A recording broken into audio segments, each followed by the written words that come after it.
والآن نستأذنكم سيدي صاحب السمو وفخامة الرئيس ببدء مراسم التبادل والإعلان عن عدد من الاتفاقيات والمذكرات الثنائية بين المملكة العربية السعودية والولايات المتحدة الأمريكية. Your Royal Highness, Mr. President, with your permission, we shall now begin the ceremony of exchange and announcement of a number of bilateral agreements and memorandums between the Kingdom of Saudi Arabia and the United States of America. نبدأها بمذكرة التفاهم بين وزارة الطاقة في المملكة العربية السعودية ووزارة الطاقة في الولايات المتحدة الأمريكية للتعاون في مجال الطاقة. يتقدم من الجانب السعودي صاحب السمو الملكي الأمير عبد العزيز بن سلمان بن عبد العزيز وزير الطاقة، ومن الجانب الأمريكي معالي السيد كريس رايد وزير الطاقة. Starting with a memorandum of understanding between the Ministry of Energy in the Kingdom of Saudi Arabia and the U.S. Department of Energy for cooperation in the field of energy. From the Saudi side, His Royal Highness Prince Abdul Aziz bin Salman bin Abdul Aziz, Minister of Energy. From the U.S. side, His Excellency Mr. Chris Wright, Secretary of Energy.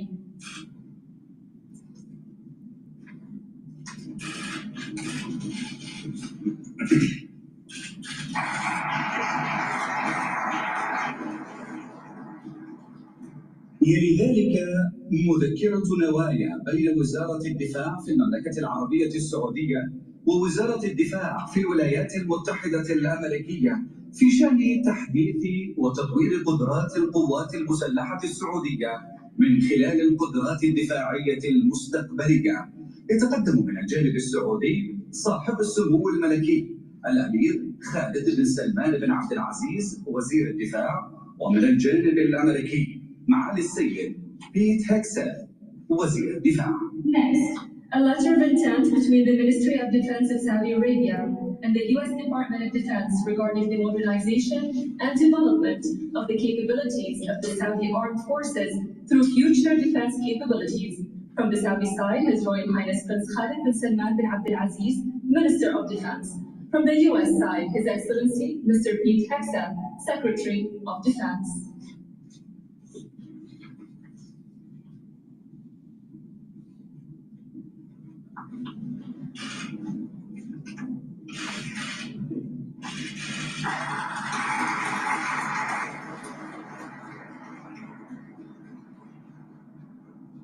أما الآن فنسرد لكم مجموعة من الاتفاقيات ومذكرات التفاهم. مذكرة تعاون في مجال التعدين والموارد المعدنية بين وزارة الصناعة والثروة المعدنية في المملكة العربية السعودية ووزارة الطاقة في الولايات المتحدة الأمريكية. Announcing the agreement of Memorandum of Understanding on Cooperation in the field of mining and mineral resources between the Ministry of Industry and the Mineral Resources in Saudi Arabia and the U.S. Department of Energy. خطاب نوايا لإكمال الأعمال وتعزيز التعاون المشترك وتطوير المتطلبات المتعلقة بالذخيرة والتدريب وخدمات الإسناد والصيانة وتحديث الأنظمة وقطع الغيار والتعليم للأنظمة البرية والجوية لوزارة الحرس الوطني. Announcing a letter of intent to complete work and enhance joint cooperation on ammunition, training, support services, maintenance, system upgrades, spare parts, and education for land and air systems of the National Guard. مذكرة تفاهم بين برامج الشراكات الدولية بوزارة الداخلية ومكتب التحقيقات الفيدرالي FBI بوزارة العدل الأمريكية. Memorandum of Understanding between the International Partnership Program at the Ministry of Interior and the Federal Bureau of Investigation. مذكرة نوايا بين وزارة الدفاع في المملكة العربية السعودية ووزارة الدفاع في الولايات المتحدة الأمريكية في شأن تطوير القدرات الصحية للقوات المسلحة السعودية. A letter of intent between the Ministry of Defense of Saudi Arabia and the U.S. Department of Defense regarding the development of the health capabilities of the Saudi Armed Forces. يلي ذلك مذكرة تفاهم للتعاون القضائي بين وزارة العدل في المملكة العربية السعودية ووزارة العدل في الولايات المتحدة الأمريكية. Memorandum of Understanding for Judicial Cooperation between the Ministry of Justice in Saudi Arabia and the U.S. Department of Justice. اتفاقية تنفيذية بين وكالة الفضاء السعودية في المملكة العربية السعودية والإدارة الوطنية للملاحة الجوية والفضاء ناسا في الولايات المتحدة الأمريكية للتعاون في مشروع كيوبسات لرصد الطقس الفضائي ضمن مهمة أرتميس 2. An executive agreement between the Saudi Space Agency and NASA for cooperation in the CubeSat-2 space weather monitoring project as part of the Artemis mission. اتفاقية بين حكومة المملكة العربية السعودية وحكومة الولايات المتحدة الأمريكية بشأن المساعدة المتبادلة بين إدارتي الجمارك في الدولتين. An agreement between the government of Saudi Arabia and the government of the United States regarding mutual assistance between the customs authorities of the two countries. يلي ذلك بروتوكول تعديل اتفاقية بشأن النقل الجوي بين حكومة المملكة العربية السعودية وحكومة الولايات المتحدة الأمريكية. Next, protocol amending the air transport agreement between the government of Saudi Arabia and the government of the United States of America. بعد ذلك مذكرة تفاهم للتعاون بين المعهد الوطني لأبحاث الصحة في المملكة والمعهد الوطني للحساسية والأمراض المعدية في الولايات المتحدة الأمريكية في مجال البحوث الطبية الخاصة بالأمراض المعدية. Next, a memorandum of understanding between the National Institute for Health Research in Saudi Arabia and the U.S. National Institute of Allergy and Infectious Diseases on medical research related to infectious diseases. اتفاقية تعاون بين الهيئة الملكية لمحافظة العلا ومؤسسة سميثسونيان من خلال المعهد الوطني لحديقة الحيوان وعلم الأحياء للمحافظة على البيئة. Cooperation agreement between the Royal Commission for Al-Ada and the Smithsonian Institute National Zoo and Conservation Biology Institute. اتفاقية أخرى اتفاقية تعاون بين الهيئة الملكية لمحافظة العلا ومؤسسة سميثسونيان من خلال المتحف الوطني للفنون الآسيوية. And last but not least, cooperation agreement between the Royal Commission for Al-Ada and the Smithsonian Institute National Museum of Asian Arts. ليس هذا فحسب، بل الشراكة الاستراتيجية التي استمرت لعقود طويلة ستمتد بتوقيع المزيد من الاتفاقيات ومذكرات التفاهم في المنتدى الاستثماري السعودي الأمريكي، راجين للبلدين شراكة مستدامة ومستقبل مزدهر. To hear, this decades-long strategic partnership will continue with more signings of agreements and memoranda of understanding at the Saudi-US Investment Forum. In closing, we wish both nations a fruitful partnership and a prosperous future. Thank you.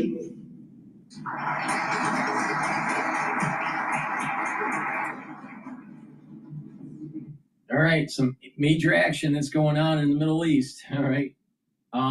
As they were talking, what was interesting is that oil futures was off the session highs, so it started to go down a little bit. We'll see. Markets are going to open up in about 4 minutes.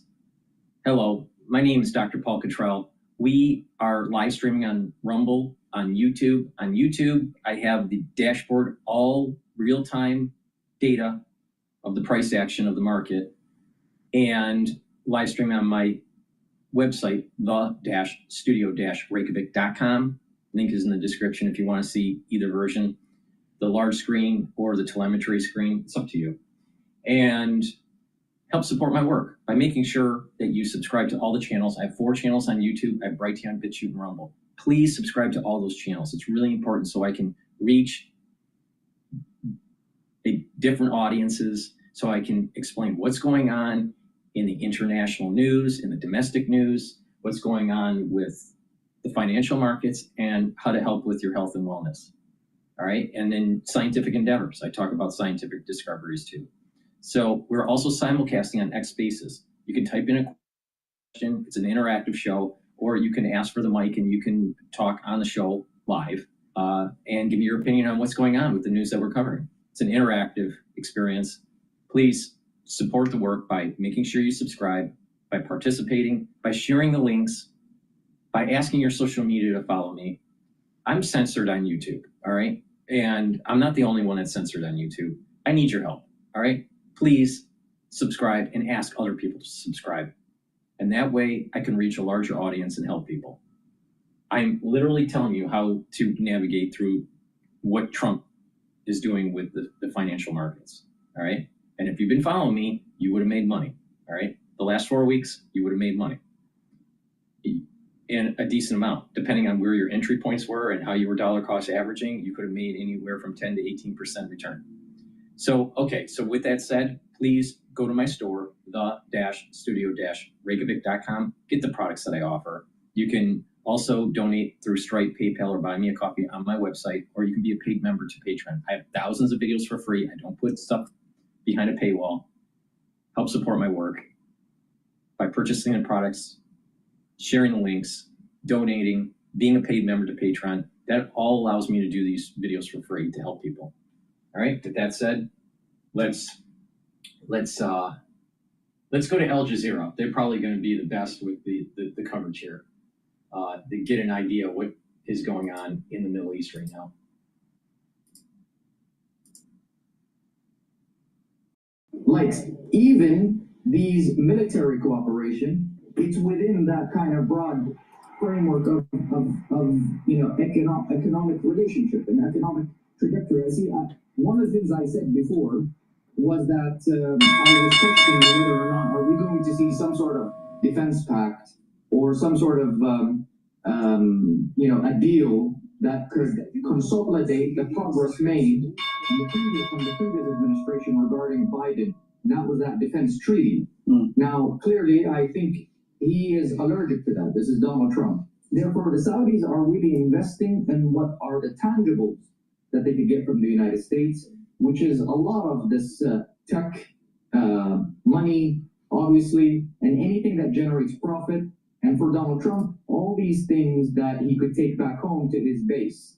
And I think here you could see this very harmonious kind of respective nationalism, respective nation first visions. You have basically a Saudi first vision converging with an American first vision.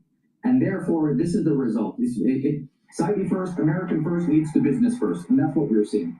Yeah, Abdulaziz, thank you. I understand the point you were making earlier about the nuance in the way Saudi looks at this. And also, I take note of your point that this letter of intent on defense from the Saudi point of view may actually fall short of their ideal expectations, which would be something stronger, whether a treaty, a pact, or something that would go beyond a letter of intent. That's where we are for now. Abdulaziz Al-Hashim, thank you very much for joining us on the Al Jazeera News Hour. I look forward to speaking to you again in the near future.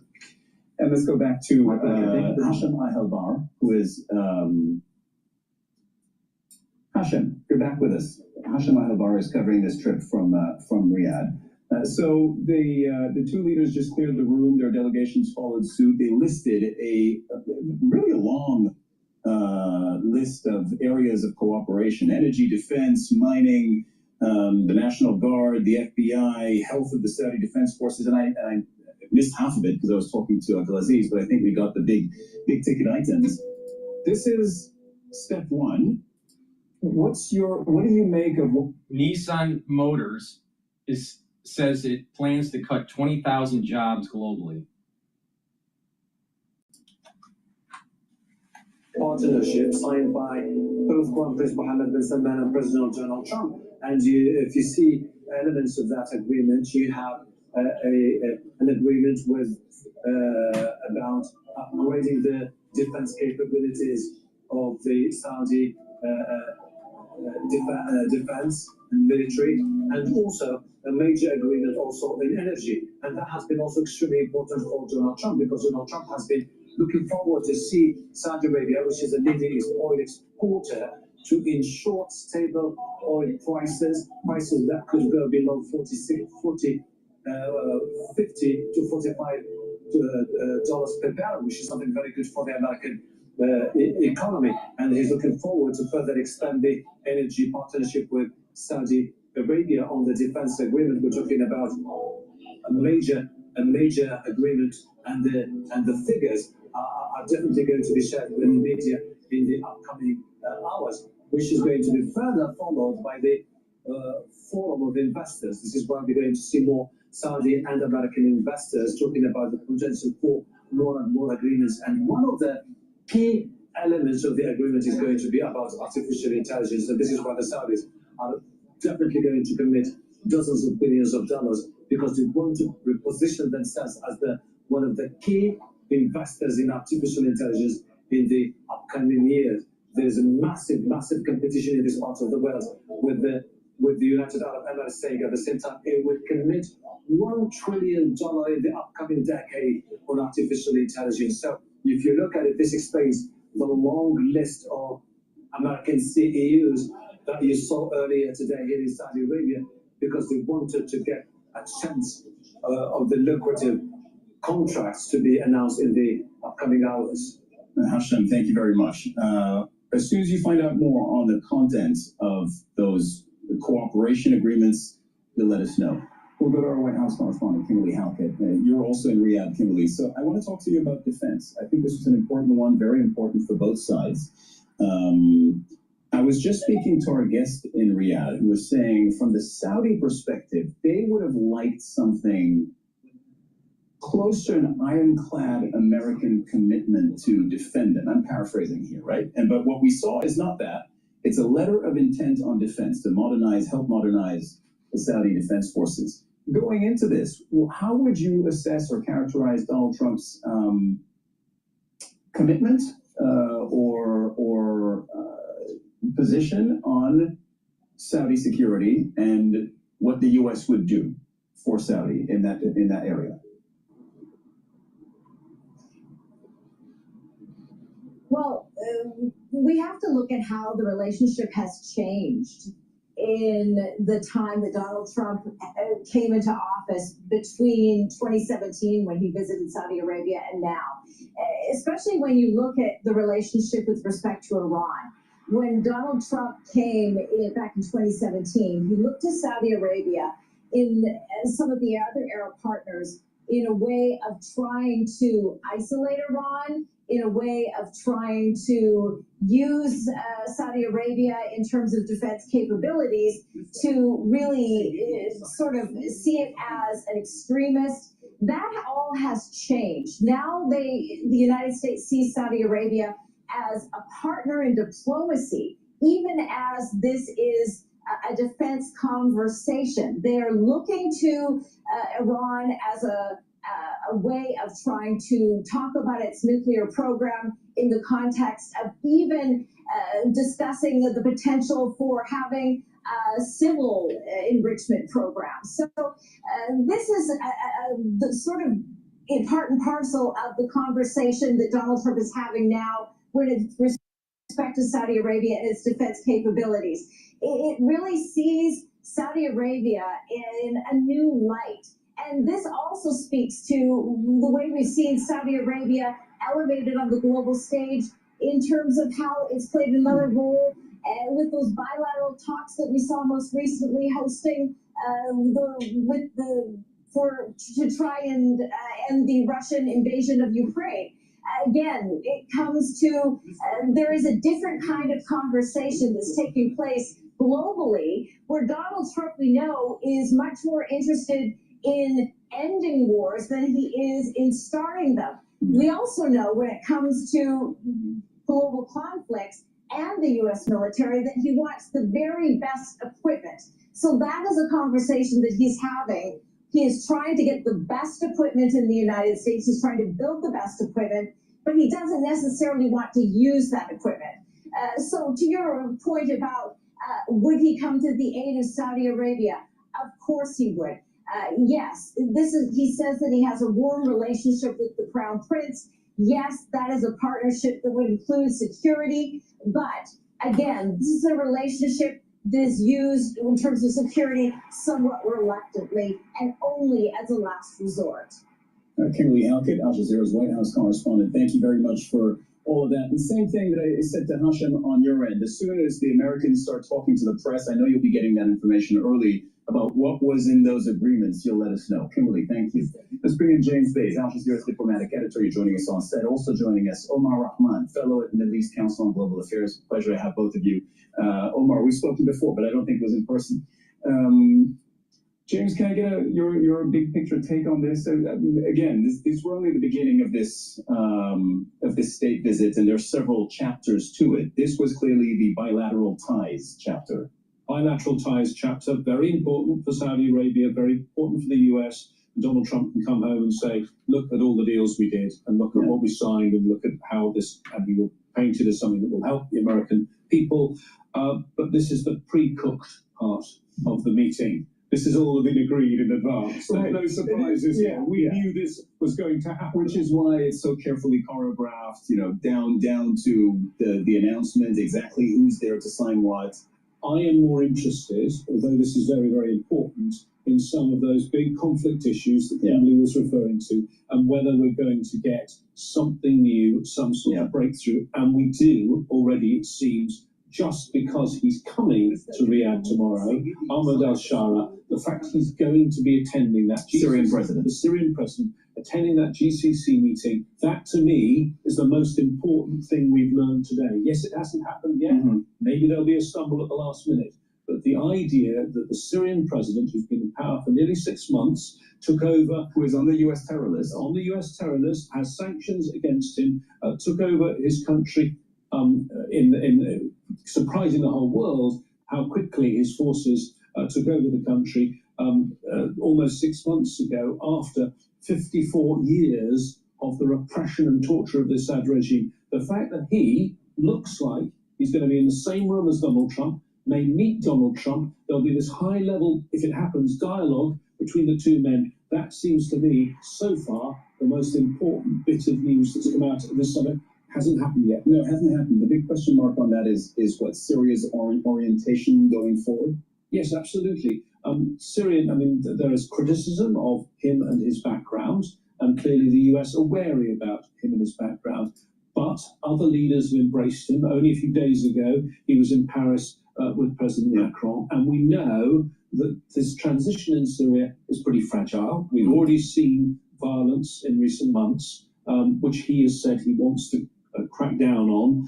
What he needs, I think, in order to stabilize Syria is some economic help. And that's not going to happen while the sanctions are in place. So for Syrians who've suffered for so long, potentially the next 24 hours could be very difficult. And Donald Trump did signal before leaving for the region that he might relieve the sanctions to get them, the words were to help them get a, quote, fresh start. So not done, but it is there in the ether. We'll see what happens. Omar, this trip with the U.S. is at the center of so many Middle Eastern issues right now, whether it's the Iran nuclear deal, whether it's the security of Saudi Arabia, whether it's the Israel-Gaza war, and I'm probably forgetting some. They just concluded some form of ceasefire with the Houthis in Yemen as well. The U.S. is in the center of all of this. What to you is the most important in this visit?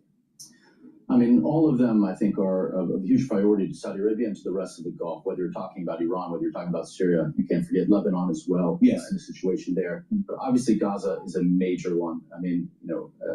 There's been a lot of talk, actually, that Trump might recognize a Palestinian state. Obviously, that would be a huge breakthrough, a huge development. But in this moment, there's a genocide taking place in Gaza, and that needs to stop immediately. So I think there's going to be pressure from the Gulf leaders to try to get Trump to put pressure in turn on Netanyahu to bring an end to that fight. So that is a huge one. And there are also. Pause there for a second. How would you characterize U.S.-Israel relations right now? Because when Trump came into office, I think the prevailing view was he's got Israel's back.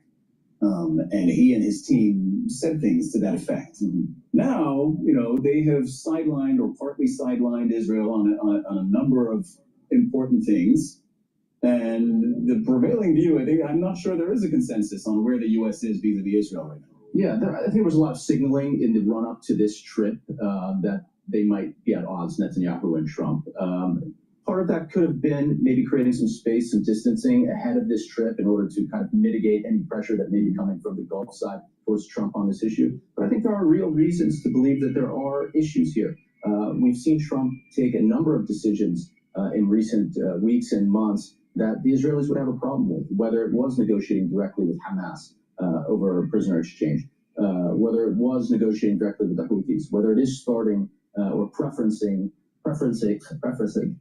negotiations with Iran over a military type of response. So these type of issues, I think, are getting under Netanyahu's skin.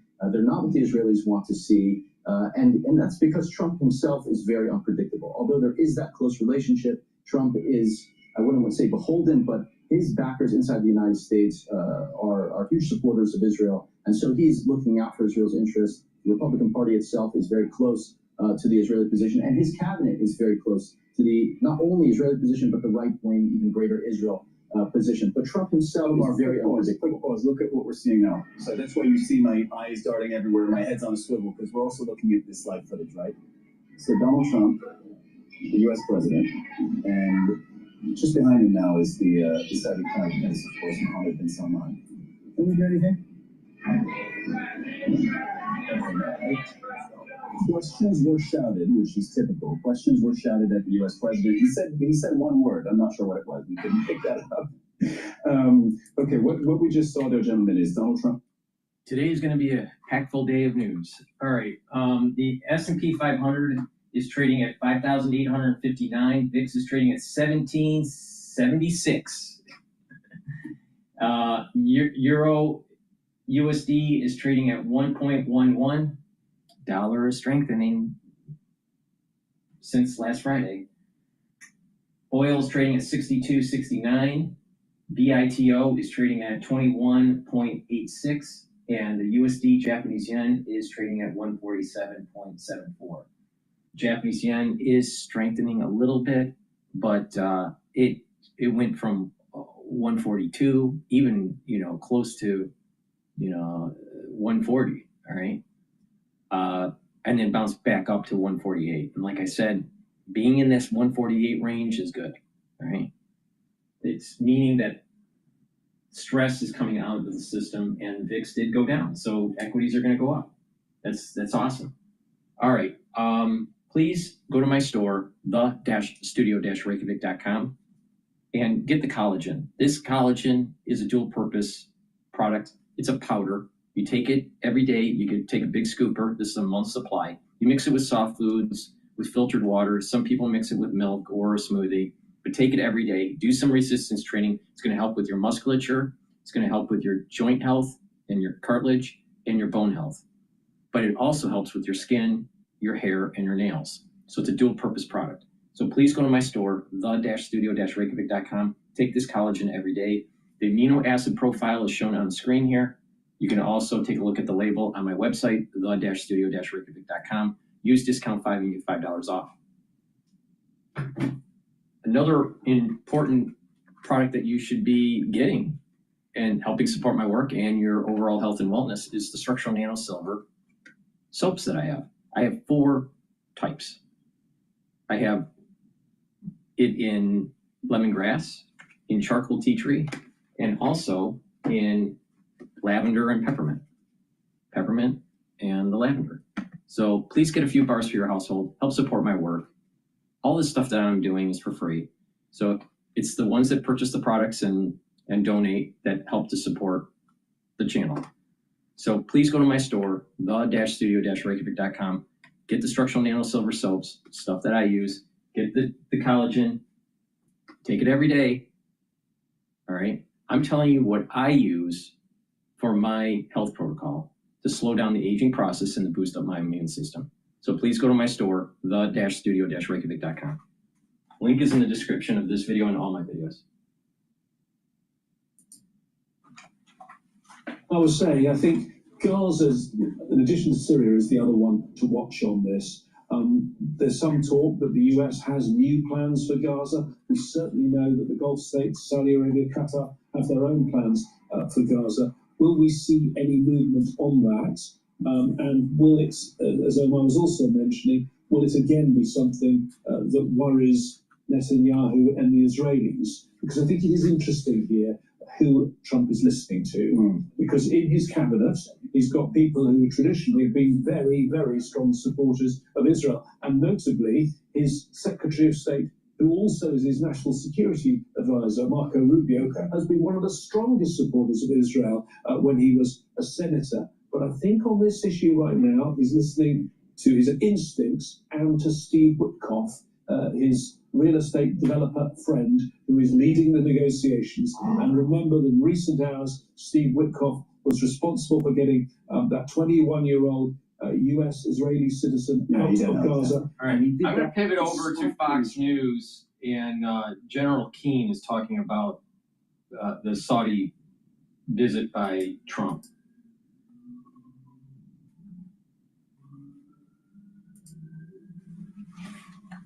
First foreign trip of his second term, the president was met by Prince Mohammed bin Salman this morning and will speak at the U.S.-Saudi Investment Forum later today. It's all ahead of his visit to Qatar and the United Arab Emirates this week, and the president was greeted with an almost royal welcome. Joining me now is Fox News senior strategic analyst and chairman for the Institute for the Study of War, General Jack Keane. General, it's great to see you this morning. Thank you so much for being here.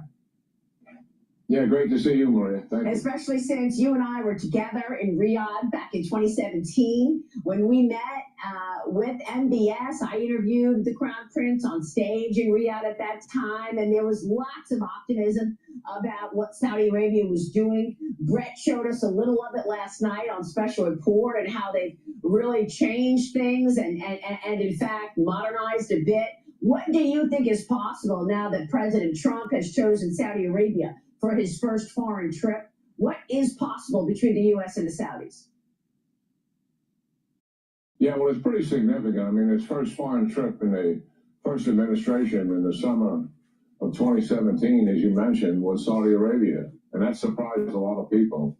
And here we are in the second administration, and it's Saudi Arabia again. I think what's really happening here is it's something of a reaction to the Biden administration, because when Biden came in, he immediately appeased Iran, cut back on the Trump sanctions, went into negotiations over the nuclear deal once again, and stiffed the Arabs. There were foreign military sales that were supposed to go to UAE and Saudi Arabia, and he held them up.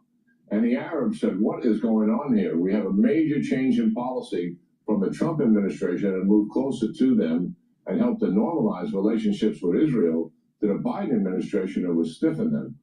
And as a result of that, they have options. And one of those options was China, to bring China closer economically and also geopolitically, because they are very concerned about their own security dealing with Iran and their own economic viability. So Trump is back on the scene again, and his first visit is in Saudi Arabia. Primarily, this visit is about strengthening the economic relationship, and obviously comes with that will be the geopolitical relationship will be strengthened as well. And he brought with him, as you know, Maria, a contingent of American CEOs to meet the Crown Prince. And what he is seeking is major investment by Saudi Arabia, by the UAE, the next country, and Qatar in the United States. Half the capital of the world, as we know, is already invested in the United States, and President Trump wants more of it. And he thinks our technology, our innovation, our ability to execute much better than any other country in the world by far, to include China, they are no match to what we can deliver here. And he wants to make that point to these major investors, these three countries that have obviously significant amount of sovereign wealth. And the mission here is to invest in American enterprises. Secondly, certainly they're going to discuss Iran. Certainly they're going to discuss the war in Israel. But the major effort is that. Yeah, and you're right. You make such a great point, General, because we saw on the ground Alex Karp, the head of Palantir. We saw Mark Zuckerberg, Sam Altman from OpenAI. All the tech leaders are there. Elon Musk, obviously, is there. Not to mention your usual suspects like Larry Fink at BlackRock and a couple of others. But one of the most pivotal foreign policy achievements of President Trump's first term, of course, were the Abraham Accords, the peace agreement between Israel and the United Arab Emirates. The president said he was this close to getting Saudi Arabia to join the Abraham Accords. Do you think that can be achieved in this term? Yes, I think it's absolutely possible. It's certainly how the war ends in Gaza is really an issue here. The Saudis were very close to it, and it was a primary reason for, not the primary reason, but it was one of the reasons that Hamas attacked, because they saw normalization on the horizon taking place. And that was the reality of it. And that's why Iran so strongly supported what Hamas was doing and actually expected Hezbollah to get involved in it. And they were very frustrated that Hezbollah didn't get involved to the same degree that Hamas did. So that was really one of the major reasons for that attack. I think President Trump, by getting peace in the Middle East, is the objective here, working with Prime Minister Netanyahu, and I think the Kingdom of Saudi Arabia certainly recognizes that normalization is a game changer for the Arab countries in the Middle East and a game changer for his country as well. Yeah. To have that shared technological innovation with Israel primarily, but also what is in the back of their mind is security, Maria. By having a coalition of Arab countries united with Israel and the United States, that is a steadfast coalition and a major obstacle to Iran's aggressiveness and malign behavior in the Middle East. And that is the other reason for normalization and why it's so important. Yeah, and we know that is another thing that Iran is seething over. You know, Iran is in a weakened spot right now, and everything you just said is one of the reasons that you saw the Crown Prince go to the airport, greet President Trump on that purple carpet, purple indicating royalty. But I got to ask you about Gaza and Hamas and Iran. The last living American hostage in Gaza, Adnan Alexander, released from Hamas captivity yesterday. These pictures are incredible, watching him reunite with his family in Israel yesterday. After being in captivity for nearly 600 days, trapped by Hamas, he's set to speak with President Trump later today. And the release is seen as a gesture to the president ahead of his Middle East trip. Israeli Prime Minister Benjamin Netanyahu, relatively quiet following the release as the president takes on more of a direct role in Middle East negotiations, General. So how do you see that relationship, Netanyahu and Trump? And what is your reaction to this last living American hostage released?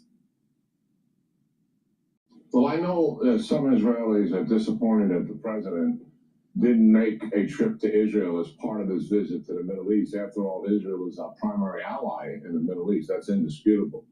But I think what's likely behind that is not stiffing Israel in any way whatsoever. Primary reason here, he wants to focus on these three Arab countries and get their investment support. It is the reason for the visit. And he didn't want to complicate it with it. But I know Israelis are frustrated by that. I think the release of Adnan Alexander is goodwill gesture on the part of Hamas to the President of the United States. They know he has a heavy hand. There is no doubt that policy changed immediately when President Trump walked into the Oval Office when it came to Israel. We released all the restrictions on weapons to them.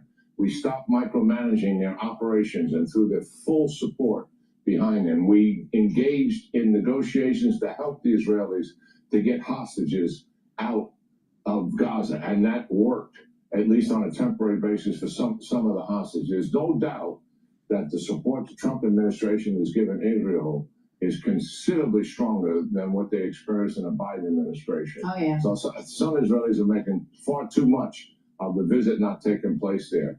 And I think the operation that Prime Minister Netanyahu is conducting in Gaza is done with the support of the Trump administration to finally finish off Hamas. Yeah. And Netanyahu believes that the pressure of that operation, which will begin after President Trump's Middle East visit is over, will possibly bring out the rest of the hostages. That's what they're hoping for. And that has worked in the past. Pressure on Hamas, release hostages. More pressure on Hamas, release more hostages. I'm talking about military pressure, not diplomatic pressure.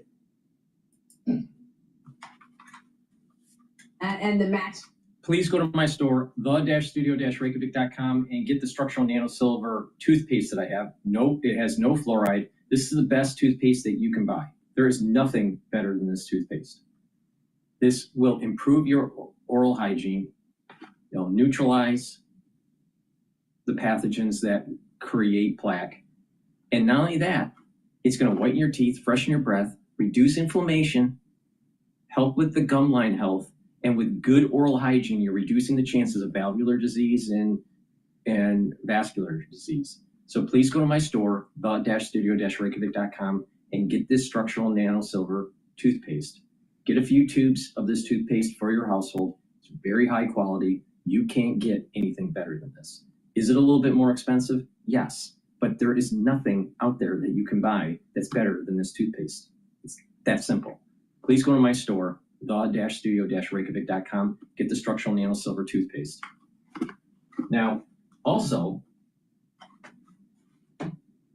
when you get older, especially once you hit age 40, it's harder to build muscle and to maintain muscle.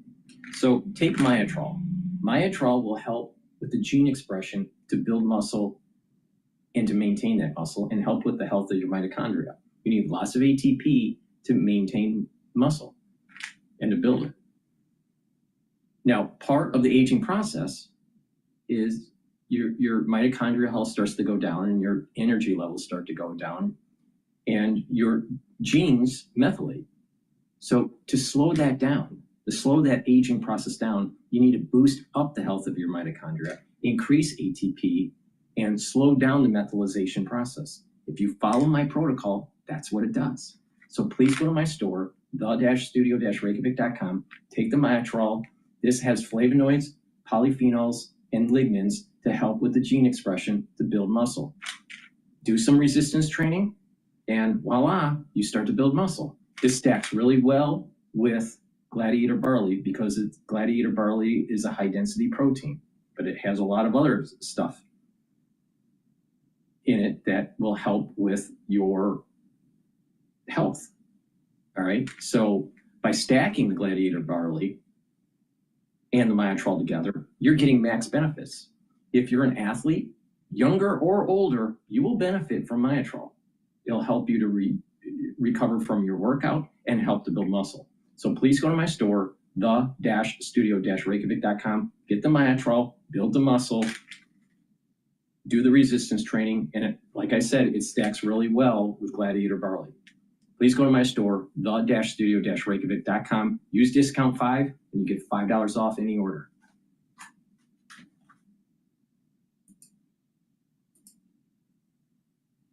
The administration, they cut another $450 million in grants to Harvard. This is Bloomberg's surveillance. All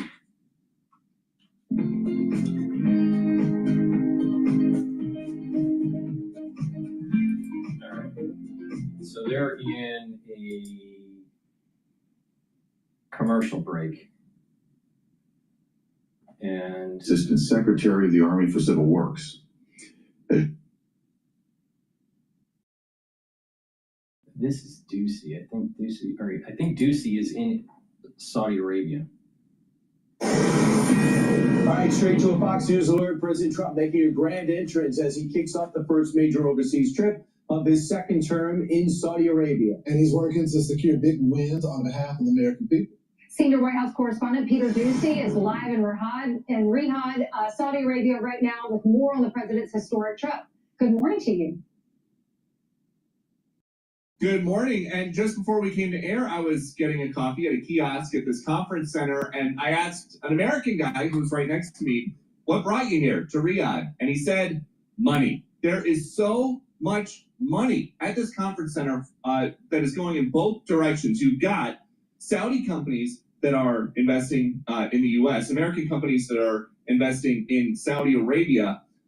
But the most important thing is just the Saudi government investments in the U.S. They are promising $600 billion in U.S. investment over the next couple of years. This conference would be a good place to start explaining what exactly that is going to look like. And there's just a lot more to the U.S. and Saudi relationship now than just security guarantees and oil sales. The Crown Prince wants Saudi Arabia to be a major player on the world stage, and they are. So we expect the next couple days to look like this when it comes to investment in the U.S. Saudi Arabia's got the $600 billion pledge over the next 4 years. Qatar has $200 to $300 billion expected to be announced on this trip. Plus, you got the $400 million jumbo jet.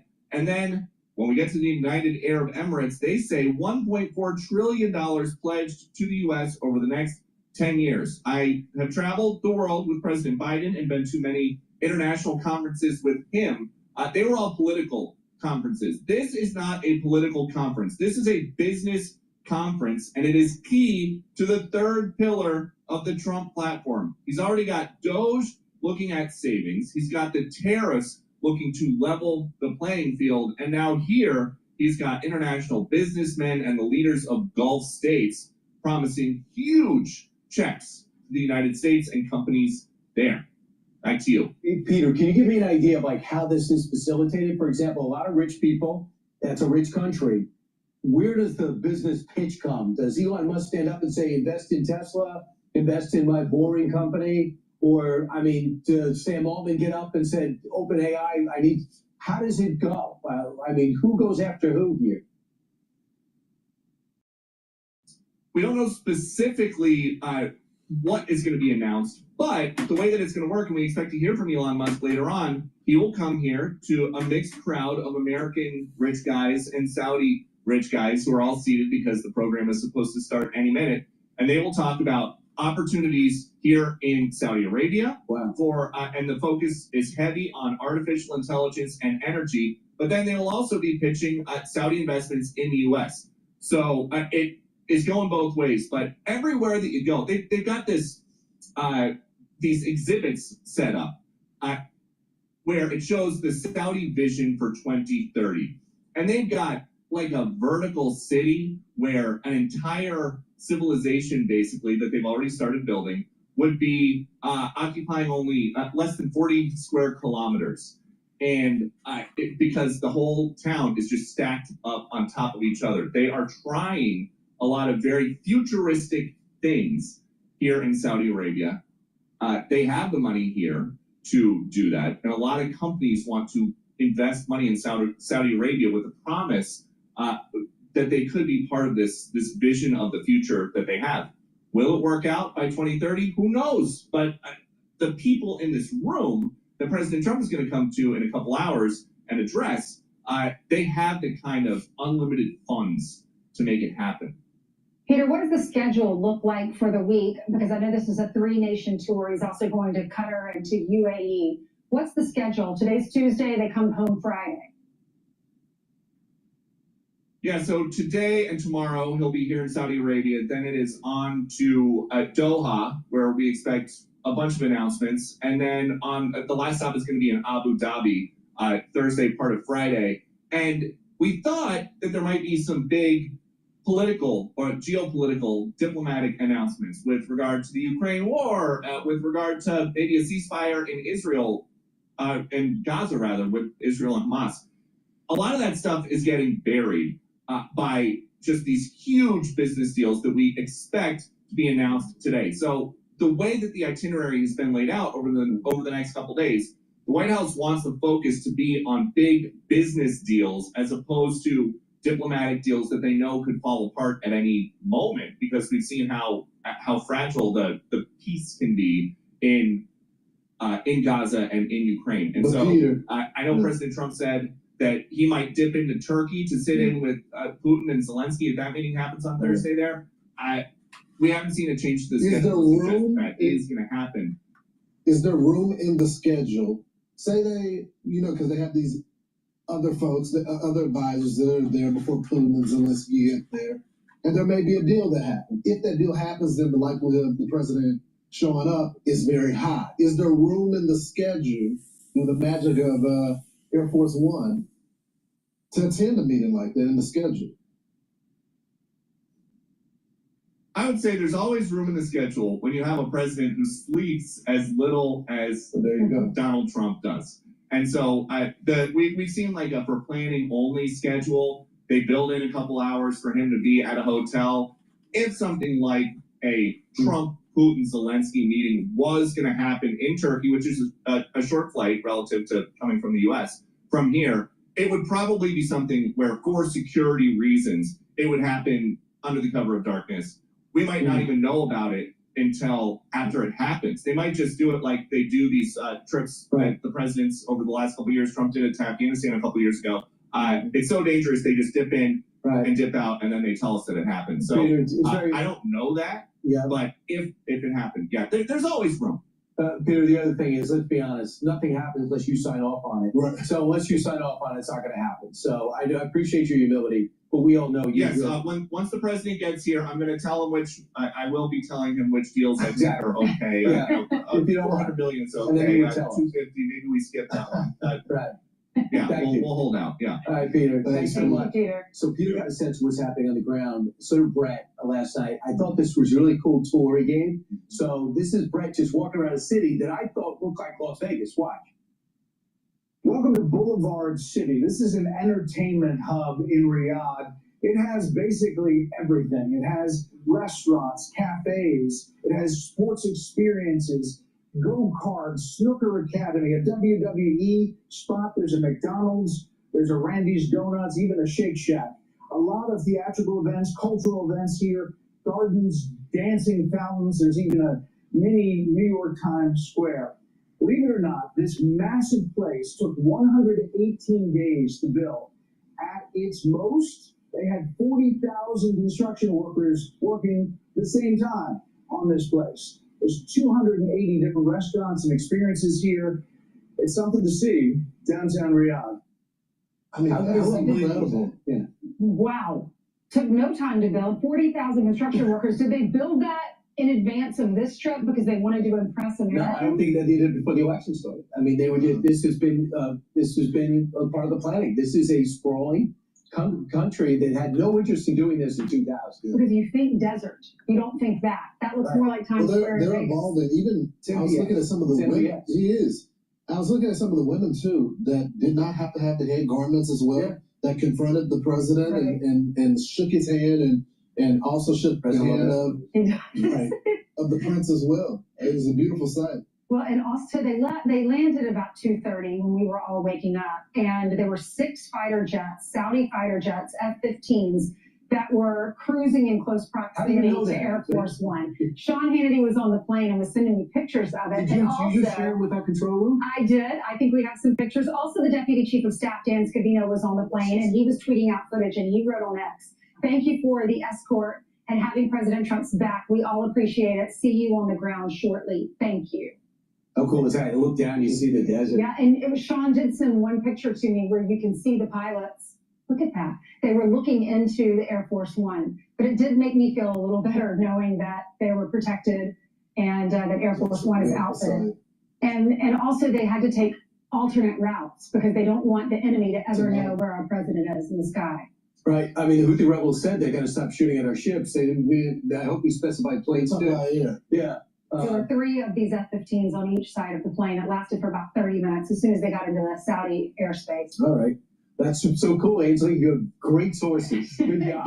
The reason he's on the plane is he got an exclusive interview for about 45 minutes, and that will air tonight on Sean's show. And hopefully Sean will join us at some point this morning on our show to tell us what's going on over there. He's having a important lunch. Meanwhile, Rebecca Heinrichs did join us earlier to talk about what this trip means and how it relates to Israel. Watch.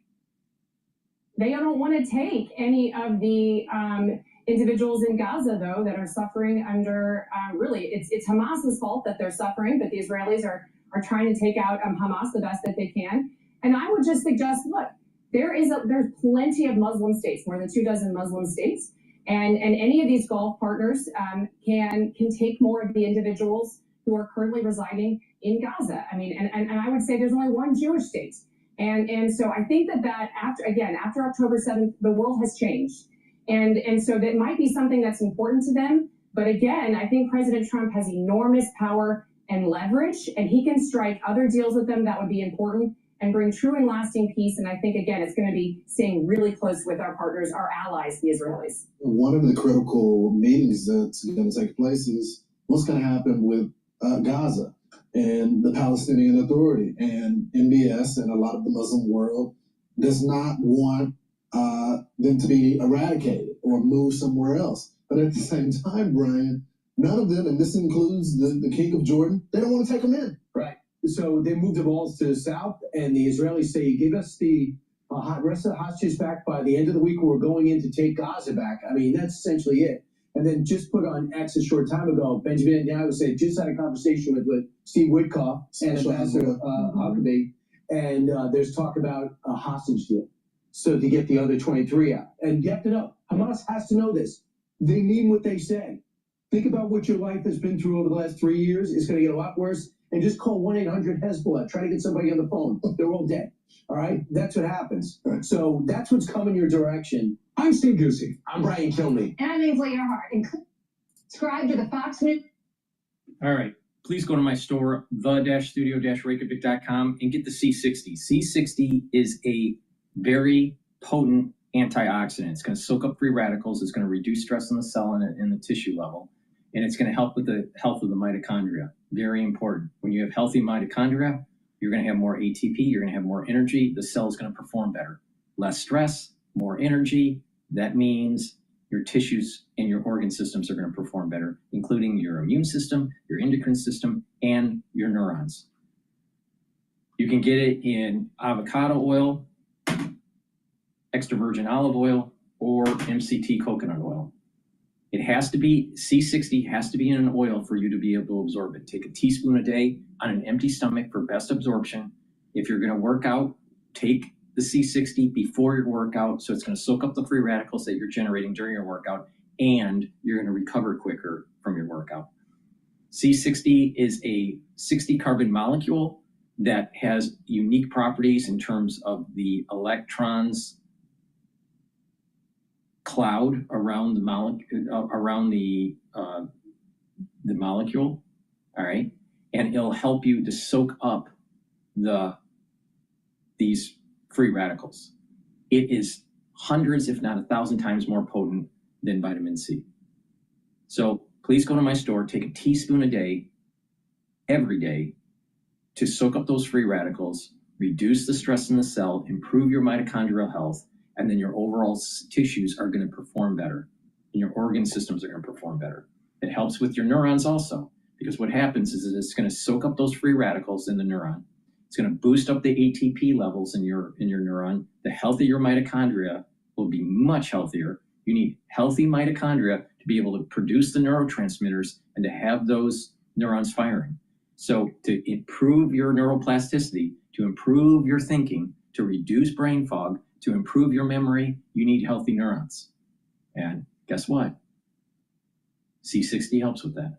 So please go to my store, the-studio-reykjavik.com. Take a teaspoon a day. You can get it in a 2 ounce, a 4 ounce, or an 8 ounce configuration on my store. Use discount 5 and you get $5 off any order. It's all caps, discount 5, and you'll get $5 off any order that you make.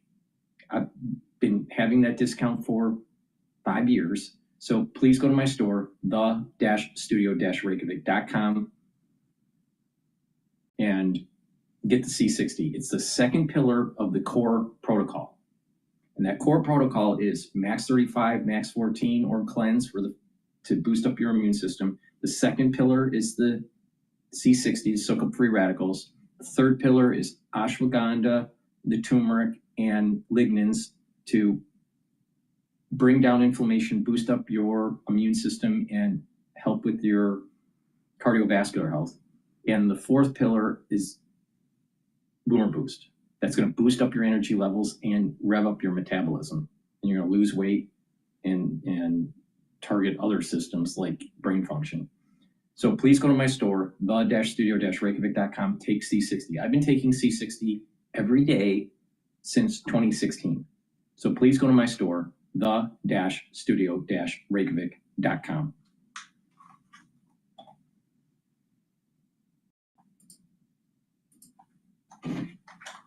Sam Dodder, Bloomberg senior Middle East reporter, talking about some of the deals that President Trump is negotiating with the folks in the Middle East. We got all that coming up, as well as some economic data as well. But right now, let's kick this whole thing off with John Tucker and a Bloomberg Business Flash. All right, and this Bloomberg Business Flash poll being brought to you by IBKR. Will the year-over-year change in the U.S. CPI exceed 2.7% in May of 2025? At IBKR Forecast Trader, the yes was recently at 23%. Start predicting today at ibkr.com/forecast. The last trading day for this contract is June 19th. The S&P 500 rising toward its highest level since February. Just parenthetically, it's still down 4.5% from its record. 7 of the 11 major industry groups in the index, they are higher right now. And you guessed it, healthcare, the biggest drag for the S&P 500, also the biggest drag for the Dow. That's because of United Health Group. It is down those shares right now 14%. Christine's going to be along in a few minutes just to tell you why. Household inflation posting a smaller than expected forecast increase for the third month in a row. Despite the tariffs, the consumer price index rising a modest 0.2% in April. The more policy reactive 2-year yield right now down 2 basis points. That's at 3.98. The 10 unchanged, 4.47. Also seeing a dollar DXY that was down about 0.4%. Bank of America Corporation planning to open more than 150 new branches. When was the last time you were in a bank branch? By the end of 2027. Supposedly my husband goes into them. I don't. I mean, I do, right here is the ATM machine, but like, meet with them for what? Anyway, the second largest U.S. bank pushing further into growing markets. More than 90% of client interactions do take place through a digital channel. The branches, they say, are going to focus more on meeting spaces where conversations can take place. So, okay, there you go. S&P 500, 33 points higher. That's up 0.6%. 58.78 on the index. The Dow Jones Industrial Average right now down 143. The Nasdaq 100 after yesterday's incredible over 4% surge. Right now the Nasdaq is up. Nasdaq 100 up 1%, up 228 points. We check the markets for you all day long right here on Bloomberg Radio. I'm John Tucker, and that is your Bloomberg Business Flash. Hi, Alex and Paul. Hello. Happy Tuesday. Alex Steele here alongside John Tucker and Paul Sweeney. It's Tuesday. We got this. All right, let's take a look at some of the stocks on the move today. I'm Alex Steele with Paul Sweeney, and we're joined now by Bloomberg's Christine Aquino. Let's talk about the biggest decliner that's leading the Dow Jones Industrial Average lower. That is United Health. United Health, Alex, that is down more than 14% now. So those opening losses really picking up steam here. And the big news is the fact that it unexpectedly replaced its CEO and brought back its former CEO and chairman, Stephen Hemsley. Now, Hemsley, of course, is a United Health veteran. He joined in 1997, served as CEO for about a decade starting in 2006. Now, United Health has had one heck of a time. They suspended their earnings guidance as well for this year, citing higher than expected medical costs for some of its beneficiaries. And as we remember, last month, they cut their annual guidance and reported their first earnings miss in more than a decade. So it sounds like a lot of turmoil over there. Yeah, the old withdrawing the guidance, new CEO, but that is just bad. So then I can see how the stock's reacting to that. How about our good friends at Boeing? Some good news there? Yeah, some good news at Boeing. A couple of Bloomberg News reports actually contributing to the share gains there, potentially run up now more than 2%, nearing 3%. So those gains pick up steam from the open. So one Bloomberg News report saying that China has removed a month-long ban on airlines from taking delivery of Boeing planes. So that follows, of course, the more cordial relations between U.S. and China after some trade talks over the weekend. And we have another Bloomberg News report also saying that Saudi Arabia's sovereign wealth fund will be ordering 30 737 MAX jets for its aircraft leasing company, Avialease, and that is just in time for President Donald Trump to be heading to the Middle East. All right, let's wrap it up here with Enphase. So that is a solar company, and we had revisions within the GOP tax bill about some of the IRA tax credits. Walk me through it. Yeah, exactly. Enphase now extending those losses down more than 4% since the open. And exactly that, Alex. Enphase really among the kind of companies that are at risk if this tax bill passes, makes it through the House and the Senate. So basically BMO cutting its recommendation precisely because of that. They're now seeing the stock as an underperform, and they're citing those proposed tax changes, potentially a plan to eliminate credit for homeowners who take loans or pay cash for their residential solar and battery systems. So we're thinking Enphase really going to take the brunt of that pain. Yeah, you know what else is really going to hurt? Hydrogen. Oh. The 45V tax credits also going away. That's really hurting some companies, or will hurt some companies. But, some are saying it's not as bad as it could have been. Okay. And it's all in negotiation, so maybe it won't be as bad. For more conversations just like this, listen to our new Stock Movers podcast. Subscribe for 5-minute episodes. And the biggest winners and losers in the stock market, Listen to Stock Movers on Apple, Spotify, or anywhere you get your podcast. Christine, thanks a lot. Bloomberg's Christine Aquino. Let's get to the bond market here. So we had CPI came in better than expected, yet you have yields lower by 2 basis points in the front end. Head scratcher for me, Ira Jersey, Bloomberg Intelligence, a senior U.S. interest rate strategist. So in my 1 + 1 = 2, you get inflation less of a problem, therefore the Fed won't have to cut. Why are my yields lower here? Well, it's not only that the Fed won't have to cut, but that the Fed can maybe cut a little bit, right? We take So lower inflation and inflation below target or at their target is a necessary condition for the Federal Reserve to cut. So the fact that you only had a 0.2% month on month on inflation, not a massive surprise. Quite frankly, it wasn't a huge miss really when you look at a lot of the details. But it was also a good sign because people are worried that tariffs are going to have an effect. But remember, the tariffs only went into effect last month, so we're not going to see that on shelf prices until this month and next month.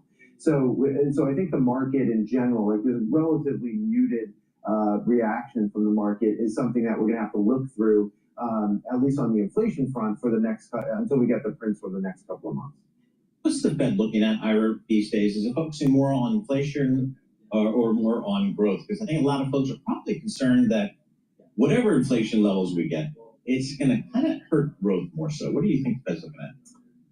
Yeah, well, this is certainly the conundrum that the Federal Reserve is going to have going forward, particularly if we get an increase in inflation and then we see a significant downshift in growth and certainly the job market, right? Remember that growth itself is not what the Federal Reserve's mandate is. It's really the job market. So you can have slow growth or no growth with a job market that's okay but not great. And I think that's the potential big issues that the Fed might go to. So Jay Powell last week was pretty clear in saying that, look, we're going to basically focus on whichever of the two parts of our dual mandate is farther from where we want it to be. So if inflation jumps to 5% and unemployment is still kind of 4.5% and not climbing quickly, then they're going to focus on inflation.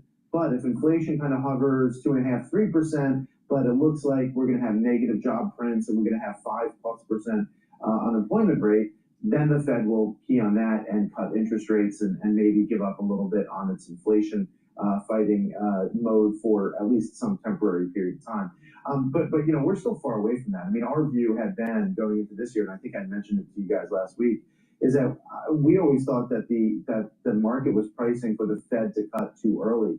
Cutting in June or July, we never thought was a realistic possibility because of this, dueling economic scenarios that you just laid out, Paul. So now we're probably pricing for something a bit more realistic.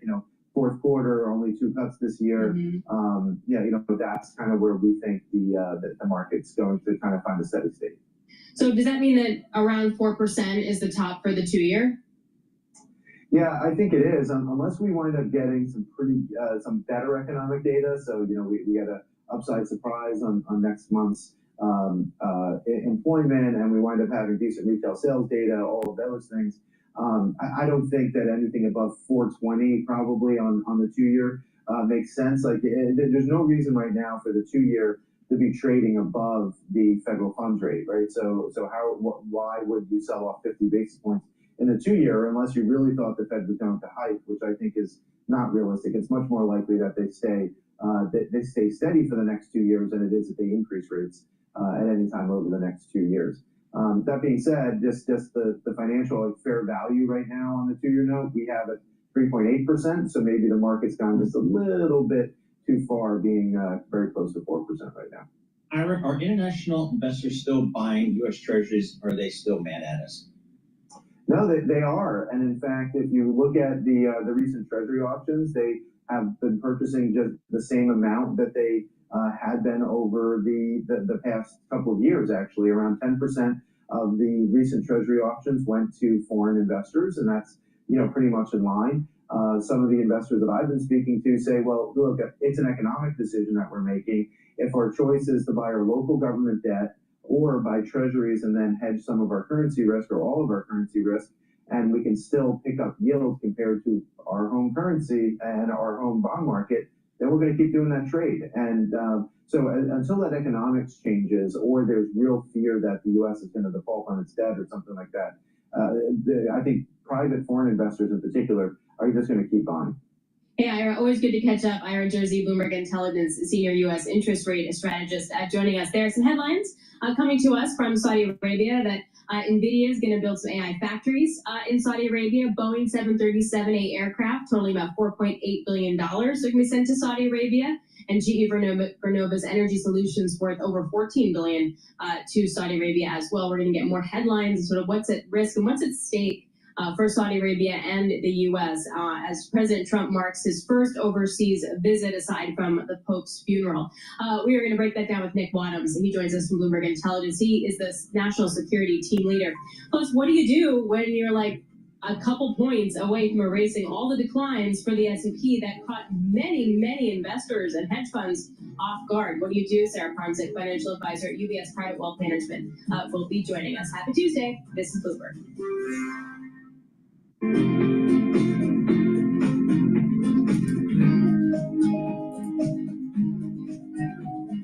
All right, so what we're going to be doing is talking about Boomer Boost before we go to Times Radio. Boomer Boost is a supplement. It's a powder. I take it every day. Take it for your breakfast or for your lunch. And what you get a good big scooper. You take the full scooper each day, just once a day. It has 68 nutrients in it.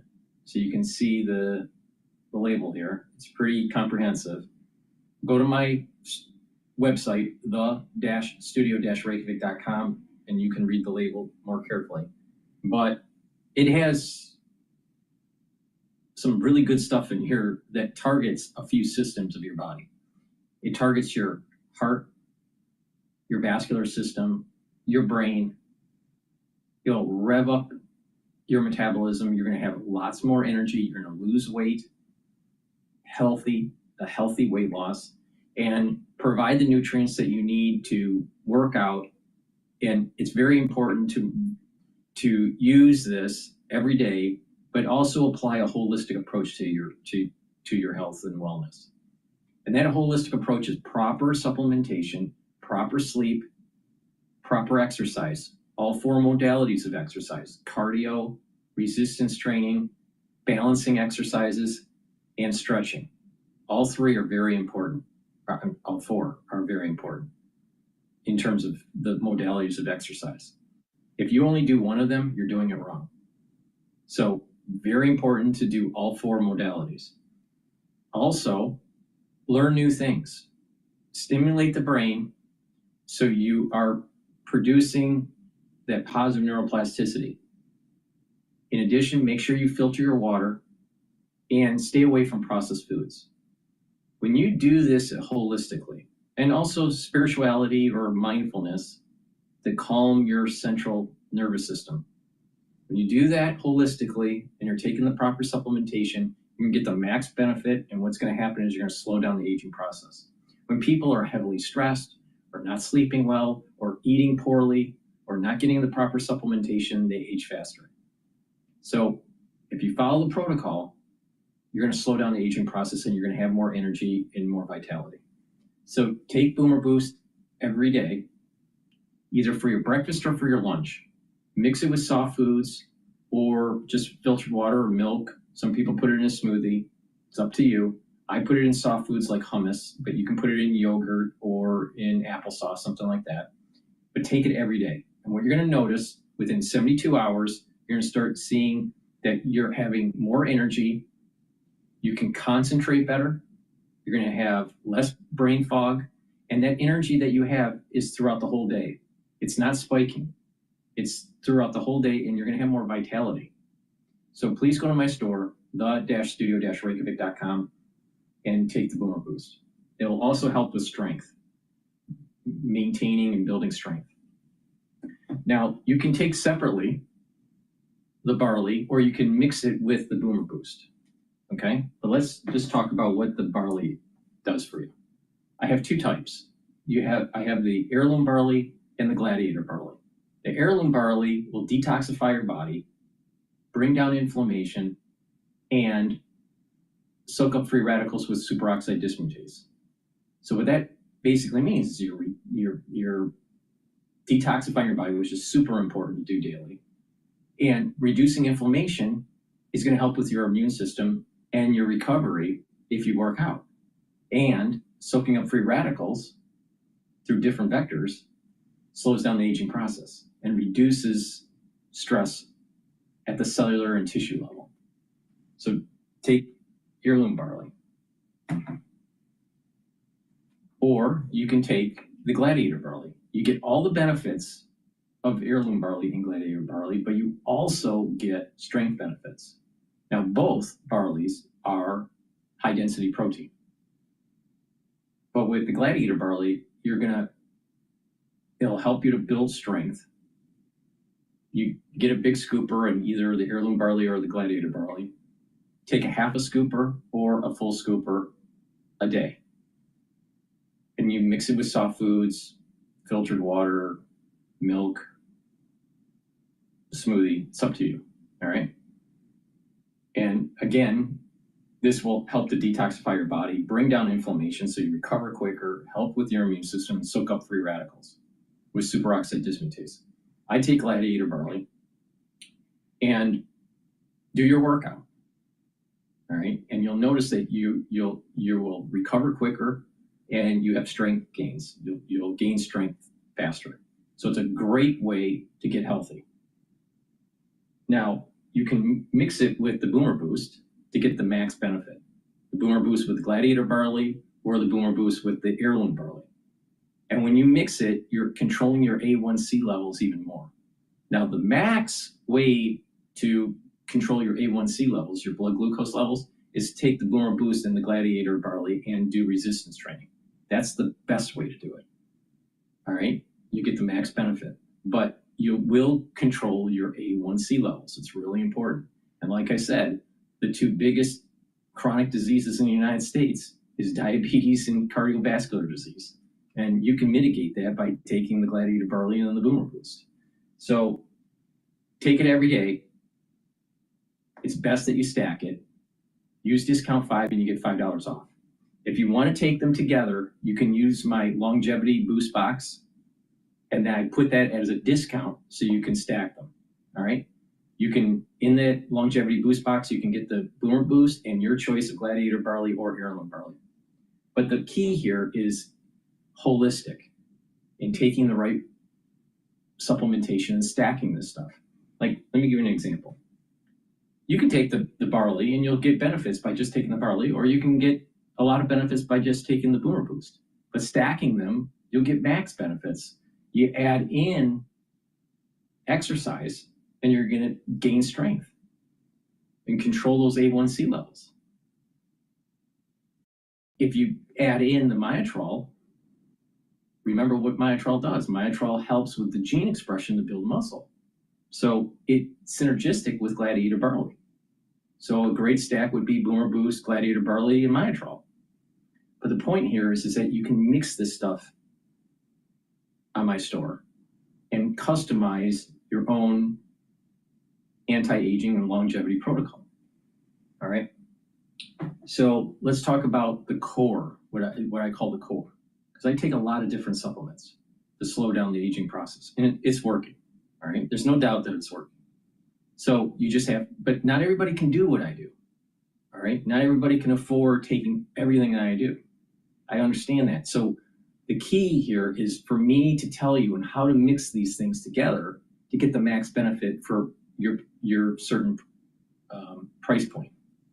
So Boomer Boost is the fourth pillar of the core protocol. So, and like I said, that's going to boost up your energy levels and rev up your metabolism. But that first pillar is the max 35 and the max 14 and cleanse to boost up your immune system. C60 is the second pillar of the core to soak up free radicals. And the third pillar is the turmeric, the ashwagandha, and the lignans to help with the immune system and your cardiovascular health. And when you stack this together and you add in that holistic approach, proper diet, proper exercise, proper sleep, learning new things, some sort of spirituality or mindfulness, drinking filtered water, staying away from processed foods. When you do that with just the core and that holistic approach with your lifestyle, you're going to see huge gains in slowing down the aging process. So, and you can build off of that. You can just do that, or you can do just a subset of what I just said. But you can add to it, like the probiotics that I'll be talking about, or the multivitamin, or you want to focus on heart health and taking D3 and K2 and nattokinase, all right? Or if you're concerned about your pancreatic health, adding in a digestive enzyme complex. So there's lots of ways to do this, all right? And you target what you need to target and slow down the aging process. So please go to my store, the-studio-reykjavik.com, get the Boomer Boost, the Gladiator Barley, or the Heirloom Barley, and get healthy. This stuff works, and it's affordable. And not only that, if you're taking this for your breakfast or for your lunch, you're going to get healthy and you're going to save money, because the cost of these containers, the cost of what's in here for a month's supply, I'm sure is cheaper than what you're spending for breakfast or lunch on a monthly basis. So you'll save money and get healthy. So please go to my store, the-studio-reykjavik.com. Use discount 5 on any order and get $5 off. And if you want to save money, additional money, purchase an anti-aging box or a longevity box. And those are further, they have a built-in discount. And you can apply the discount 5 on top of that. So please go to my store, the-studio-reykjavik.com.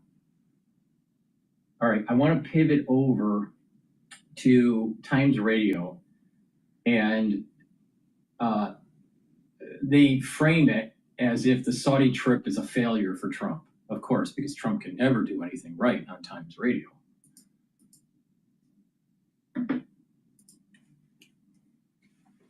Tangible, I mean, entangled and difficult to solve than he anticipated, and he surrounded himself by a very inexperienced team who aren't really properly staffed or able to engage in complex negotiations whose roots are often centuries long.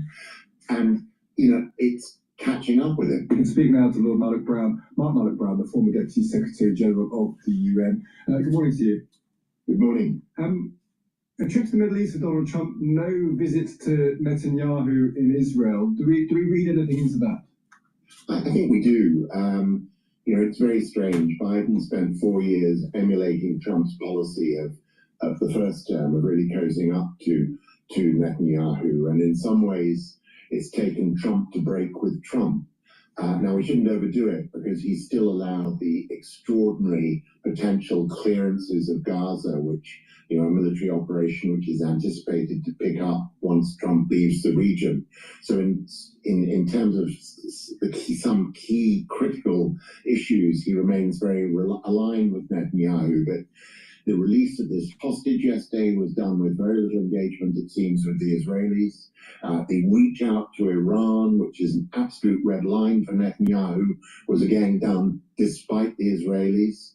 And similarly, all of this trip, these 3 Gulf states, and it's not including a stop in Israel, reflects that the key policy of the first term, which was a rapprochement politically, the so-called Abraham Accords between Israel and its Gulf neighbors, that Trump has recognized that with the continuing conflict in Gaza, that has to stay on the sidelines for now, and he has to pursue a strengthened bilateral policy or engagement between the US and these 3 states, and leave Israel on the side. He's just come out of this plane, actually, Donald Trump in Riyadh, fist pumping and going down the purple carpet, where he's going to be met with an honor guard. Is he temperamentally quite inclined towards Arab nations, I wonder? Like places like Saudi Arabia, United Arab Emirates, they're kind of awash with money, slightly garishly awash with money. They like deals. They see the world as a place where they can spend their money and make it prosper. There's something that feels that connects them with Trump at some level. Well, yeah, I'm sure he'll spend a lot of this trip observing that it's like Mar-a-Lago on the Red Sea. There is a common design style running through his own preferences and what he's now doing to the Oval Office, where he proudly shows to visitors the addition of the new gold. You know what I think? You know what I think is happening? People hate Trump, especially intellectuals, because he is financially successful. Not only that, he is very famous, and he is an individual that seems to command the room. He's like a lion, right? So not a lot of people can do that. Now, is Trump a intellectual? No, he's not an intellectual. Is he a successful individual in terms of monetary success? Yes. Is he successful in raising a family that doesn't have all the contemporary problems that many families have, especially with that much wealth? Yeah, he was pretty successful in raising his family. So, but is he perfect? No. But taking it another step further, a lot of times people hate what they see because they see themselves in them, in the person they hate, or they're jealous. There's envy. And I think what's happening with the pseudo-intellectuals that hate Trump is they're envious of his money. They're envious of his success with having children that are stable. I mean, many people, even in the wealthy strata, have unstable children. So, and then on top of it, he raised to the height of political power with very little experience in the political realm. So it's obvious that if you believe in the divine, it seems to be obvious to me that there is a blessing that has been bestowed on Trump. That doesn't mean that he's perfect. He's not. But the thing is the people that hate him, a big part of it is because of envy, and because he was able to, and a subset of that is that he was able to become successful financially, successful with family, and also successful in political power that these pseudo-intellectuals will never have, ever in their life. So, and when they look in the mirror, some of the things that they hate about Trump, they wish they had, or they see in themselves.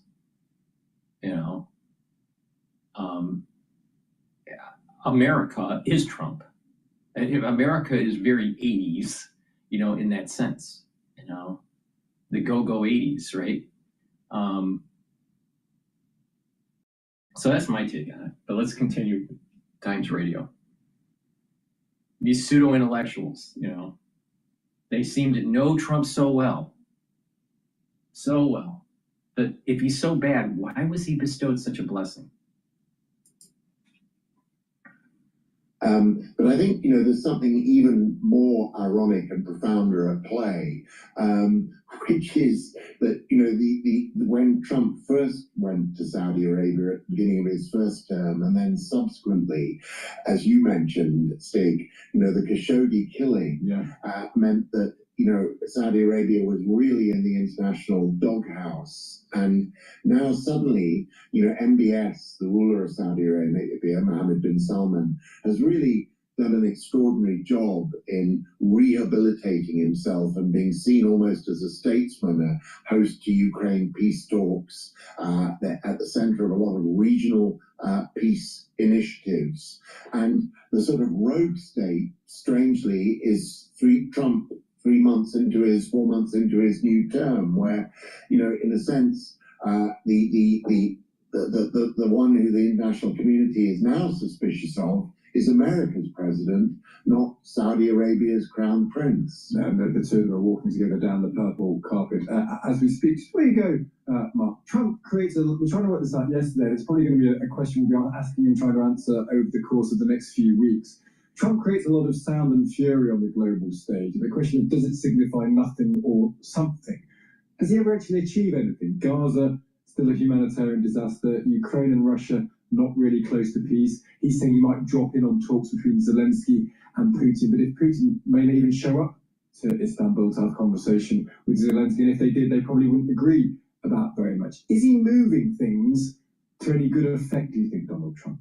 Well, again, if you look at his first term, both the Abraham Accords and the dramatic pivot against China were lasting changes in American foreign policy. But, the volume of noise and excitement around the much wider agenda of peace with North Korea, of removing Iran's nuclear capability, etc., was just that noise and excitement that led nowhere. And I think we all anticipated that, the early awe and fear, the fast-moving Trump 2 in these first months when he'd sort of come back from his Napoleon-like exile and had planned this time for a much more coherent, attack on policy problems, was going to lead to a better ratio between results and sound and fury, even if we didn't like the results. But in fact, you're right, Stig, I think. We are seeing the thing banging up against a wall. In the Middle East as much as anywhere. I think he hoped this would be a political visit to the Middle East with lots of diplomatic successes. Instead, it's pivoted to a commercial visit, and very much, I suspect, around his own family interests in many ways. And that is a measure less of his own preference and more of his failure on the political front to, in any substantial way, live up to his campaign promise that he was going to end wars, solve the world's conflicts overnight. They're proving a lot more intangible, entangled and difficult to solve than he anticipated. And he surrounded himself by a very inexperienced team who aren't really properly staffed or able to engage in complex negotiations whose roots are often centuries long. And, it's catching up with it. Yeah, easy to do the flash of a deal rather than something more substantive. Mark, really interesting stuff. Thank you for joining us. Thank you, Steve. That's Lord Malloch Brown there, the former Deputy Secretary General of the UN. All righty.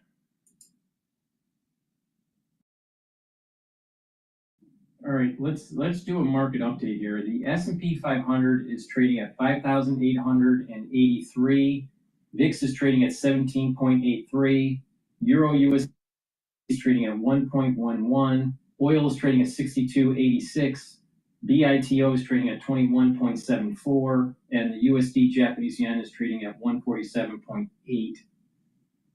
Gush is trading at 22.95. And DRIP is trading at 10.03. UCO is trading at 22.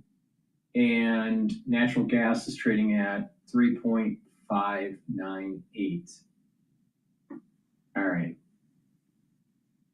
Please go to my store, the-studio-reykjavik.com, and get the probiotics. Probiotics is a great way to build that foundation for proper health. All right. I have two types. I have the veggie cap version or the powdered version. I prefer to take the powdered version because I take so many powders like the collagen and the lignans and the boomer boost and the gladiator barley. So I just, obviously the probiotics, and it's just easier for me. But some people don't do that and they prefer to take the veggie cap. Both are very high quality. So go to my store, get the probiotics, take it every day, drink it with filtered water. And guess what? You're going to help with your gut biome. You're going to reduce that inflammation. You're also going to help with your immune system.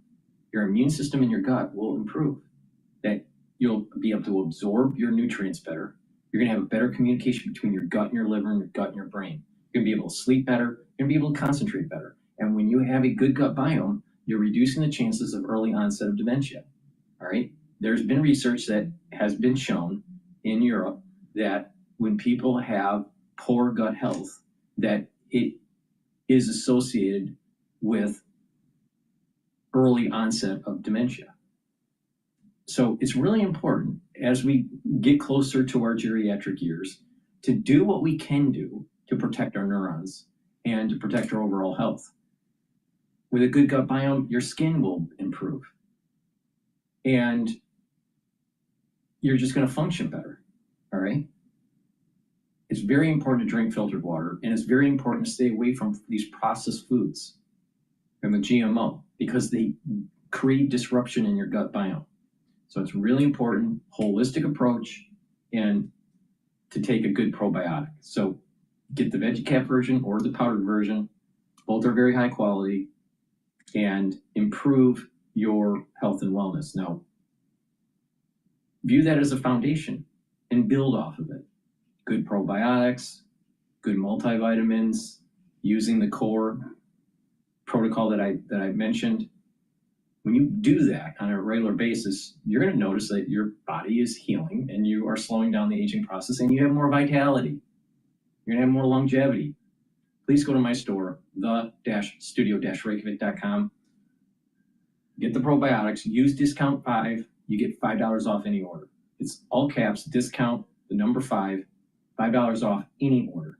So please go to my store, the-studio-reykjavik.com. The link is in the description of this video and all my videos. And another thing to stack with the probiotic, or just take them separately, are vitamin C and magnesium. This will help with your immune system.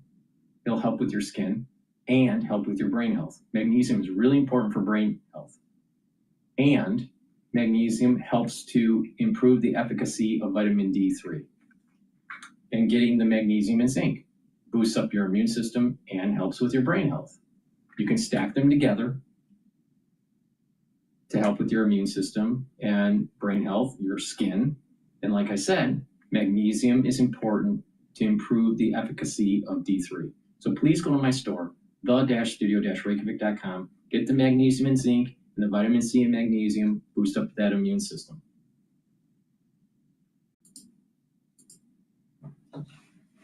It's, its plan to diversify its economy away from oil. I mean, that's how much money it needs domestically.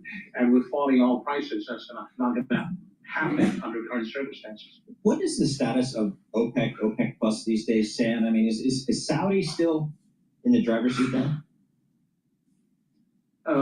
Yeah, I mean, in Russia, I mean, it's not something I'm following quite closely, but I mean, I do have a story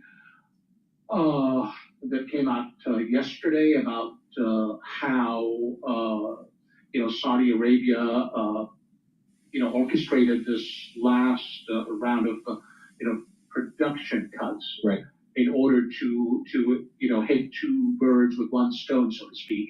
One is to punish the cheaters in OPEC Plus, and the other is to actually please Donald Trump, the head of this visit, because he's been calling for lower oil prices. Yes, he has. So it's sort of like a joint effort. On the one hand, you get the Saudis get to punish the cheaters, and then also get to help President Trump. Exactly. Which brings the question: what does Saudi Arabia want out of President Trump? I think they want us to look beyond the deals because they're saying this is about really redefining this strategic U.S.-Saudi relationship. I mean, you have to remember this relationship started sometime in 1945 when MBS's grandfather, King Abdulaziz, met then President Franklin Delano Roosevelt on the USS Quincy. And the agreement back then was pretty simple. I mean, in return for U.S. security and defense guarantees, all right, we're going to go. We're going to go to the Saudi-U.S. Investment Forum.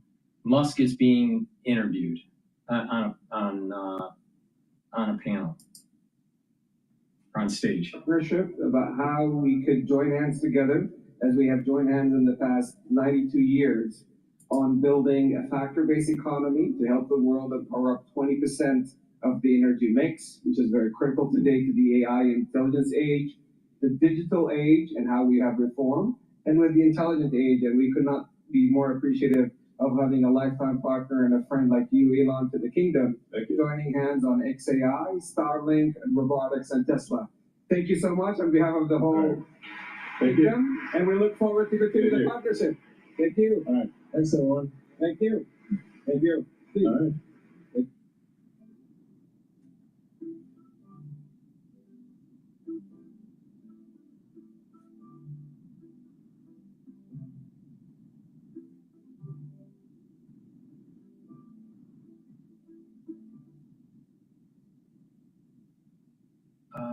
Let's see. All right, they did a 20. Let me see if I can catch it. When they started. That's a live thing that doesn't, you can't scroll it. That's weird. You can't scroll the.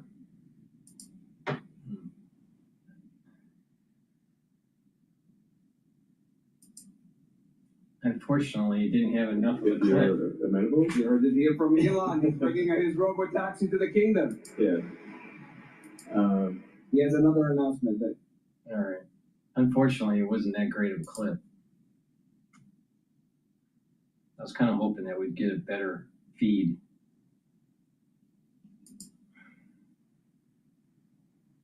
Oh, Trump's going to speak at the conference here soon. So let's just wait for that feed to pop in. All right, let's go to Bloomberg again. Solomon, MBS. Does that suggest that MBS is now, I guess, welcome back onto the world stage? Yep. Yeah, absolutely. I mean, this is, the whole world, particularly Western, nations who, if you remember in 2018, when he was accused of ordering the killing of Washington, Post columnist Jamal Khashoggi at the Saudi consulate in Istanbul. I mean, obviously, the Saudi version is that he had nothing to do with it. It was something that his underlings undertook, and he had no involvement whatsoever. But the whole world has, particularly Western countries, have looked beyond that because they feel like it's too costly to overlook Saudi Arabia. First, as a source of contracts, of business, this is a country that's in the heart of the Middle East in terms of, in terms of, you can't do anything in the Middle East without Saudi Arabia. That's really it. So they have to look beyond that. And obviously, with Saudi Arabia, this is before the current, situation with oil prices. Saudi Arabia was the main source of capital and also contracts for a lot of, Western countries. So obviously everybody's looked beyond that. I mean, today, MBS greeted Donald Trump as if he were the king of Saudi Arabia, except for the title. I mean, all the pomp and circumstance were that of a king greeting the head of state. Sam, thanks so much for joining us. Sam Dagger, Senior Middle East reporter for Bloomberg News, joining us via Zoom from Dubai. Again, at the beginning of President Trump's trip to the Middle East, a number of economic deals announced by the Trump administration. And what's interesting is that Saudis produce oil on the cheap, but because of their Saudi Vision Plan in 2030, where they had to pump a lot of money into transforming its economy, they really need oil prices near $100. We're talking like 90, 95 to make that happen. So to sacrifice that revenue in order to gain other things, those other things have to be the thing very is that worthwhile. there's so many different numbers that people are throwing out. She's saying 95. Some people are saying it's 80. Other people are saying it's 93. Who knows where it is? Probably closer to 80. On that fiscal revenue side in order to gain either compliance or maybe favor with President Trump, but they're willing to take it, but it hurts. All right, coming up, George Ferguson, Bloomberg Intelligence Senior Aerospace Defense and Airlines Analyst, talking about China finally removing a ban on Boeing deliveries. This is after the U.S. trade truce. We'll break down what exactly that means for the two largest trading partners. You're listening to Bloomberg Intelligence. Happy Tuesday.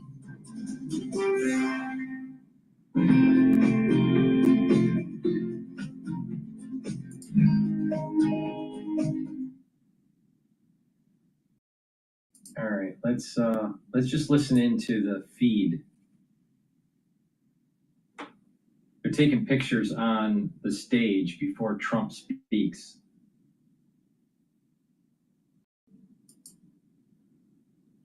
I think it's fascinating that they're getting into artificial intelligence with the oil rigs. It's a major, I think that's a major bellwether of what really is going to transpire with artificial intelligence in major industry. Let's see here. I'd like to get a nice feed from the country and has served at a man. All right, let's go back to Al Jazeera here. Look for a better feed.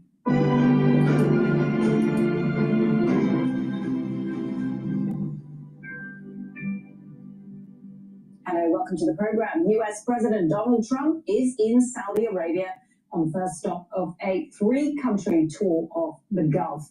And for Trump, deal-making is top of the agenda. The White House has already confirmed that Saudi Arabia has agreed to invest $600 billion in the U.S. in sectors ranging from artificial intelligence to infrastructure. Donald Trump has indicated he wants to push that figure over $1 trillion. We'll be live in Riyadh shortly, but first, this report from Kimberly Halkett. From the moment Air Force One entered Saudi airspace flanked by F-15 fighter jets, Donald Trump enjoyed a royal welcome to Saudi Arabia on his first major international trip of his second term. As the U.S. president's limousine, known as the Beast, approached the royal court, it was escorted by riders on Arabian horses and greeted by an honor guard playing both nations' national anthems. Once inside, Trump, the Crown Prince, dignitaries, and business leaders from both countries participated in a lavish coffee and tea ceremony, while Trump reportedly sipped on Diet Coke, the warm relationship between the two leaders on full display. The White House says the goal of Trump's trip is to deepen ties between the United States and Gulf kingdoms. The U.S. president is also hoping to secure more than $1 trillion in defense spending, up from the current $600 billion already pledged from Saudi Arabia. Ahead of a Saudi-U.S. investment forum, chief executives like Elon Musk of Tesla and Sam Altman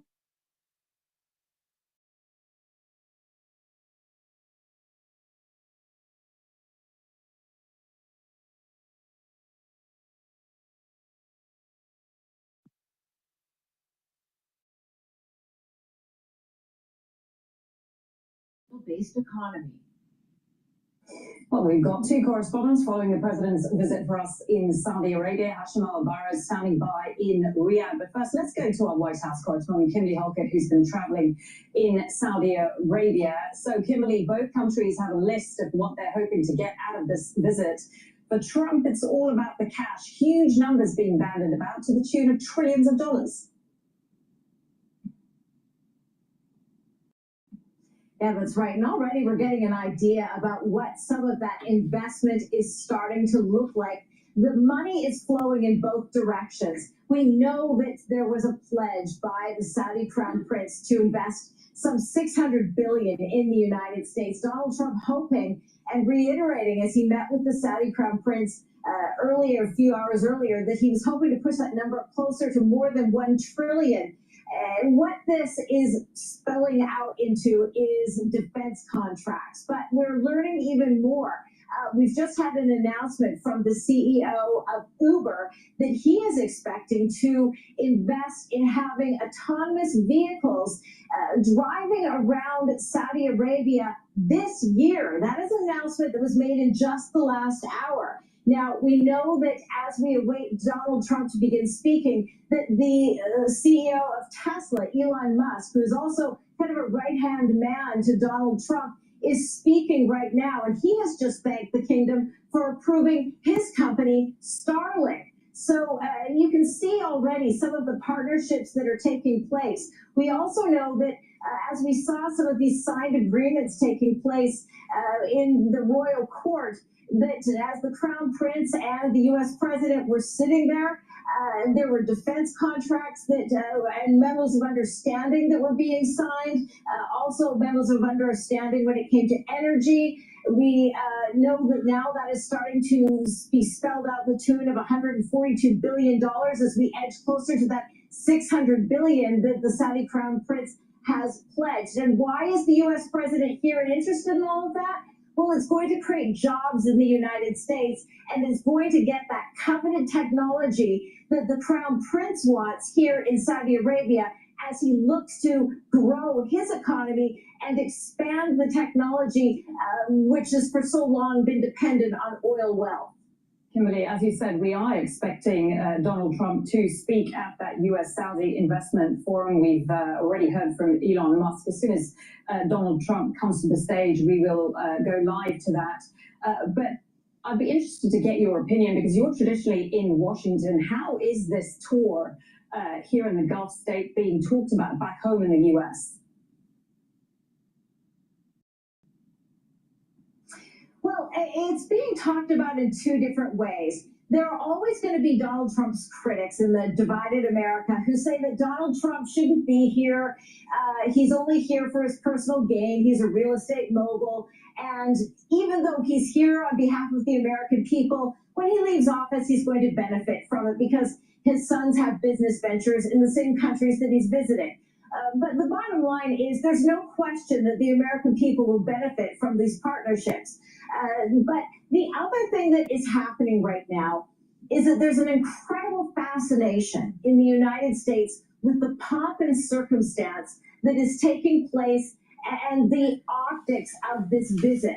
And Donald Trump himself loves this sort of thing. He doesn't just love the opportunities and the as a real estate developer in terms of the vast deserts and the opportunities for growth and development. He loves the opulence, the gold, and the ornateness, and the American people love this too. They love that they can see American companies now blossoming in Saudi Arabia and in Qatar and in UAE. They love that they can see side by side this juxtaposition of the American limousine, known as the Beast, being flanked by Arabian riders on Arabian horses, or just the sort of ornate costumes and Make America Great Again hats and American Business Forum. But side by side was the traditional red and white checkered head coverings of the Saudi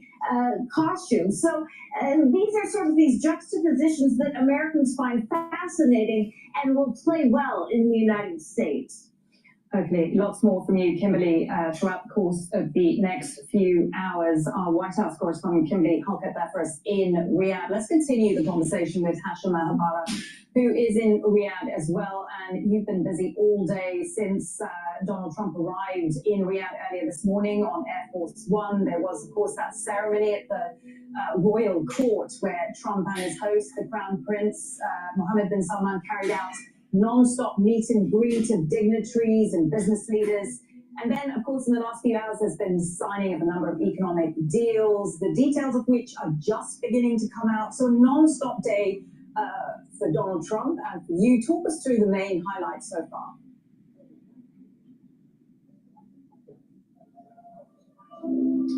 Malin, for the Saudis, this is quite a significant moment, and this explains why you saw the grand ceremony for President Donald Trump, the strategic economic partnership that was signed, and particularly the two key deals, the one about energy and the second one about upgrading Saudi Arabia's defense capabilities. And the Saudis have said that they are going to further seek more partnership with the United States of America. Ultimately, they would like to have an expanded security pact with the United States of America, something they were determined to have signed with the Biden administration. But it didn't work because of some differences over some of the strings that were attached to the agreement, particularly a push by the Americans for the Saudis to recognize the state of Israel, normalized with the Israelis. Saudis said that's off the table until there is a Palestinian state. We're So there is this aspect about finance, but then there is an aspect about politics, and this is where the Saudis and the Americans are looking forward to team up when it comes to solving some of the key issues in this part of the world, particularly Gaza, Lebanon, Iran, and also Syria. Ashim, I just want to make reference to the live pictures that we're looking at now. I presume you can see them as well. Donald Trump has just arrived. You can see him there with the Crown Prince. He is due to speak very soon at a US-Saudi investment forum. So we will go to that as soon as that starts. Actually, let's have a listen to see if that's about to start now. Of King Abdulaziz bin Abdulrahman Al Saud by U.S. President Harry Truman. And the journey begins with a historic moment, the 1945 meeting between King Abdulaziz bin Abdulrahman Al Saud and the President Franklin Roosevelt, a defining encounter that laid the foundation for a lasting diplomatic relationships between the two nations, the Kingdom of Saudi Arabia and the United States of America. And there, the two leaders will walk through the Journey of Transformation Gallery, Saudi Vision 2030 Gallery, a forward-looking space that brings to life the kingdom's national transformation. Here in this area, it features scale models of some of the kingdom's most iconic future projects, including Prince Mohammed bin Salman Stadium. This is as big as the reconstruction post-World War II of Japan, where they started moving towards a more industrial economy post-World War II, but also pre-World War II, when the Japanese were learning more about how to integrate Western science and industry into their economy. All right? This is huge, what's happening in Saudi Arabia.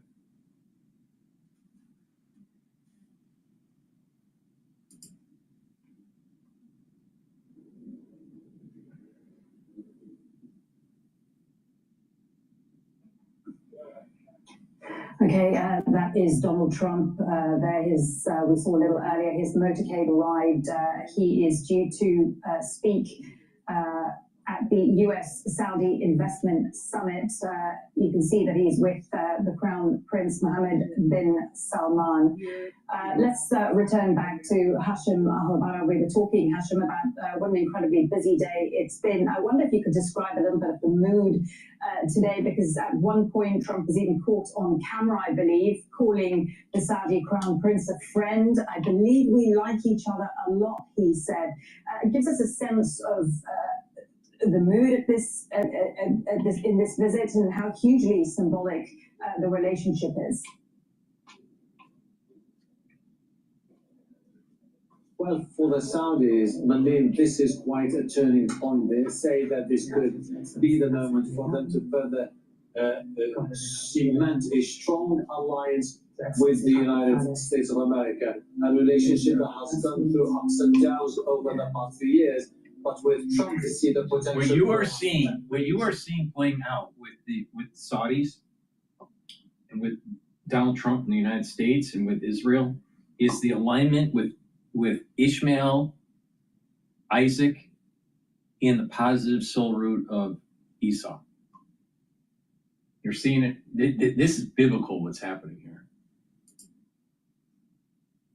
Using this whole visit by Trump to send a strong message that we are talking about a regional player adamant on the need to play a significant role in the near future in the entire region. So it's not just necessarily just about a trade agreement or the Saudis committing hundreds of billions of dollars into the American market. It's also about Saudi Arabia positioning itself as a key player. And this explains why they are saying that this visit today in the Saudi capital, Riyadh, vindicates Saudi Arabia's ever-growing influence across the world. It's quite a significant moment. And the way the Saudis also look at it is also that this is something that is going to be conducive to major international investments, particularly from the Americans into the Saudi market.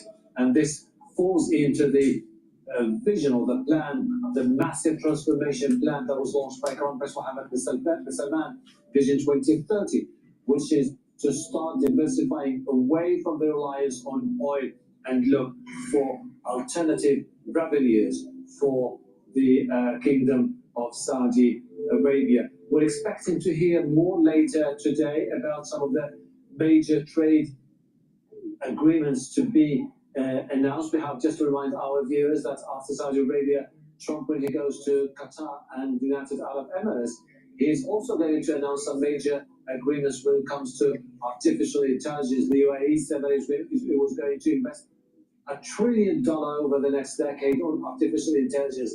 And the Saudis made it clear that they want to become a top global investor when it comes to artificial intelligence. And this explains the long list of American CEOs that we saw earlier today here in the Saudi capital, Riyadh, because they want to be part of that push. They want to be part of that drive, and they want to benefit from some of that major investment drive by the Saudis in artificial intelligence. So all in all, we're talking about a unique moment for Saudi Arabia, and this explains the choreography at places early today in the morning here in the Saudi capital. It's not just a state visit. It's not just one of those visits by an American president to Saudi Arabia.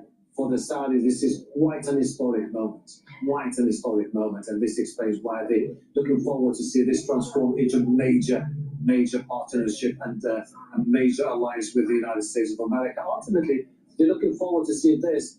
You can see Yasser al-Mayyan, who is the CEO of Saudi Arabia's sovereign wealth fund. He's been very instrumental in some of those major deals that were made with the Americans over the last few years, standing right behind President Donald Trump. And he's going to have to play a significant role in some of those trade deals, which will be later announced throughout the day between the Americans and the Saudis.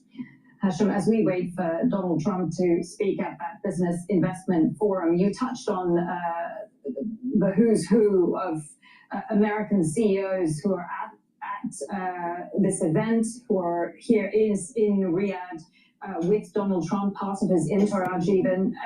I wonder if you could go through some of the names. I mean, I mentioned Elon Musk. We've got top execs from the likes of Boeing, Google, Amazon. Why are they all here? What are they hoping that they will get out of this visit? So basically, with the Saudis saying that they are going to invest $600 billion over the next 4 years in the United States of America, a figure that Trump says he wants to see double. You have CEOs representing the top 10 tech companies in the United States of America coming here to Saudi Arabia for the obvious reason. They would like to take part in the joint ventures and the trade agreements, and they want to benefit from the largest of Saudi Arabia, particularly when it comes to those investments in artificial intelligence. And this is very crucial for both parties, because Americans are looking forward for more investments to be able to expand the platforms that they have when it comes to artificial intelligence. And the Saudis, because they hope that the moment they will expand that partnership, it will be very beneficial for Saudi Arabia in the near future, particularly when it comes to access to the rare microchips. And this is something that will fit into the narrative of the Saudi, which is basically saying to their own people, you see that the investments we are making are paying off, and we will be seeing more American capital back into Saudi Arabia and more advanced technology coming back to Saudi Arabia to help the country move away from decades of reliance on fossil fuel. And today, part of that $600 billion is some of those investments which are going to be announced, particularly when it comes to the technology sector. This explains the presence of major American companies. But we also have to bring in mind also the Saudi companies, which have said over the past few days that they were committed to expand their presence in the United States of America and also to invest in different sectors, energy, infrastructure, but particularly in artificial intelligence. And this is the moment they will be moving into the forum. And this is where we're going to listen to some of the speeches made by some of the tycoons who are present here today in Saudi Arabia, most likely a speech from a statement by the American President Donald Trump. Hashim, just for our viewers' reference, I just want to remind anyone who may be joining right now that we're just watching. All right, it looks like Trump is being escorted to the stage here. Please go to my store, the-studio-reykjavik.com, and get the structural nanosilver drops and lozenges. We're in the allergy season in the United States, but use these lozenges during the cold season, the allergy season, or even if you live in an environment where the air quality is poor. You can get the drops in 100 count per bag. You can get it in blueberry, in cherry flavor, or also in honey and lemon. You get 100 per bag. It's made from structural nanosilver, very high quality. And I also have in stock the elderberry zinc lozenges in a 21 count. The lozenges are larger than the drops. But right when you have that irritation, take it right away to mitigate the problem. Please go to my store, the-studio-reykjavik.com, get the lozenges and the drops. Have some at work, have some at home, get a few bags, be prepared. They're very high quality, and you want to mitigate that irritation right away. Very, very important, especially with people that have allergies. Now, I've partnered up with Rainbow Herbals, and we've created these deodorants that are for males and females, so you can get it in citrus or in peppermint, lavender, and tea tree. They're very high quality. They're made from essential oils from the Himalayas. You use it as a dual purpose product. You use it as a deodorant every day, but it'll also help to detoxify your body. It has no aluminum and no baking soda. So please go to my store, the-studio-reykjavik.com, get the deodorants, help support my work, and help support your health. Get a few bars for your household. It's for males and females. Please go to my store, the-studio-reykjavik.com, get the deodorants, get the lozenges, and help support your health. Now, as we're waiting for Trump to speak, I think it's also important to talk about the first pillar of my core protocol, and that is taking Max 35, which is 35 parts per million, Max 14, 14 parts per million, or Cleanse, which is 30 parts per million, all at different price points. But you take a teaspoon a day, swish in your mouth, gargle, 20 seconds or 30 seconds, swallow. That's going to boost up your immune system. What it's going to do is just help with the health of your oral cavity and your oral pharynx, help with that mucosal barrier, and help the health of the epithelial lining. So it's going to help with your immune system. Really important. Take it every day. I take a teaspoon a day. If I'm not feeling well, I take a tablespoon or two, and then I go back to my maintenance dose. Do it every day. I've been doing this for over 5 years. Please go to my store, the-studio-reykjavik.com. Get the Max 35, Max 14, or Cleanse. Use discount 5 and you get $5 off. All right, let's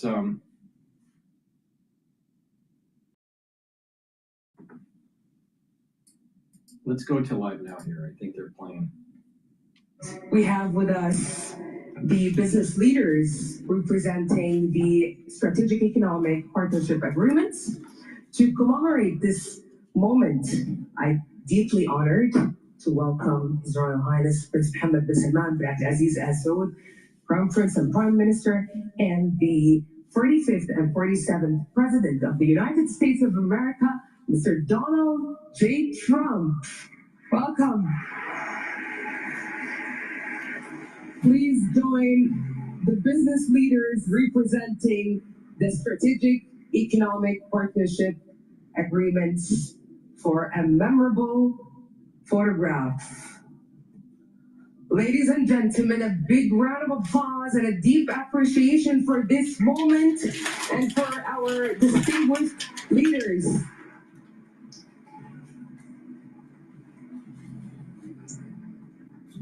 We witness this moment that reflects the trust and determination shared by two nations to move forward together.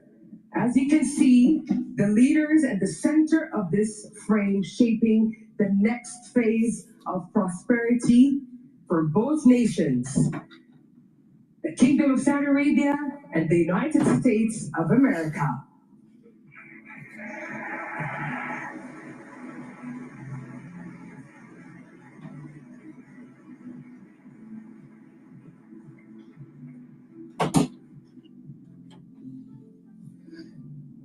And now, distinguished guests, I'm deeply and truly honored to welcome His Royal Highness, Prince Mohammed bin Salman bin Abdulaziz Al Saud, Crown Prince and Prime Minister, to deliver his speech. Welcome, Your Royal Highness. The stage is yours. What a moment. What a moment. What a moment.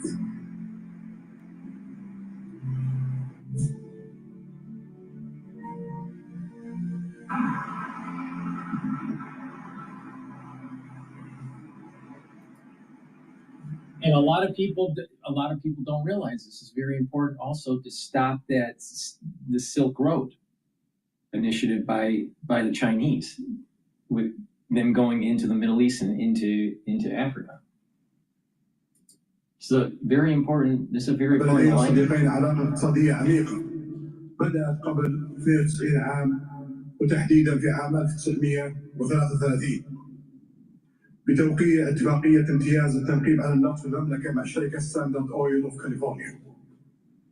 ونجتمع اليوم لتعميق هذه الشراكة الاستراتيجية في مراحلها المختلفة من اقتصاد قائم على الموارد الطبيعية إلى اقتصاد مبني على تنويع مصادر الدخل والمعرفة والابتكار. لقد كانت استثمارات الشركة إحدى أهم الركائز في علاقاتنا الاقتصادية، والاقتصاد السعودي حاليا أكبر اقتصاد في المنطقة وأكبر شريك اقتصادي للولايات المتحدة الأمريكية في المنطقة، ومن أسرع الاقتصادات نمواً بين مجموعة ال20. وقد انعكست متانة العلاقات الاقتصادية بين بلدينا على نمو التبادل التجاري إذ بلغ 500 مليار دولار خلال عام 2013 إلى 2024. واليوم نعمل على فرص شراكة بحجم 600 مليار دولار، من بينها اتفاقيات تزيد على 300 مليار دولار تم الإعلان عنها خلال هذا المنتدى.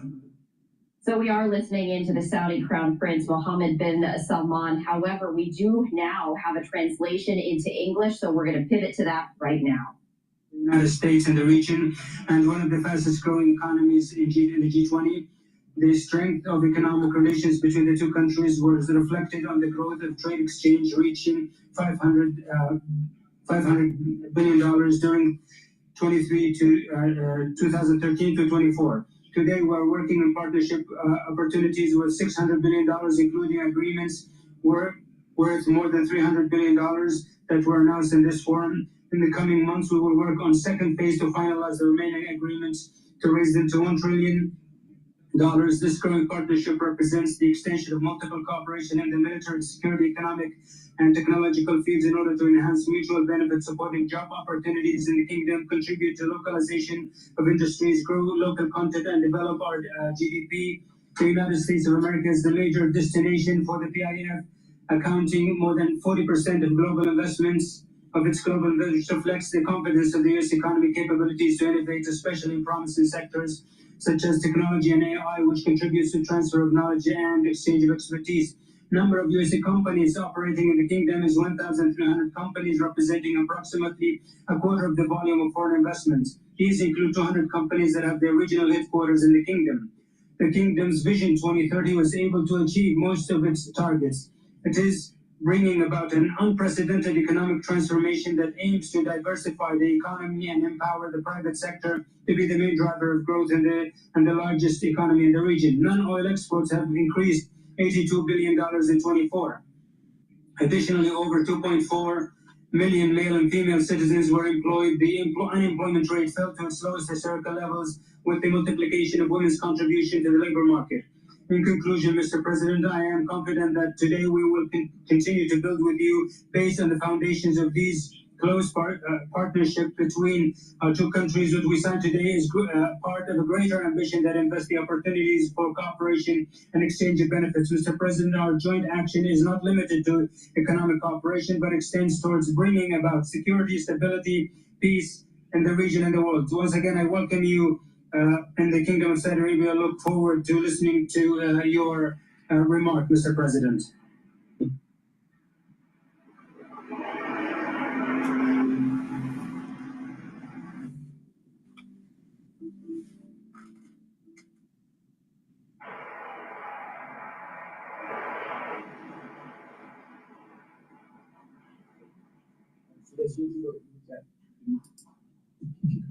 You need to go. And I'm proud to be an American, where at least I know I'm free.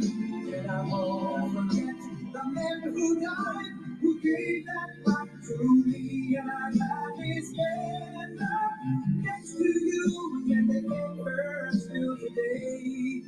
'Cause there ain't no doubt I love this land. God bless the USA.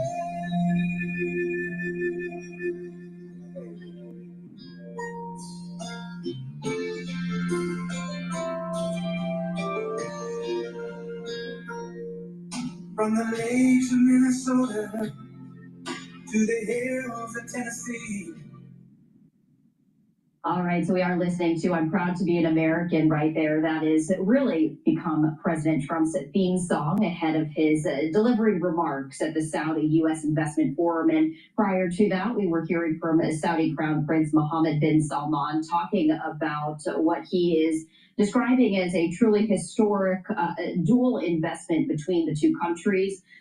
Really strengthening the relationship between the two countries of Saudi Arabia and the United States. That is the Crown Prince right there, previously on the left-hand side of your screen, as we are awaiting President Trump to deliver remarks as he has embarked upon his 4-day tour of the Middle East, the very first stop, Saudi Arabia. And we were sharing with you some of the agreements that he has signed earlier, focusing on the allyship with Saudi Arabia, but also talking about some concerns over Iran's nuclear program. So we are just moments away from hearing President Trump as he is speaking at the Saudi U.S. Investment Forum. They were sharing the billions of dollars that both countries have invested in one another as they continue to forge this allyship between the two nations amid a lot of conflict in the Middle East. And we see President Trump standing there as we await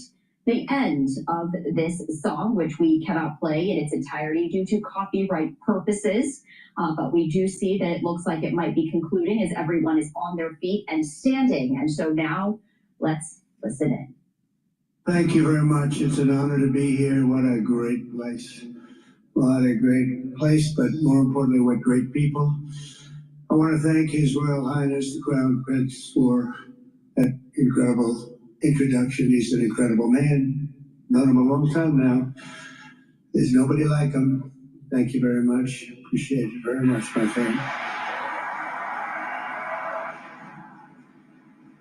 And it's a tremendous honor to return to this beautiful kingdom and be welcomed back with such extraordinary generosity and warmth. I've never forgotten the exceptional hospitality showed to us by King Salman, who's just, we talk about a great man. That is a great man. That is a great man, a great family. So that visit took place exactly 8 years ago. The graciousness of the royal family and the Saudi people is really unsurpassed, no matter where you go. Let me also thank the countless ministers, government officials, business leaders, and distinguished guests for that warm welcome. Very warm, and I know so many of you like to call out all of your names, but we've had a lot of problems. We'll be here for a long time. We don't want that, so don't be upset. With this historic state visit, we celebrate more than 80 years of close partnership between the United States and the Kingdom of Saudi Arabia. Ever since President Franklin Roosevelt met with King Solomon's father, King Abdul Aziz, aboard the USS Quincy in 1945, the U.S.-Saudi relationship has been a bedrock of security and prosperity.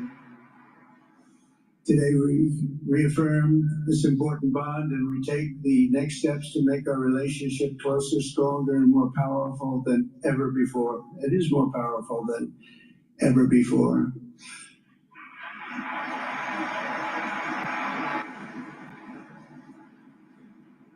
And by the way, it will remain that way. We don't go in and out like other people. It will remain that way.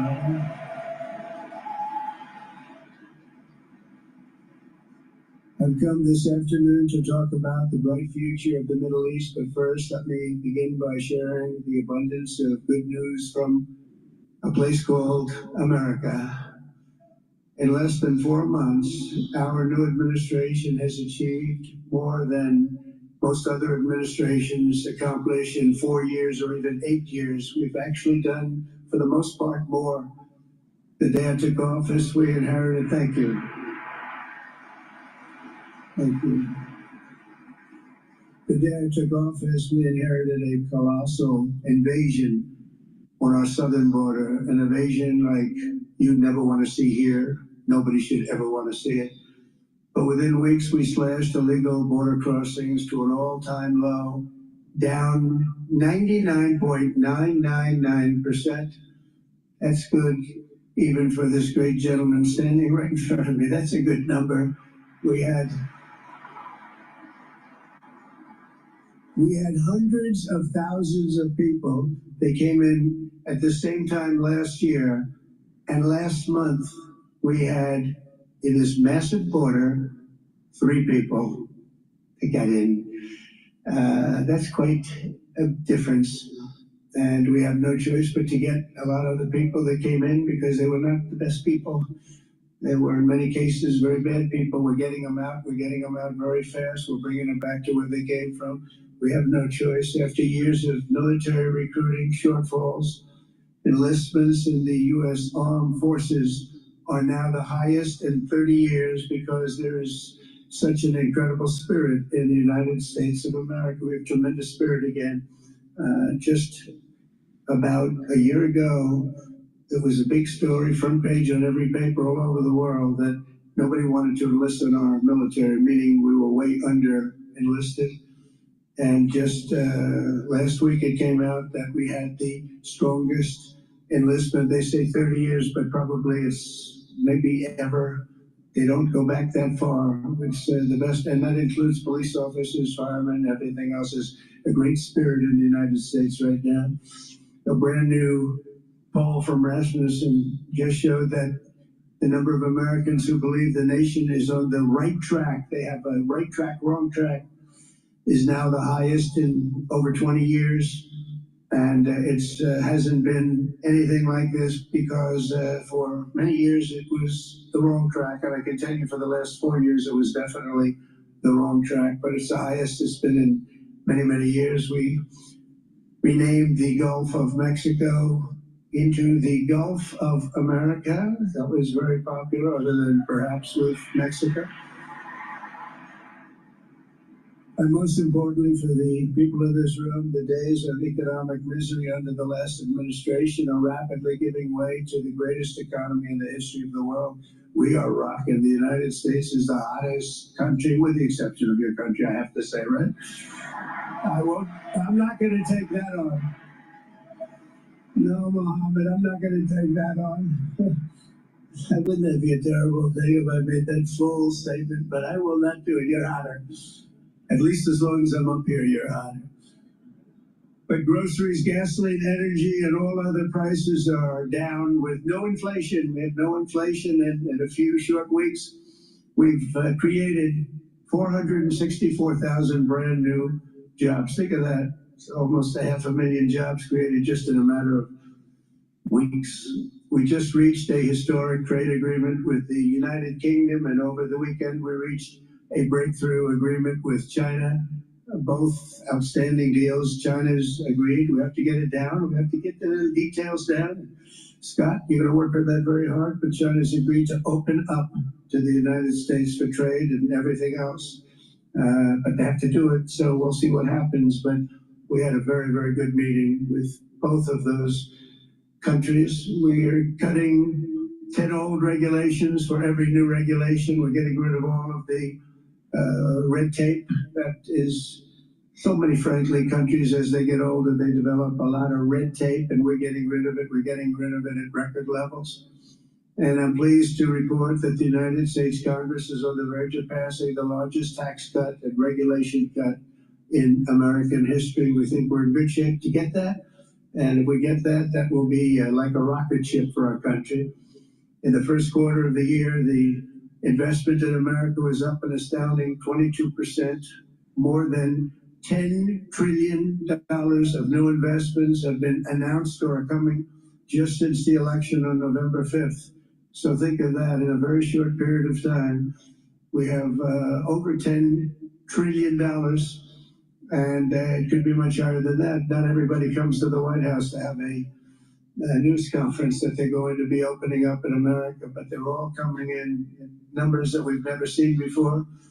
If you take a look at other presidencies, they wouldn't do $1 trillion sometime in years. We did this in essentially 2 months because you have to say we got into office and they gave me about a month to clean up and fix up the Oval Office. And after that, we started working. And the money is pouring in, the jobs are pouring in, the companies are pouring into our country like we've never seen before. There's never been anything like it.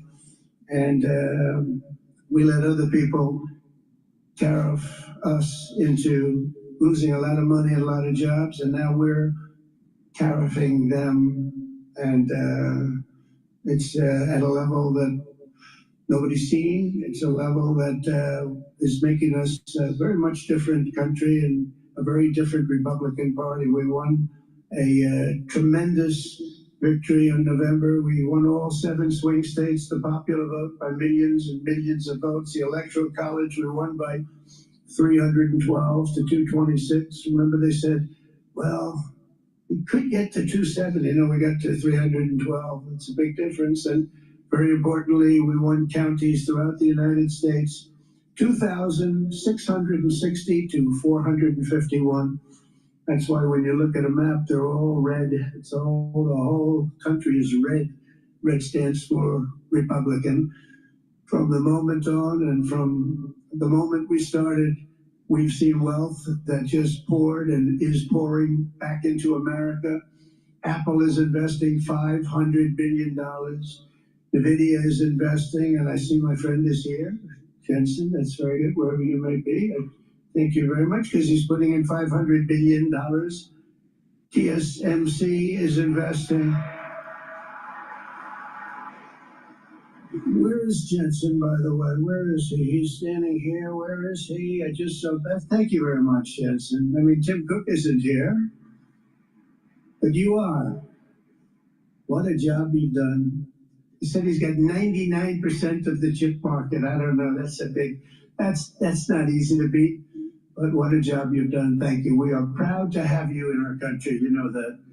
Thank you for the investment. TSMC is investing $200 billion, and with this trip, we're adding over $1 trillion more in terms of investment into our country and buying our products. And you know, nobody makes military equipment like us. And we have the best military equipment, the best missiles, the best rockets, the best everything. Best submarines, by the way. Most lethal weapon in the world. In addition to purchases of $142 billion of American-made military equipment by our great Saudi partners, the largest ever. This week there are multi-billion-dollar commercial deals with Amazon, Oracle, AMD. They're all here. Uber, Qualcomm, Johnson & Johnson, and many, many more. So I want to congratulate everybody. So many great business executives, many of you, most of you I know.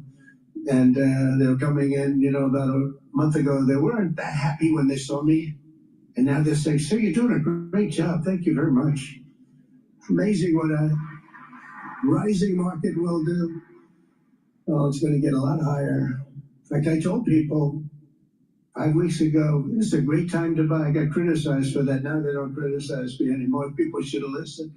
But it's going to go a lot higher. You're going to see, we've never had anything like this happen. It's an explosion of investment and jobs, and great companies are coming in. Never seen anything like it. There's no better place to make a future or make a fortune, do anything, frankly, than what we have in the United States of America under a certain President, Donald J. Trump. I have the right attitude. I have the same attitude that the people in the front row, second row, third row have. As you get back, perhaps they start to wane a little bit in terms of their view. But they understand, and we're doing what a lot of smart people would do. And we're not necessarily being politically correct. You saw what we did yesterday with healthcare. We've cut our healthcare by 50 to 90%. You're going to see drugs and pharmaceuticals come down at numbers that nobody has ever seen. And drugs, pharmaceuticals, we think will be dropping. And it will be a redistribution of costs with other nations, which really took advantage of a very nice group of people that ran our country. But not only is this a time of incredible excitement in the United States, it's also an exhilarating period right here in the Arabian Peninsula. Beautiful place, by the way. Beautiful place. Exactly.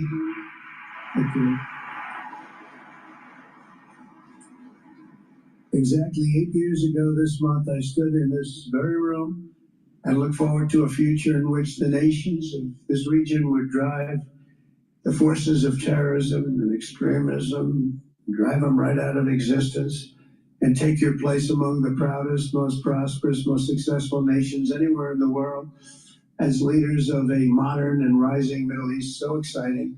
So exciting. Mohammed, you sleep at night? How do you sleep? Just thinking.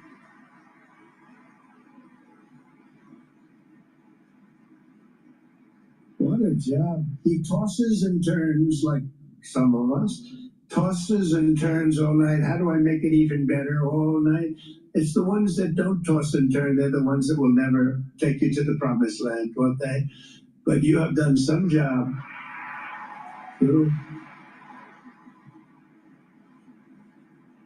But critics doubted that it was possible what you've done. But over the past 8 years, Saudi Arabia has proved the critics totally wrong. The transformation that has occurred even by these incredible business leaders. I mean, you have the biggest leaders in business anywhere in the world standing right before us. But the transformation that has occurred under the leadership of King Salman and Crown Prince Mohammed has been truly extraordinary. Such a thing as I don't think ever happened before. I've never seen anything at that scale happen before. And I guess, you know, maybe you could say the United States is doing pretty well too, you know, but I don't think too many people have seen that happen before. Majestic skyscrapers, the towers that I see, the difference between now and 8 years ago. And 8 years ago was very impressive, but the towers that I see rising, some of the exhibits that I was shown by Mohammed, what I've seen there is just an amazing, it's an amazing process, amazing genius of so many people, architecture, but I have a feeling I know where many of those ideas came from. Happens to be sitting right in this room right before me, but the towers and all of the different, I've seen a lot of different towers. I didn't think there's any version of a tower that I haven't seen in one form or another. Well, I just passed 4 exhibits. I have never seen anything like any of them. So it's going to be very exciting. And they sit among the ancient wonders of a growing and exciting city. It's really amazing. Riyadh is becoming not just a seat of government, but a major business, cultural, and high-tech capital of the entire world. The World Cup is here. Johnny, just stand up, Johnny. Johnny, thank you, Johnny.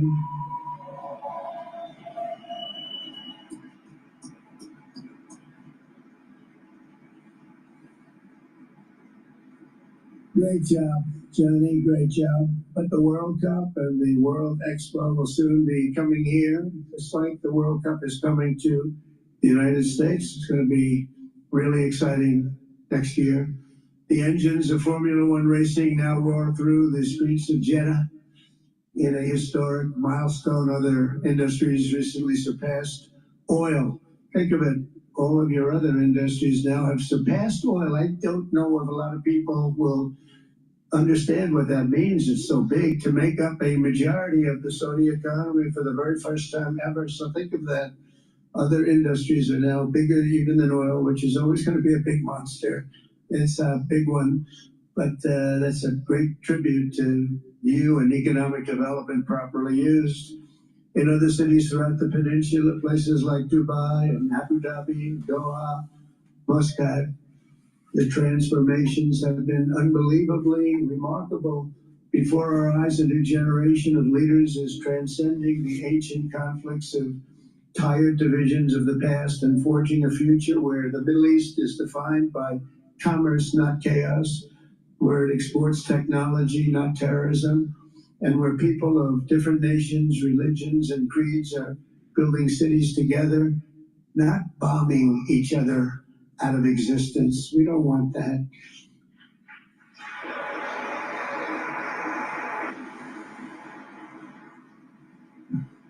And it's crucial for the wider world to know this great transformation has not come from Western interventionists or flying people in beautiful planes giving you lectures on how to live and how to govern your own affairs. No, the gleaming marvels of Riyadh and Abu Dhabi were not created by the so-called nation builders, neocons, or liberal nonprofits like those who spend trillions and trillions of dollars failing to develop Kabul, Baghdad, so many other cities. Instead, the birth of a modern Middle East has been brought by the people of the region themselves, the people that are right here, the people that have lived here all their lives, developing your own sovereign countries, pursuing your own unique visions and charting your own destinies in your own way. It's really incredible what you've done. In the end, the so-called nation builders wrecked far more nations than they built, and the interventionists were intervening in complex societies that they did not even understand themselves. They told you how to do it, but they had no idea how to do it themselves. Peace, prosperity, and progress ultimately came not from a radical rejection of your heritage, but rather from embracing your national traditions and embracing that same heritage that you love so dearly.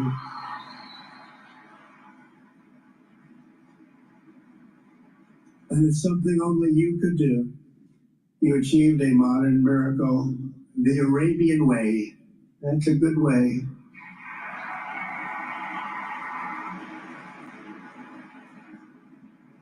Today, the Gulf nations have shown this entire region a path towards safe and orderly societies with improving quality of life, flourishing economic growth, expanding personal freedoms, and increasing responsibilities on the world stage. After so many decades of conflict, finally it is within our grasp to reach the future that generations before us could only dream about, a land of peace, safety, harmony, opportunity, innovation, and achievement right here in the Middle East. So beautiful. It's such a beautiful thing that's happening. I guess, the people that are here can't even really appreciate it because you see it happening, and it's when you come to a place that you haven't seen in 5 years or 10 years or 20 years that it's even more incredible. When I left office just over 4 years ago, that future seemed almost impossible, what you've done. Together we had obliterated the killers of ISIS. We wiped them out, terminated its founder and leader, al-Baghdadi.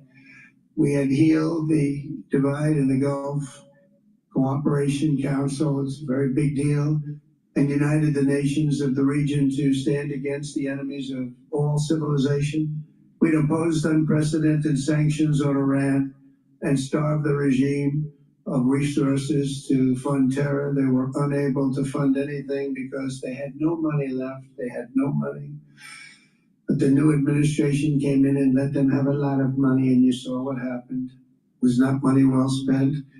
And with the historic Abraham Accords that we're so proud of, all the momentum was aimed at peace, and it aimed very successfully. It's been an amazing thing, the Abraham Accords, and it's my fervent hope, wish, and even my dream that Saudi Arabia, a place I have such respect for, especially over the last fairly short period of time, what you've been able to do, but we'll soon be joining the Abraham Accords. I think it'll be a tremendous tribute to your country, and it will be something that's really going to be very important for the future of the Middle East.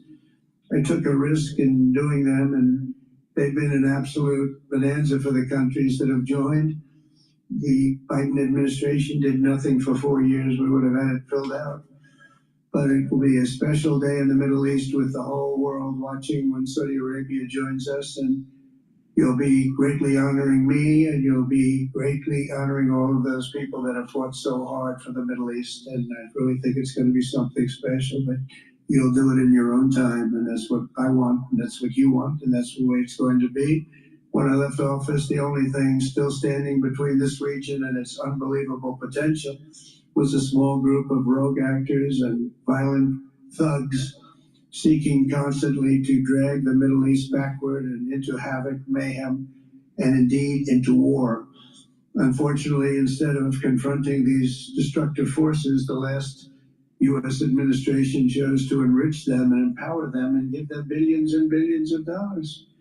The Biden administration, the worst administration in the history of our country, by the way, spurned our most trusted and longstanding Gulf partners, and I can say partners worldwide. One of our great, great partners, no matter who we look to, and we have great partners in the world, but we have none stronger and nobody like the gentleman that's right before me. He's your greatest representative, greatest representative.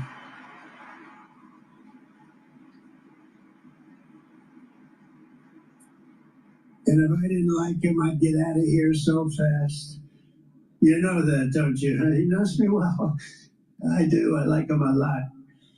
I like him too much. That's why we give so much, you know? Too much. I like you too much.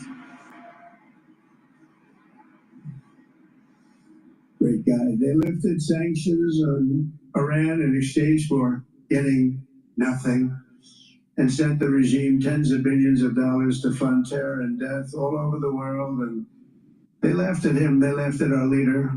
And they're still laughing at our leader. They thought him a fool.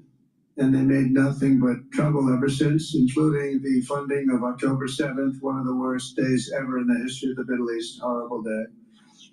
Biden removed the Houthis from the list of foreign terrorist organizations, even while missiles and drones were being launched right here at your beautiful city of Riyadh, and launched at ships that they happened to be sailing in the wrong location. The Biden administration's extreme weakness and gross incompetence derailed progress toward peace, destabilized the region, and put at risk everything we had worked so hard to build together. And when you think of the great achievements that you've made, to do it in light of a pretty hostile administration, an administration that was not a believer, it makes your achievements even greater.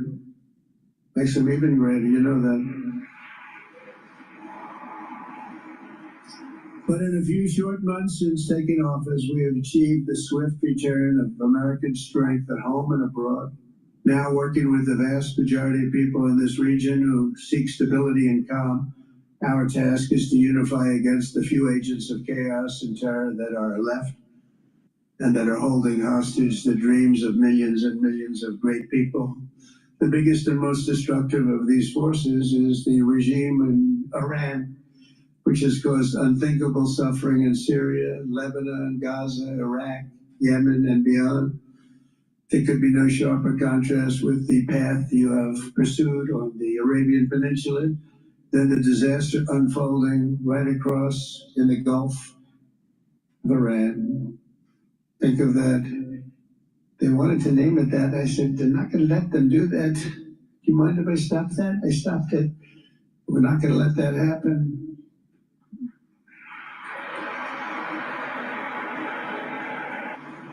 While you have been constructing the world's tallest skyscrapers in Jeddah and Dubai, Tehran's 1979 landmarks are collapsing into rubble and dust. They had it going for a little while under a much different system, but those buildings are largely falling apart, falling down, while you're building some of the world's biggest and most incredible infrastructure projects. Buildings, all sorts of things you're building that nobody's ever even seen before. Iran's decades of neglect and mismanagement have left the country plagued by rolling blackouts lasting for hours a day. All the time you hear about it. While your skill has turned dry deserts into fertile farmland, Iran's leaders have managed to turn green farmland into dry deserts as their corrupt water mafia, let's call it the water mafia, causes droughts and empty riverbeds. They get rich, but they don't let the people have any of it. And then, of course, there's the key difference at the root of it all. While the Arab states are focused on becoming pillars of regional stability and world commerce, Iran's leaders have focused on stealing their people's wealth to fund terror and bloodshed abroad. Most tragic of all, they have dragged down an entire region with them. Countless lives were lost in the Iranian effort to maintain a crumbling regime in Syria. Look at what happened with Syria. In Lebanon, their Hezbollah proxies have pillaged the hopes of a nation whose capital, Beirut, was once called the Paris of the Middle East. Can you imagine all of this misery and so much more was entirely avoidable, absolutely avoidable. And Mohammed knew that. He knew that. Smart people knew that. If only the Iranian regime had focused on building their nation up instead of tearing the region down. Yet I'm here today not merely to condemn the past chaos of Iran's leaders, but to offer them a new path and a much better path toward a far better and more hopeful future. As I've shown repeatedly, I am willing to end past conflicts and forge new partnerships for a better and more stable world, even if our differences may be very profound, which obviously they are in the case of Iran. I have never believed in having permanent enemies. I am different than a lot of people think.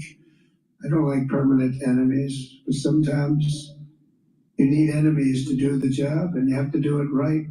Enemies get you motivated. In fact, some of the closest friends of the United States of America are nations we fought wars against in generations past, and now they're our friends and our allies.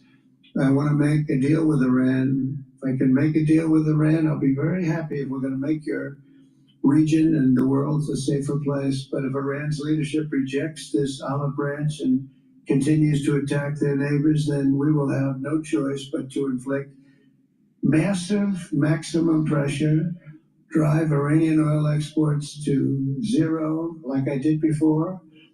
You know that they were a virtually bankrupt country because of what I did. They had no money for terror. They had no money for Hamas or Hezbollah, and take all action required to stop the regime from ever having a nuclear weapon. Iran will never have a nuclear weapon.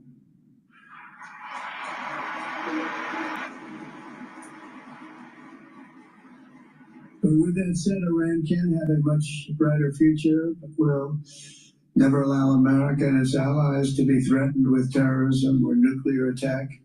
The choice is theirs to make. We really want them to be a successful country. We want them to be a wonderful, safe, great country. But they cannot have a nuclear weapon. This is an offer that will not last forever. The time is right now for them to choose. Right now, we don't have a lot of time to wait. Things are happening at a very fast pace. Happening right here, they're happening at a very fast pace. So they have to make their move right now, one way or the other, make your move. As I said in my inaugural address, my greatest hope is to be a peacemaker and to be a unifier. I don't like war. We have the greatest military, by the way, in the history of the world. You know, I rebuilt our military in my first 4 years and rebuilt it into the most powerful military there is. And you saw that when I knocked out ISIS in 3 weeks. People said it would take 4 years, 5 years. I did it. We did it in 3 weeks. Just days ago, my administration successfully brokered a historic ceasefire to stop the escalating violence between India and Pakistan. And I used trade to a large extent to do it. I said, fellas, come on, let's make a deal. Let's do some trading. Let's not trade nuclear missiles. Let's trade the things that you make so beautifully. And they both have very powerful leaders, very strong leaders, good leaders, smart leaders. And it all stopped. Hopefully it'll remain that way, but it all stopped. I was very proud of Marco Rubio and all of the people that worked so hard. Marco, stand up. What a great job you did on that. Thank you, J.D. Vance. Marco. The whole group worked with you, but that was a great job. And I think they're actually getting along. Maybe we can even get them together a little bit, Marco, where they go out and have a nice dinner together. Wouldn't that be nice? But we've come a long way, and it's going to be, you know, millions of people could have died from that conflict that started off small and was getting bigger and bigger and bigger by the day. I've also been working relentlessly to end the terrible bloodshed between Russia and Ukraine, and very importantly, talks are being held in Turkey later this week, probably on Thursday, and they could produce some pretty good results. Our people are going to be going there. Marco's going to be going there. Others are going to be going, and we'll see if we can get it done. 5,000 people, young people for the most part, soldiers from Ukraine, soldiers from Russia. They're not from here, and they're not from the United States, but they're souls. They're souls. I think usually, mostly they're young, beautiful souls that left their parents waving goodbye, left their brothers and sisters. Goodbye, I'll see you soon. And they got blown to pieces. 5,000 on average a week are dying, and people are dying elsewhere in the region, but tremendous numbers like we haven't seen since World War II are dying, and I want to stop it. I want to stop it. It's a horrible war. Would have never happened if I were president. That's a war that would have never happened. October 7th would have never happened if I were president, because Iran had no money to pay Hamas or anybody else. They had no money. They were not looking to take care of them. They had to take care of themselves. They had no money. We stopped their oil effectively with the embargoes and sanctions. But let me take this opportunity to thank the Kingdom of Saudi Arabia for the constructive role that you played in facilitating the Ukraine talks. And it really is, you've been amazing. You've made everything available to us. Thank you very much. Thank you. And if we get that settled, we'll pay a special tribute to what you've done. You really did lay a great groundwork. Thank you very much. Appreciate it. The West should not be dragging itself backward into another endless war in Europe, yet another endless war. We should stop the killing and work together to address the biggest long-term threats as one unbeatable team. Think of us as an unbeatable team. I mean, when you look at what you've done here, that's much more difficult than stopping stupidity. Think of it. It's stupidity. What you've done is much more difficult, and you did it better than anybody else has ever done it. As President of the United States, my preference will always be for peace and partnership whenever those outcomes can be achieved. Always, it's always going to be that way. Only a fool would think otherwise. In recent years, far too many American presidents have been afflicted with the notion that it's our job to look into the souls of foreign leaders and use U.S. policy to dispense justice for their sins. They loved using our very powerful military, and now it's really the most powerful it's ever been. We just are getting a budget approved, $1 trillion, highest budget we've ever had in history for military, $1 trillion. And we're getting the greatest missiles, the greatest weapons. And, you know, I hate to do it, but you have to do it because we believe in peace through strength. You have to have the strength, otherwise bad things could happen. But hopefully we'll never have to use any of those weapons. Seems to be an awfully big waste of money. You're never going to use them, but hopefully we'll never have to use them because the destructive power of some of those weapons are like nobody's seen before. I believe it is God's job to sit in judgment, my job to defend America and to promote the fundamental interest of stability, prosperity, and peace. That's what I really want to do. I will never hesitate to wield American power if it's necessary to defend the United States or to help defend our allies.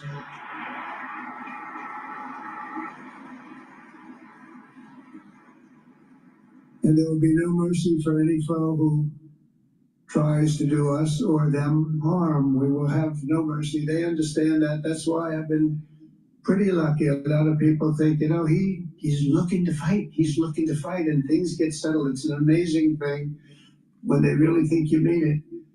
But we do. We have the greatest military, the strongest military, stronger than any. Nobody's even close. We have the best weapons in the world, but we don't want to use them. If you threaten America or our partners, however, then you'll be faced with overwhelming strength and devastating force. We have things that you don't even know about, you don't hear about.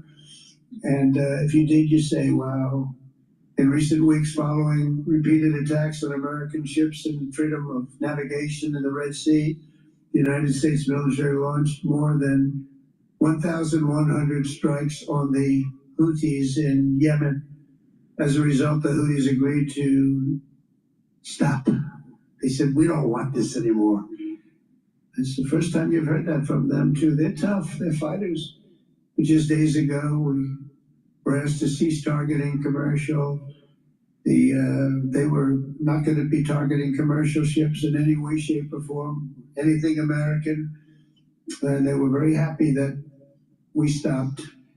But we had 52 days of thunder and lightning like they've never seen before.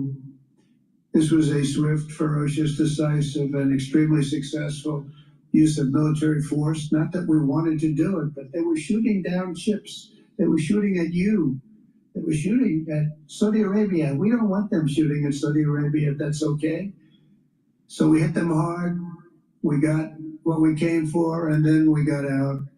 Since January 20th, the U.S. military has terminated 83 terrorist leaders operating across Iraq, Syria, and Somalia, including ISIS's #2 global leader. You read about that just recently. With the help of Pakistan, we apprehended the ISIS terrorists responsible for the attack on 13 American service members at Abbeygate, that horrible, horrible disaster during this Afghanistan withdrawal. You know, that's another thing that we don't even think about so much anymore. 13 died, but 42 were horribly wounded. But hundreds of people died overall, because I count the people on the other side. Hundreds of people just grossly incompetent. It's probably why Putin decided to go into Ukraine, something he never would have done if I were president. But we wouldn't have had the problems of October 7th if I were president. We wouldn't have had Ukraine, Russia if I were president. We wouldn't have had Abbeygate, because there wouldn't have been any reason we were getting out, but we were getting out with dignity and with strength and power. But the way they got out was not good. I think it was the most embarrassing moment in the history of our country. And we've been working tirelessly to bring back all hostages held by Hamas. We brought back a lot already, but we're bringing back more. This weekend, we successfully negotiated the release of the last American hostage, Edan Alexander. Just came out a few hours ago, and we continue to work to get that war ended as quickly as possible. It's a horrible thing that's taking place. All civilized people must condemn the October 7th atrocities against Israel, which would never have happened again if you had probably a different president, but definitely if you had me as president. The people of Gaza deserve a much better future, but that will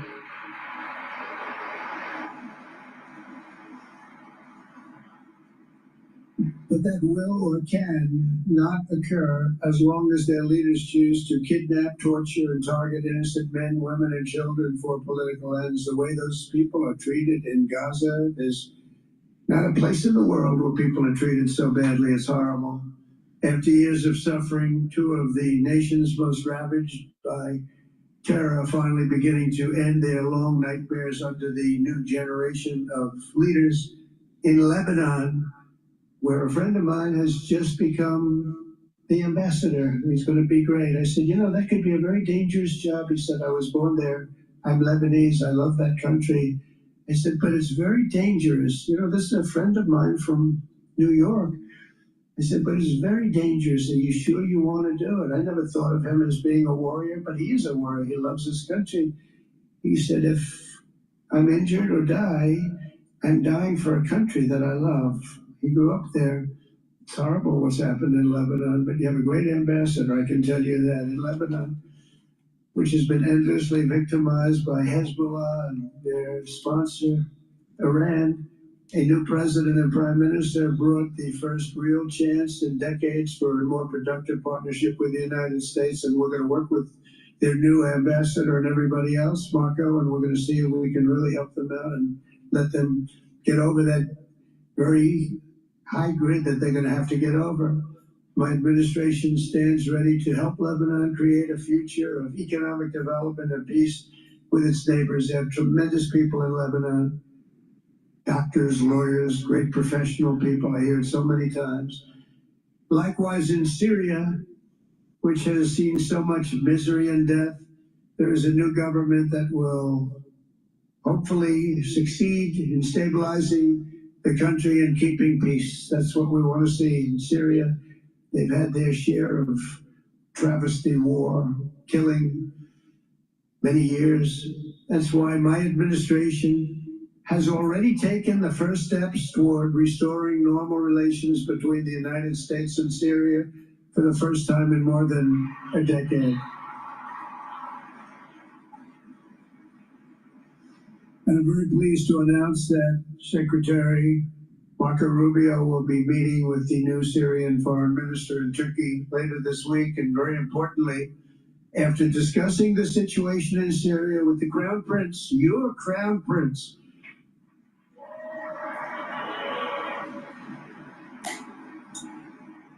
and also with President Erdogan of Turkey, who called me the other day and asked for a very similar thing, among others, and friends of mine, people that I have a lot of respect for in the Middle East. I will be ordering the cessation of sanctions against Syria in order to give them a chance at greatness.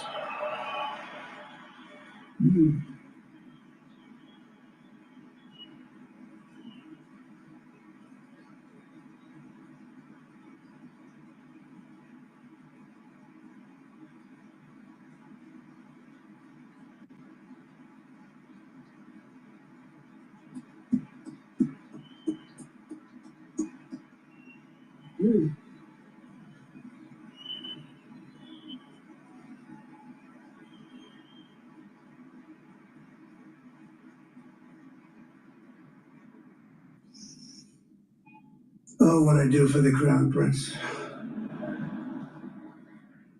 The sanctions were brutal and crippling and served as an important function, nevertheless, at the time. But now it's their time to shine. It's their time to shine. We're taking them all off, and they're going to have, I think they're going to have, based on the people and the spirit and everything else that I'm hearing about. So I say, good luck, Syria. Show us something very special like they've done, frankly, in Saudi Arabia. Okay, they're going to show us something special. Very good people.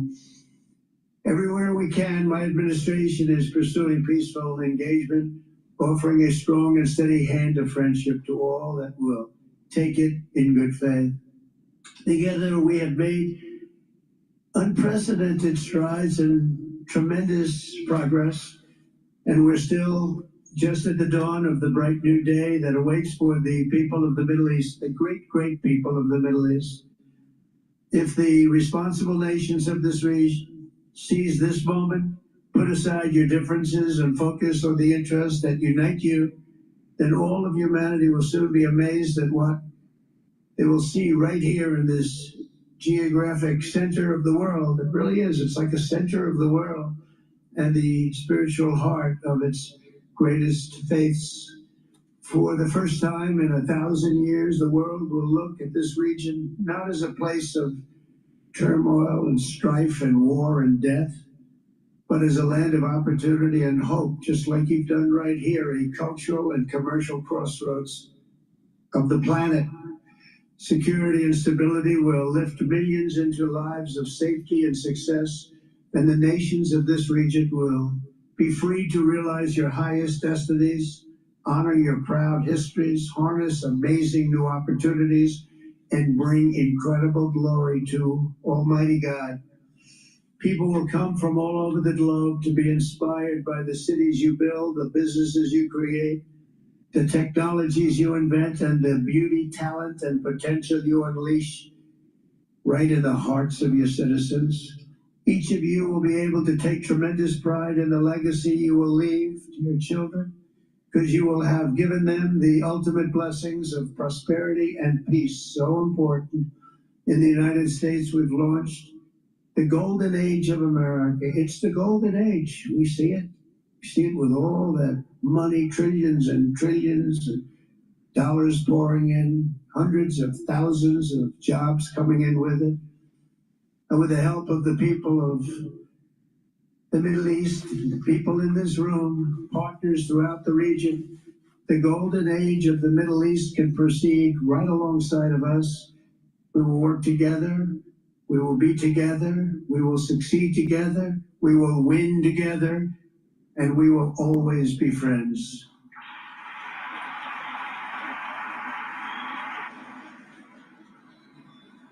Thank you.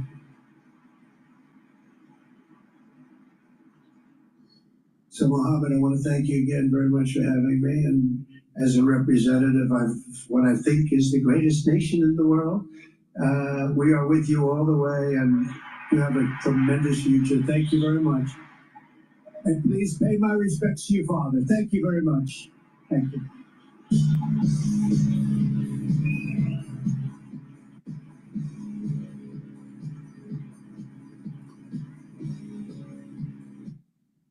Playing the village people? Are you kidding me? We are seeing an inflection point of our future right now. Now, we're not going to see it manifest until a decade or two from now, but this is an inflection point right here. And this goes in line with what I've been saying, that the Jacob soul root, the positive soul root of Esau and Ishmael are going to align, and there's going to be peace and prosperity in the world. But Esau negative soul root has to die. Now, it can die through a peaceful means, or it can die through a violent means, but it has to die. Please go to my store, the-studio-reykjavik.com, get the turmeric. This will bring down inflammation and soak up free radicals. That will help with your immune system and your cardiovascular system. Ashwagandha root brings down cortisol levels and helps for you to control your blood glucose levels. That will bring down inflammation at the vascular level and systemically. So this will help with your cardiovascular health and your immune system. And olive leaf extract, dual purpose.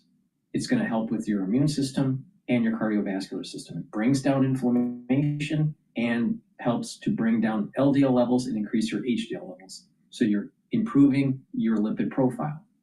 Lower LDL means lower probability of having LDL oxidized. LDL that's oxidized creates plaque. If you can reduce oxidized LDL, you have less plaque buildup. Stack these together, and you're helping your immune system and your cardiovascular system. Turmeric, ashwagandha, and olive leaf extract.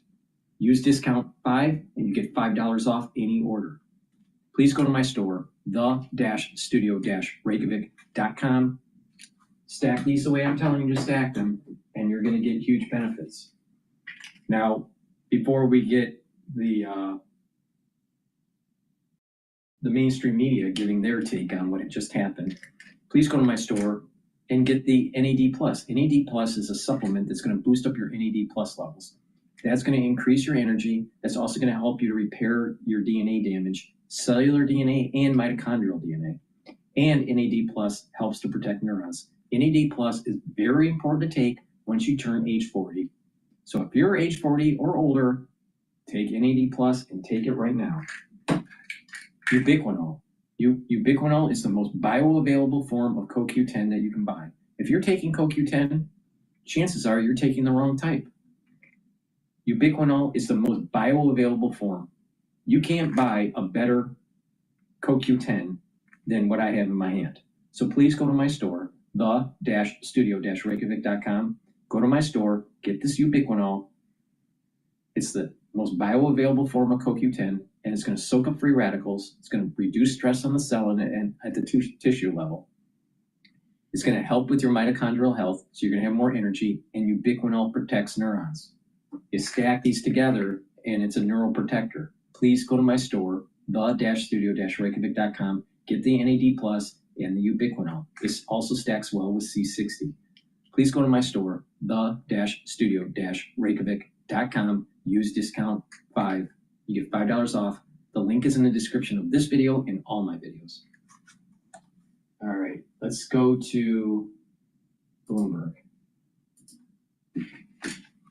Those on Thursday, but right now the nowcasts are putting it at 1.5% to 2%, which is kind of where we were at the beginning of the year and what people expected without tariffs. So there's nothing for them to really do at this point except wait and see what happens. If they knew what the president was planning, you could stick it in the models and try to come up with a forecast. But since it changes every day. Well, we're going to get retail sales this week, and that's a big one. I mean, how's the consumer doing? I mean, that's going to be really, I would think, really important.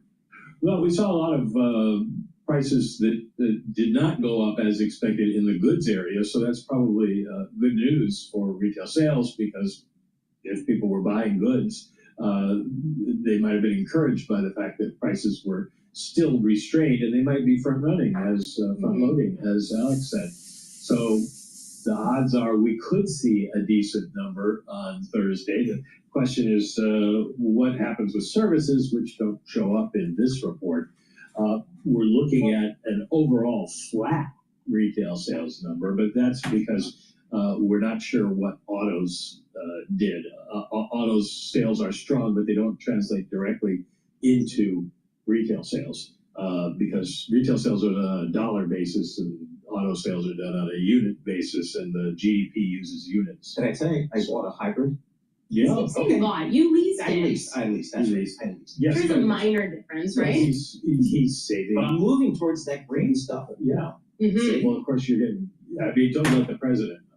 Well, I don't know. Well, it's economic. I mean, that's the point. Well, my son's he's in California school, so the cost of gasoline out there is prohibitive. So that was the pitch. I was just there, $6 a gallon. Yes, so that was the pitch that he made to me. That's what happens when refiners close up, because things don't work out, which is part of the reason why Mike and I are doing this amazing piece together where we talk about low oil prices. Does it translate into gasoline prices? That's why I'm going to the refiner. You're going to a refinery? Yes.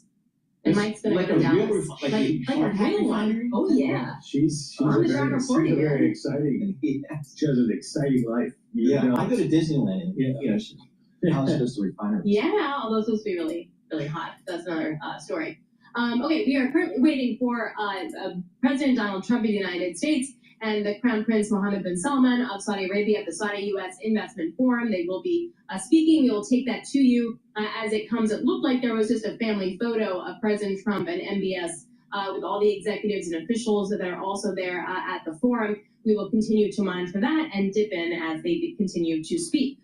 Mike, back on the CPI for a second, plus demand. Things like hotels and airlines and stuff, those prices fell. Is that a demand weakness signal? Yeah, it appears to be. We were But seeing that's not prices good, right? go up. No, that's not good. And that's sort of the other side of the Trump issue is people don't want to come to the United States anymore. We've seen that reported all over the place, and airlines, et cetera, are reporting much lower occupancy. So it makes sense that prices would go down for those things because there's extra capacity. So, we had a guest come in from Canada. They said the plane was pretty empty. So we'll have to see how that plays. Yeah. So anyway, we'll see. But anyway, we'll see on the tourism business. But again, CPI, ex food and energy, up 2.8% on an annualized basis. That seems fine to me. But again, Mike, you're saying the Fed needs that to go a little bit lower, right? Well, 2.3% for the headline, and the Fed looks at headline PCE, which runs a couple of basis points below CPI. So this we'll see once we get PPI and all the nerds can start calculating what PCE is going to be, but it does look like we're getting very, very close to the Fed's target of 2%. And then, like we said earlier, they can all go home and take a nap. Yes. Right. No, I'm all for napping. I feel like really good for that. All right, Mike, thanks a lot. Super appreciate it. Michael McKee, Bloomberg International Economics and Policy Correspondent. All right, let's get you caught up on what's happening in the world of business. For that, we go to Charlie Pellet. Thank you very much. And here's what's going on. We've got the Dow Jones Industrial Average trading lower. United Healthcare shares certainly weighing on the Dow. Right now, UNH, that stock is plunging. We've got United Healthcare down by 16.1%. But the key takeaway at this are S&P, yes, in the green, yes, up by 0.9%, but a big yes, positive on the year, up by 0.2% in the YTD column on the Bloomberg. NASDAQ up 295. Tech shares ripping higher right now, up 1.6%. The NASDAQ 100 index up 1.6%. The Russell 2000 index of small cap shares gaining now by 0.6%.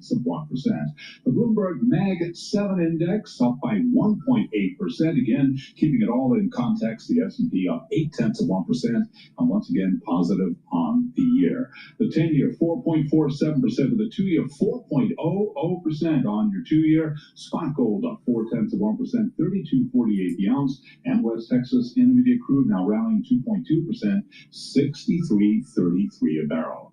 Hertz Global shares plunging after the car rental company posted a larger than expected loss in the first quarter, pressured by a slowdown in customer bookings. HTZ on the ticker, and the stock right now is down by 13.7%. If you are flying, specifically United, be on the lookout for this. United debuting a new interior for its incoming fleet of Boeing 787-9 aircraft, featuring 8 studio suites with doors and 27-inch seatback screens, plus upgrades throughout the rest of the cabin. Again, recapping here, stocks trading higher with the S&P up by about 0.8%. And for on-demand news 24 hours a day, subscribe to Bloomberg News Now wherever you get your podcasts. I'm Charlie Pellet. That is a Bloomberg Business Flash. All right, Charlie Pellet, thank you so much. We appreciate that. Alex Steele, Paul Sweeney, we're live here in our Bloomberg Interactive Broker Studio, streaming live on YouTube as well. We're waiting comments from President Trump from Saudi Arabia at the U.S.-Saudi Investment Forum. Mohammed bin Salman is speaking as right now, and in just moments we'll get comments from President Trump. So it'll be interesting to see. There's a lot of deals. I think President Trump, whenever they're looking for the number I see reported is $600 billion of deals announced during this trip to Saudi Arabia. That seems like a big number to me. I know President Trump was thinking about it could be as high as $1 billion, but we'll see how it plays out. So, but again, that's what I believe this trip was about. I think he was also hoping for $1 trillion. $1 trillion, yeah, yes, let's ramp that up. It looks like President Trump is eventually making his way to the stage. We'll bring you his comments as he begins. Some excerpts from his speech have been released, such as he's going to offer Iran a new path towards a hopeful future. He's also going to mark some new chapters with Lebanon and Syria in his speech. In Syria, he says, we must all hope a new government will succeed. Again, he's going to briefly meet with Syria's new leader on...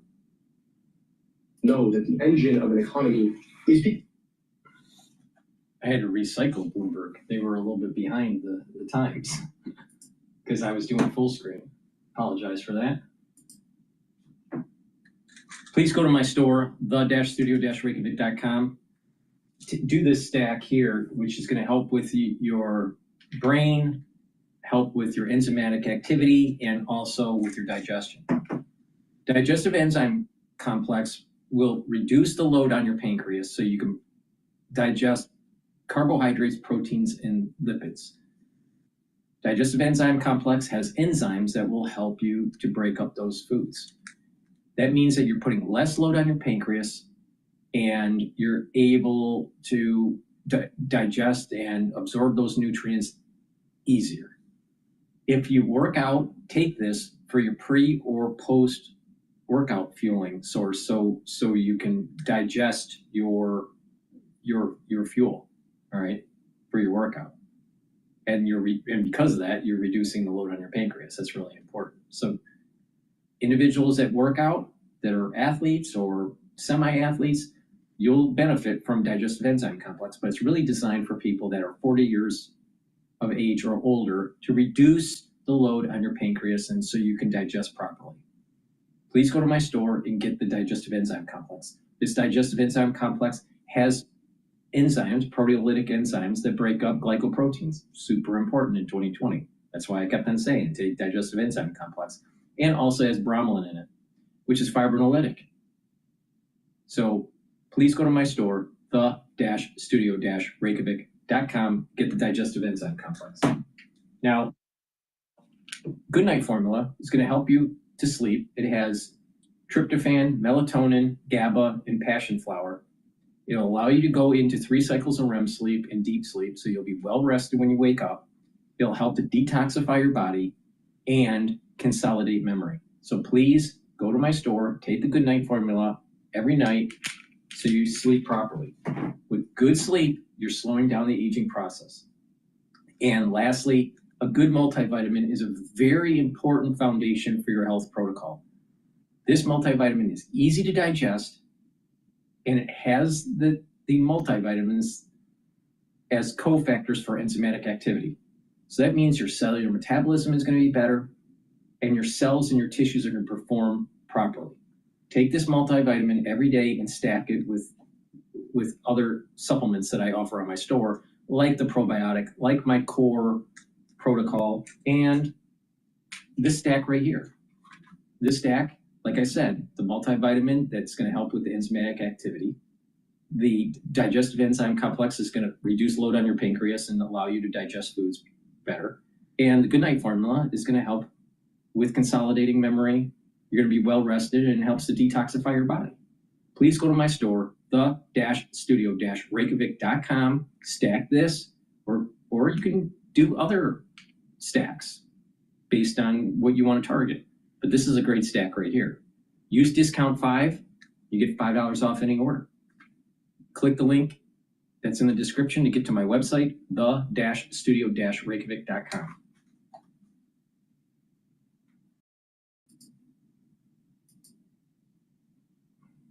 Been doing this thing of sending tens of billions of dollars to a foreign military to drop bombs on other kids and their schools. And I think all of us understand that that kind of investment is contrary to what's good for all of us. And so I know that Michiganders would rather us be spending our money here investing in our kids rather than sending them to foreign militaries. And I do anticipate that it's going to continue to be an issue simply because it makes no sense for the average Michigander, and it makes no sense for our country.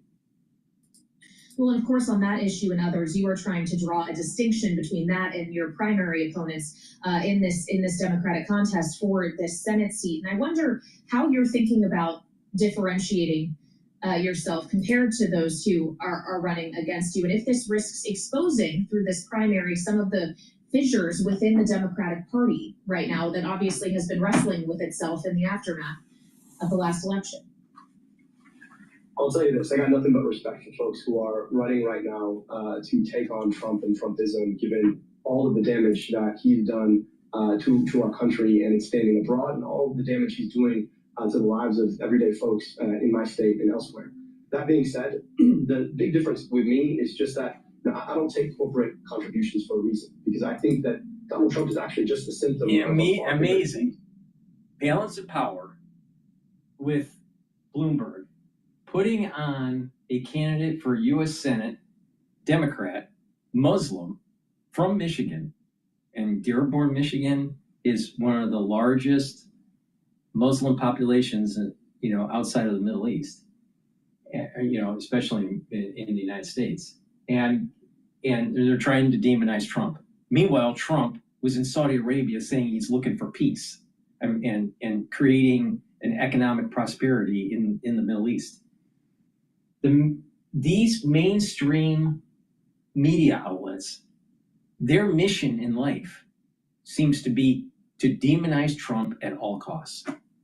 I've been following this day after day after day, hour after hour after hour, and I'll tell you, it is so obvious how biased they are.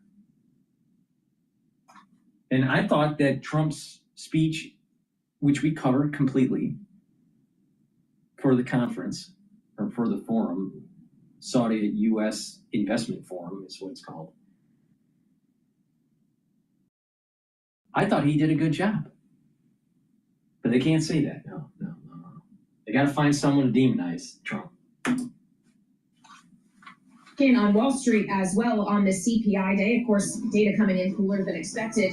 And the rally is continuing on so far this week. Charlie Pellet has a look at the markets from New York. Hey, Charlie. Thank you very much, Kaylee Lyons. Indeed, a lot going on. And I do want to begin with the year-to-date numbers because that is significant. The S&P 500 index now in the green on the year, up by 0.2%. But look at the NASDAQ 100 index for the year, up by 1.1%. Again, year-to-date numbers. Today's trading, we're looking at a lower Dow, the S&P, NASDAQ. They are both higher right now. We begin with the S&P up 51, the S&P at 58.95. And for the ones that have been watching, I've been telling you guys, start putting money in the market. Well, there were lots and lots and lots of podcasters out there 4 weeks ago saying it's the sky's falling. Everyone was Chicken Little. But leaders like myself, born leaders, all right, they went out on a limb and basically said, don't bet against America. This dislocation is short term and that the economy is going to rev and things are going to be better. And I gave you points in time and price on when to buy. And if you listened to me, you would have earned 10 to 18% return, depending on when you put in those price points. That's what you would have earned on your new deployment of cash. Now Bloomberg is saying we're in a bull market now.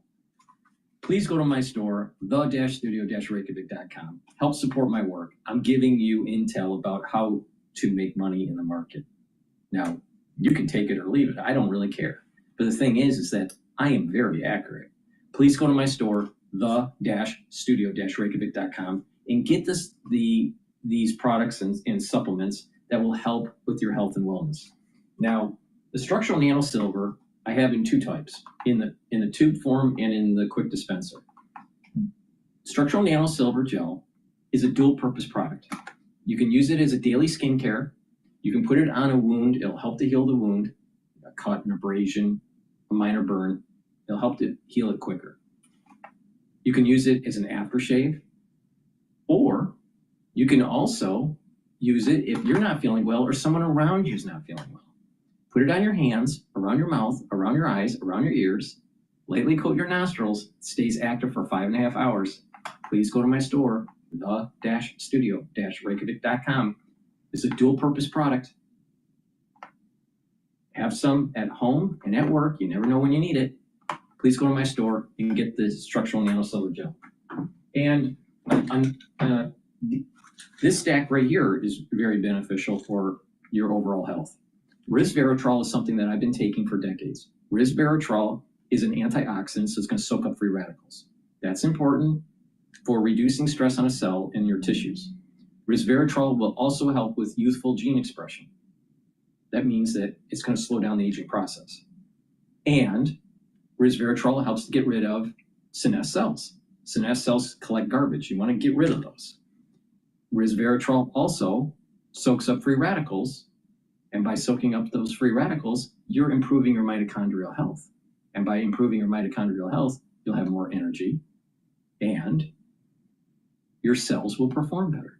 Your tissues will perform better and your organ systems will perform better. Now, vitamin B complex is really important because the first 4 B vitamins in here help with your mitochondrial health. So your energy levels will go up. Also, vitamin B complex helps with cellular metabolism. So your cells will perform better and your tissues will perform better. And vitamin B12 helps with neural protection. So this is a great stack to improve your mitochondrial health, your cellular metabolism, and to protect your neurons. Please go to my store, the-studio-reykjavik.com. Get the vitamin B complex, get the resveratrol, and stack it with the silver gel, and that's helping with your skin. Please go to my store, the-studio-reykjavik.com. Let's go to Jeannie and Rick Davis.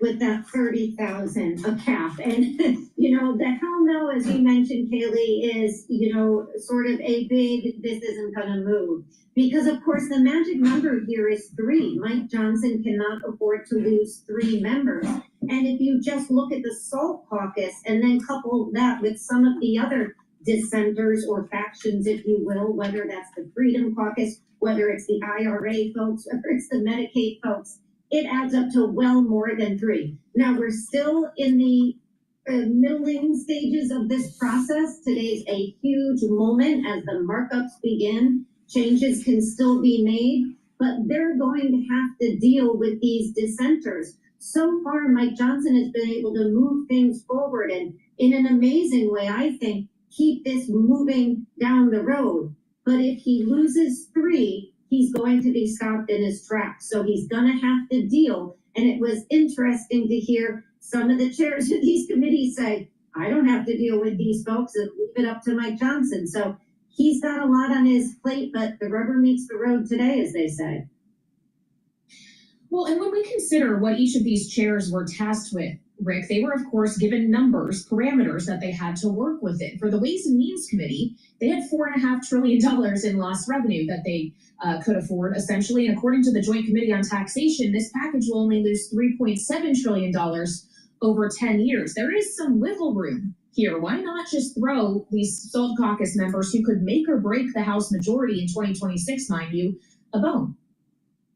Yeah, I think that's probably what's in the making.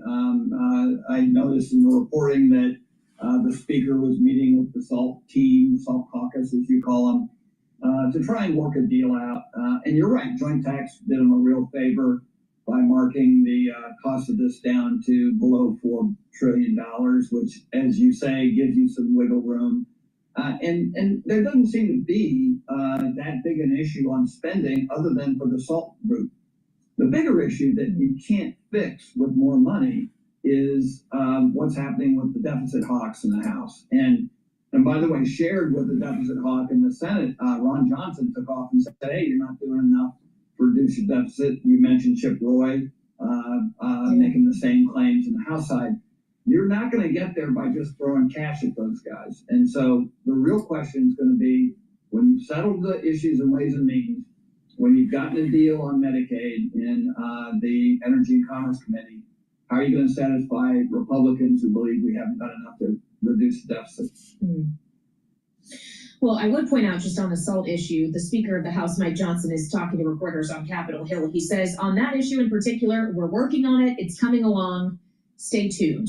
So we, of course, will stay tuned. But Rick, to the point you were just making about those kind of fiscal hawks, the ultra-conservatives, if you will, they make a lot of noise about this all the time. Pretty much every time a new spending bill or continuing resolution comes up or we're dealing with a fight over the debt ceiling, it is those very same members who make a lot of noise. But some of those very same often roll over and still go along, vote with the party, whether or not it takes a phone call from President Trump or not to do that. I guess kind of a question depending on the member. And if your name's not Tom Massey, you might be more likely to decide to change your vote at the last minute. But what's to say that wouldn't be the case this time around with this particular spending cut issue?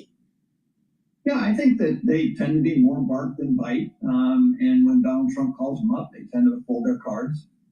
So there is a history of these guys making these arguments, trying to get the better deal that they can get.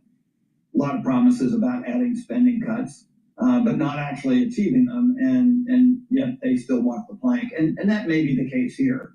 It is noteworthy that, as Jeannie said, they don't have any room for error. With people like Tom Massey who'll vote against any bill, they're down to just a vote or two that they can afford to lose on the floor. And they've not made any effort, the Republican majority, to try and buy in Democrats. And with these Medicaid cuts, it's unlikely that there's any price that you could get a Democrat to cross the aisle. So this is a partisan bill that'll probably go all the way down the floor with a one vote margin or two, and not have much momentum, frankly, when it gets to the Senate, which is where the real game will begin. Yeah, that's a battle that obviously will have to be fought once the House has finished its own battling. Jeannie, we've touched on the Medicaid cuts that will be dealt with in Energy and Commerce. I also want to mention at 7 p.m., the House Ag Committee is going to be marking up its portion of this legislation, which includes shifting the burden of SNAP food assistance benefits, more of it, onto the states. And I wonder if you feel like we're paying enough attention to that particular issue. No, I'm so glad you raised that, because I think it is one of the key issues. It hasn't gotten probably as much attention, but certainly for many Republicans, because to Rick's point, this is going to be a partisan bill in the end. For many Republicans, they have large constituencies dependent on SNAP. And so changes to that can be highly detrimental to those folks. And this is the challenge that Mike Johnson faces throughout. Again, I give him credit for getting the ball this far, but every single step they take now, whether it's SALT, whether it's SNAP, whether it's Medicaid, whether it's the deficit, he threatens to lose one member, two members, and he just doesn't have much maneuvering room. So I think what happens in Ag today at 7:30, and of course going forward, because we are talking an awful lot about the House, and certainly if they get this bill passed, that'll be a huge, huge victory for Mike Johnson. But then it goes to the Senate, where changes are in order, and how can they square those two? So we'll start all over on this again. And that is the challenge that he is going to face, of course. And, I have been following really closely people like Chip Roy, and he is really putting down the gauntlet on social media and elsewhere, saying,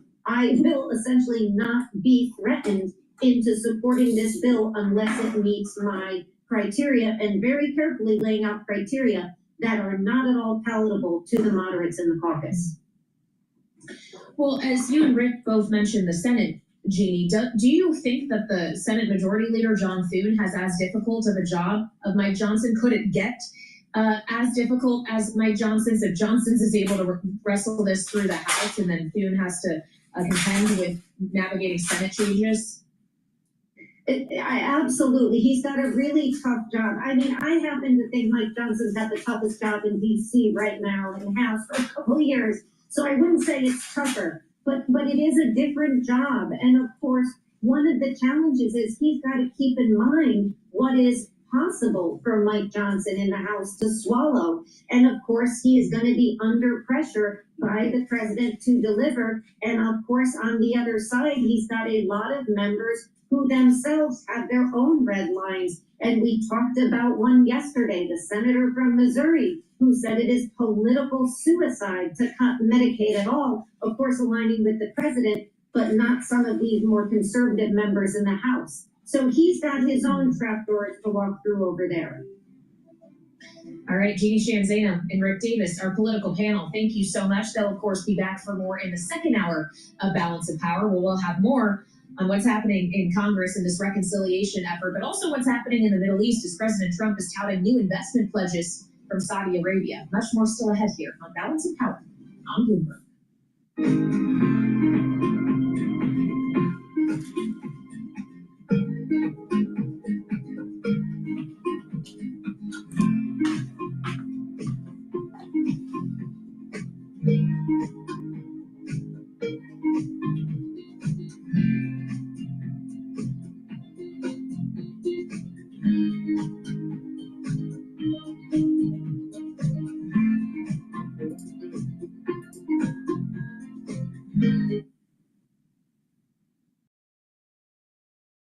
let's go back to Al Jazeera here.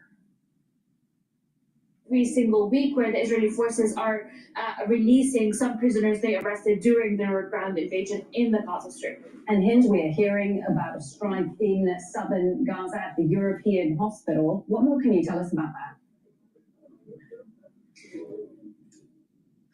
Okay, so in the past hour, suddenly we heard massive explosions, and those massive explosions turned to be 9 missiles targeting the courtyard and the surrounding of the European hospital in Khan Yunis in the southern parts of the Gaza Strip. According to medical sources, at least 6 Palestinians have been killed in this attack, and at least 40 have been injured and transferred to Al-Nasser hospital. This is obviously a target for the infrastructure of the hospital and its surroundings. People are saying that there are a lot of people still buried under the sand, where the civil defense teams and paramedics are trying to pull and rescue more people that are still trapped under the sand. But what we need to know is that in the past 24 hours, this is the second hospital that has been targeted. Earlier today, Al-Nasser Hospital has been targeted, where the very famous local journalist Hassan Aslay has been also killed early in the morning. There has been targets to hospitals across the Gaza Strip, and 2 hospitals in less than 24 is a lot. Okay, Hind Kadari there for us in Deir al-Balah in central Gaza. Okay, that's it from me, Malin Saeed. Lots more information, all our stories, including Trump's speech and highlights from that on aljazeera.com. Do check it out. I'll be back in a moment with much more of the day's news.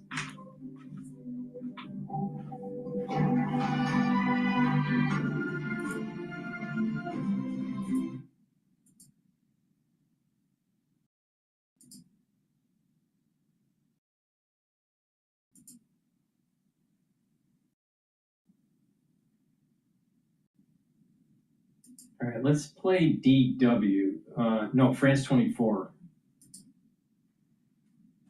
Boyle, you're starting off with coverage of that US-China tariff deal. What have the papers been saying?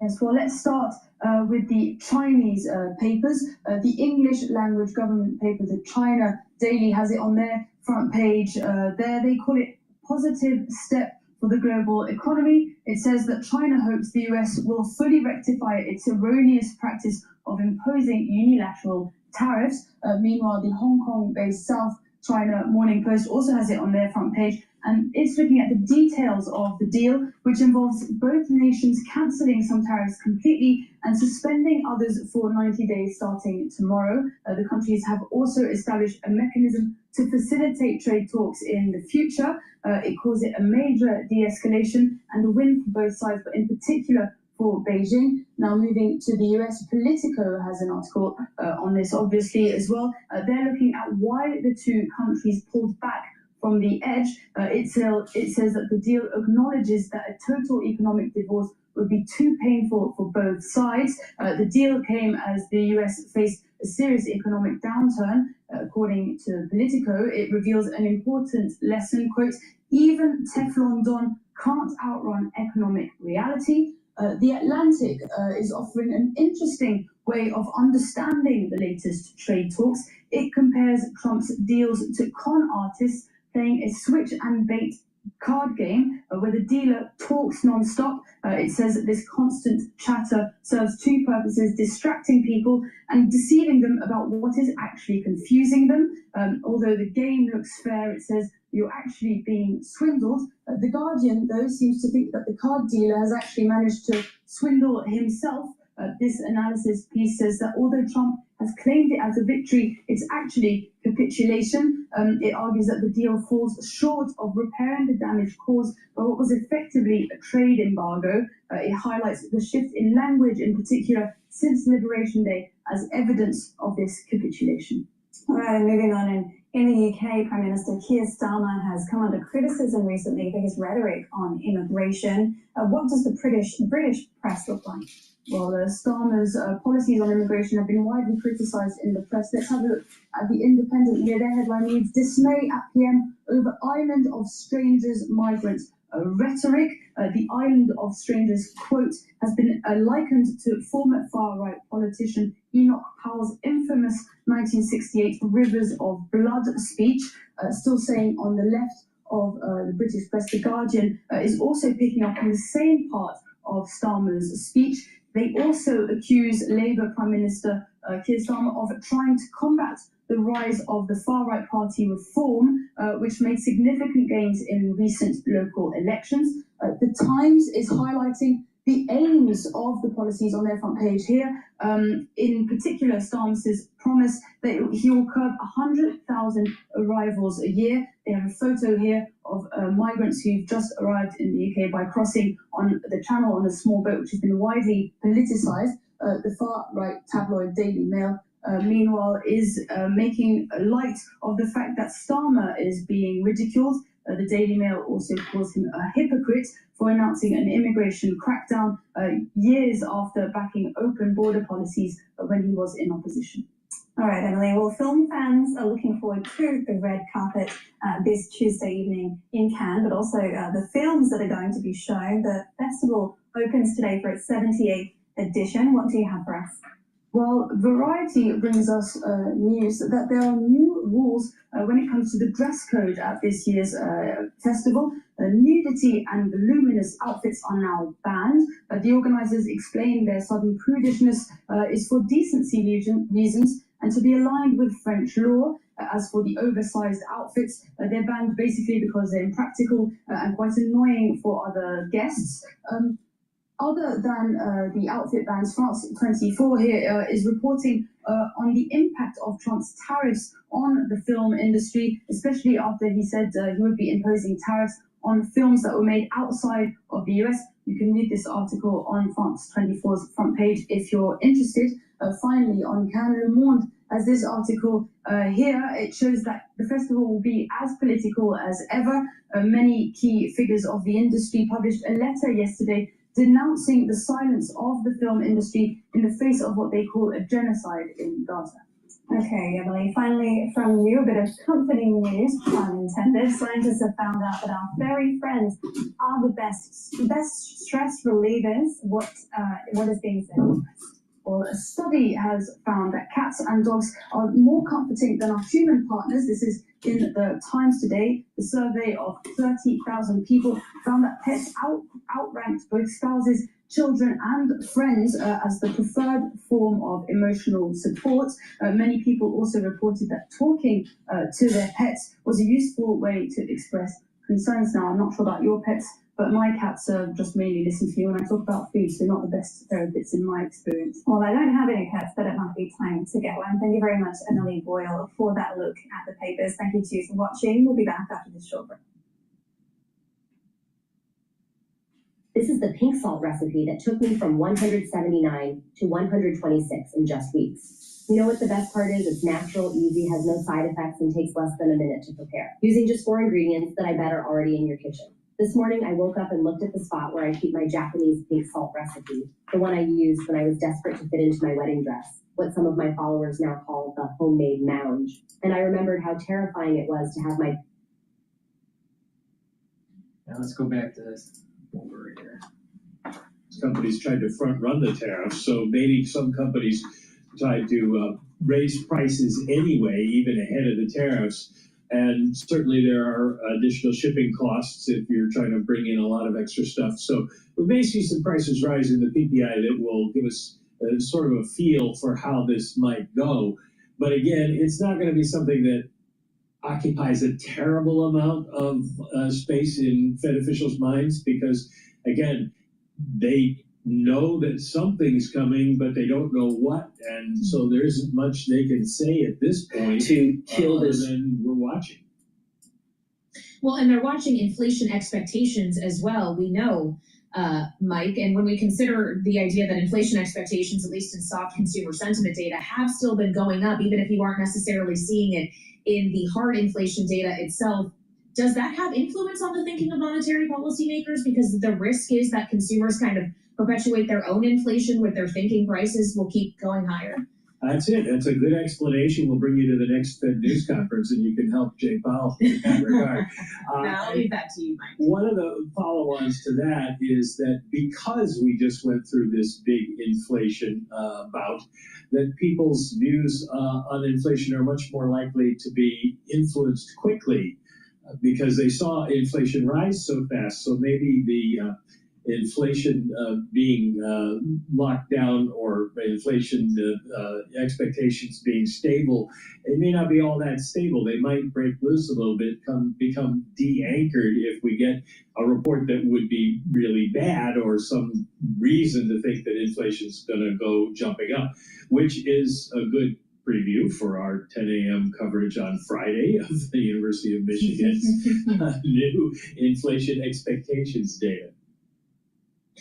And we know you'll be all over that coverage, just as you're all over CPI today. Michael McKee, Bloomberg International Economics and Policy Correspondent, joining us here on Balance of Power. Thank you so much. Now, we haven't heard much from President Trump regarding the inflation data today, though he did talk about the U.S. economy plenty when he spoke at the Saudi U.S. Investment Forum in Riyadh earlier today. It's just one portion of multiple days he'll be spending in the Middle East as he touts specifically new investment from the countries he's visiting. Qatar and the UAE, of course, coming later this week, but Saudi Arabia kicking things off. And the White House says the Saudis have made $600 billion in investment pledges into the United States.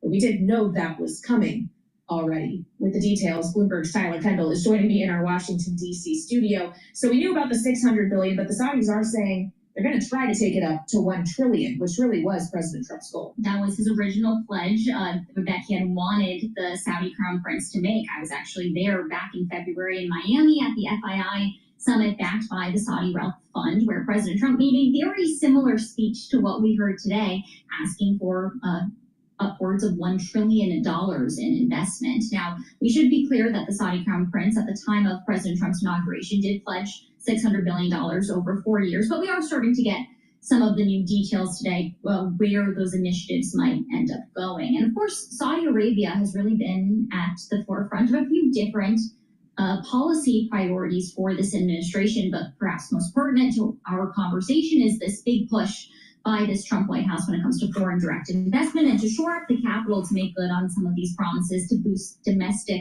manufacturing in particular. And you'll listen here, you'll hear it here. President Trump outlined some of the recent commitments that he's been able to get. Apple is investing $500 billion. NVIDIA is investing, and I see my friend is here, Jensen. That's very good, wherever you may be. Thank you very much, because he's putting in $500 billion. TSMC is investing $200 billion, and with this trip, we're adding over $1 trillion more in terms of investment. So the $600 billion number that the White House is touting here, we've learned some details. It's going to be geared towards energy, defense, technology sectors. You heard President Trump really tout how the private sector is trying to make these investments. The White House gave us one such example. Google, Oracle, Salesforce, AMD, and Uber will invest $80 billion in cutting-edge technology in both countries. And really that cutting-edge technology has been sort of at the forefront of what has been this emerging partnership, particularly with our countries in the Gulf. Take, for example, our new Bloomberg News reporting when it comes to the U.S. likely going to lift some curbs so that Saudi Arabia can have access to cutting-edge chips. So obviously a lot of this is about business, it's about finance, but some of this is about geopolitics as well. We've heard plenty from President Trump in that regard when it comes to Iran, when it comes to Gaza, Lebanon, also interestingly, Syria, saying he will order the end of sanctions on Syria as he and others from the administration get ready to actually meet with Syrian officials on this Middle East trip. That was unexpected. Unexpected, as well as what you're alluding to here, which is that it's our understanding that President Trump's going to meet with new leadership in Syria while he is in Saudi Arabia. Of course, there has been a leadership change in Syria, and Bloomberg Economics actually has a really great analysis looking at how that has shifted dynamics, including between the U.S. and Turkey, just as there is new leadership in the region. And President Trump really does want to tout his credentials when it comes to peacemaking and show that he can help to wrangle down these conflicts in that area. It's important to note that he also touted how Saudi Arabia has served as that mediator when it comes to the Russia-Ukraine war. And we know that that really was where those talks kicked off between the U.S. and Russia to try to get to the point today. Of course, we're looking towards later this week whether or not any progress is made. We know Zelensky, of course, is heading to Turkey, and we learned in this speech that Secretary of State Marco Rubio will be there as well. Yeah, not President Trump himself, as he had teased yesterday, but that might be happening. Bloomberg's Tyler Kendall, thank you so much for joining us with the latest out of the Middle East. And we want to get the latest out of Capitol Hill now as well, because there is some key action taking place on the Hill later this afternoon. The one we're focused on, in large part here on Bloomberg TV and radio, is the action that will come in the Ways and Means Committee. Their markup of their draft tax bill released last night, scheduled for 2:30 p.m. Eastern Time. And of course, that bill does a lot of things. It makes good on some key campaign promises from President Trump, including, of course, an extension of the 2017 tax cuts. No tax on tipped income or overtime, at least until 2028. It raises the endowment tax as high as 21%. It doesn't create a new tax bracket for the wealthy, creates some deductions for auto loan interest, something else President Trump wanted to see. And of course, it lifts the SALT cap to $30,000, up from the current $10,000. The thing is, that's not enough for a lot of those Republican members who live in blue SALT states like New York, including one Republican Congressman Mike Lawler of New York, who I spoke with about this on Balance of Power last night. This bill, as written, with a $30,000 cap for those making under $400,000, is just woefully inadequate. And so, no, this does not have my support. It will not have my support. And if this bill comes to the floor for a vote, I will vote no. For more, we turn to someone who has experience with navigating tax packages like this and markups like the one that will take place today. As the former chair of the House Ways and Means Committee, Congressman Kevin Brady, Chairman Kevin Brady, is joining me now. He's now spokesman for the Alliance for Competitive Taxation. Welcome back to Balance of Power, Mr. Chairman. When you look at this package as a whole and the many different components in it, is its biggest weakness potentially this lower than expected lift to the SALT cap, at least for these SALT members? Could that actually tank this entire thing? It could, Kaylee, good to see you. So it is a big day, Washington, D.C. When the tax bill gets introduced, while it's not the final step, it is a huge step. So starting today in about an hour, we're going to see the Ways and Means Committee take this bill up, address amendments, ultimately pass out, hopefully sometime late tomorrow. And it's a big step. So the president should be pleased here. Certainly his priorities, as you pointed out, making so much of the Tax Cuts and Jobs Act permanent, preserving and improving upon the middle class tax cuts, keeping that small business deduction, the first time we've ever created that, 2017, and expanding it some, I think very important as well. His priorities, as you pointed out, about $300 billion in tax relief on tips and overtime for Social Security and some help on car loans for American-made autos, all, I think, big priorities for him as well. Certainly, to your point, the spending savings number is still up in the air, going to be a big part of this. The SALT number is still up in the air as well. I'm confident they will find a common ground here, but I would just point out in 2017, only 8 counties in all of America had an average SALT deduction of more than $30,000. Today, it's gotten somewhat bigger, but the point being, you are devoting about $300 billion or so to a relatively few number of counties, to a few number of taxpayers. And obviously, for both the president and tax writers, they're trying to juggle that against the numbers, the cap they have on deficits here, and also the fact that what they're doing in middle-class families and small businesses, all that's hugely expensive. So, yeah, there is a lot more conversations to be had, both as it goes to the floor next week as scheduled and through the Senate. Still a lot of work left to be done. Well, and when we consider the price tag of all of this, the Ways and Means Committee had a $4.5 trillion cap essentially to the revenue that could be lost over the next decade as a result of this policy. And the Joint Committee on Taxation says it actually is only going to result in $3.7 trillion in lost revenue. And I wonder if you see that as by design, that they purposefully left themselves some margin to work with on some of these issues.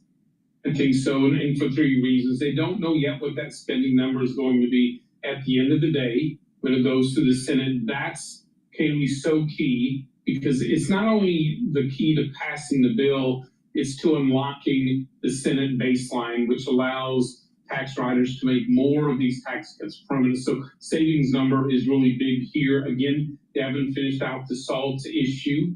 They're very aggressive in the House on the Inflation Reduction Act. So as that moves to the floor and to the Senate, there may be some changes there. So I think it was wise for them, and obviously for the fiscal conservatives, this is an effort to bring them into the fold here. So I think it was they were using some good strategy and good thinking in introducing this bill.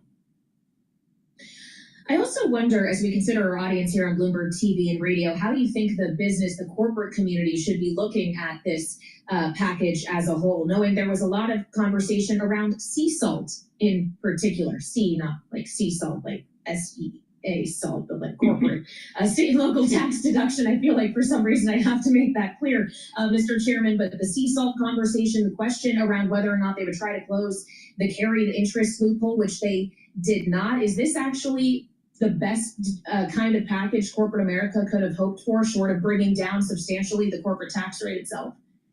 Yeah, so I think to your point, yes. I think for corporations, large or small, keeping that corporate rate as it is, not making permanent, but fully restoring those three tax provisions so key to innovation and competitiveness, like research and development, and full media expensing. I think 5 years is what was in the bill. I think people would love to make that permanent. That's a big step by itself. In the international tax space, which is where we made sure in 2017 our U.S. companies could compete and win anywhere in the world, including here at home. And when they succeeded bringing those profits and investment back to the United States, the tax riders avoided any tax hikes there. And I think sent a strong signal to our foreign competitors that their global tax is not going to impact our pro-growth tax areas. So from that standpoint, I think it was very strong. Certainly there aren't corporate SALT restrictions in there, which would have carved back, would have effectively been a backward approach on the corporate rate and increase there. I think there's satisfaction there as well. I think there's concern on the pass-through side, restrictions on their ability to work around the SALT cap. I think everyone's trying to digest who's impacted by that and what degree. Certainly conservative heard raised today, but again, tax riders are trying to find that balance, and there will be changes made in this bill as it goes forward.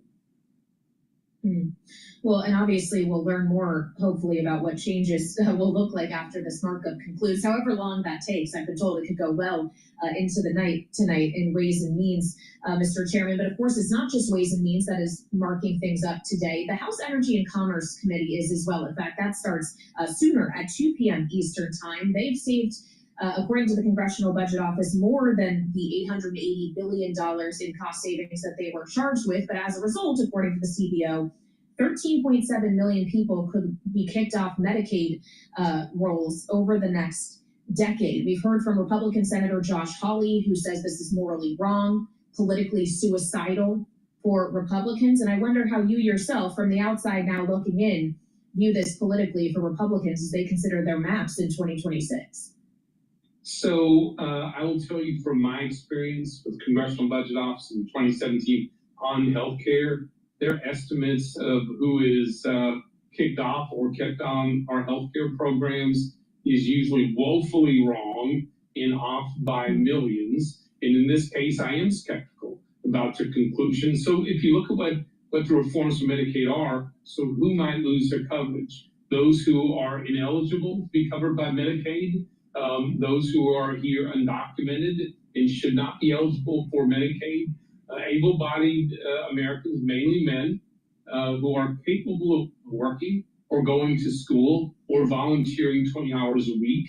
Certainly, if they want to stay on Medicaid, they can take those steps to do that. And then those who are impacted perhaps by reforms to the payment system. As you know, the way we fund Medicaid, it doesn't go to where people are at, it goes where matching funds are at. States have gained that to a pretty large degree. So if you look at the real reforms in Medicaid, it's hard to agree with that number of 13 million, and frankly, a number of those individuals frankly aren't eligible for Medicaid in the first place.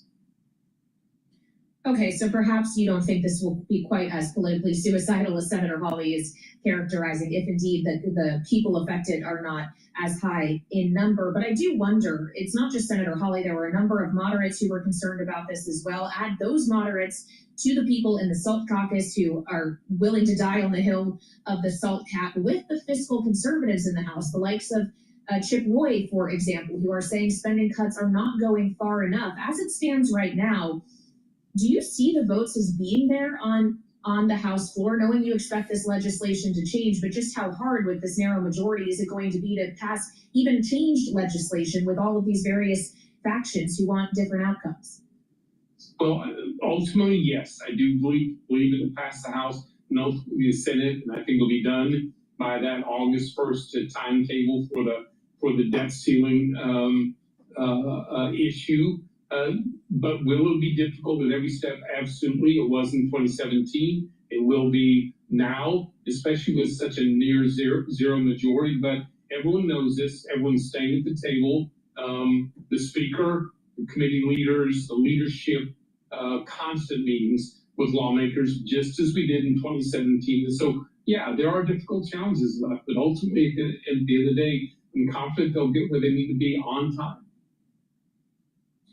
All right, Mr. Chairman, good to have you, as always, especially on a day like today. The former chair of the House Ways and Means Committee and as spokesman for the Alliance for Competitive Taxation, Kevin Brady, here with us on Balance of Power on Bloomberg TV and radio.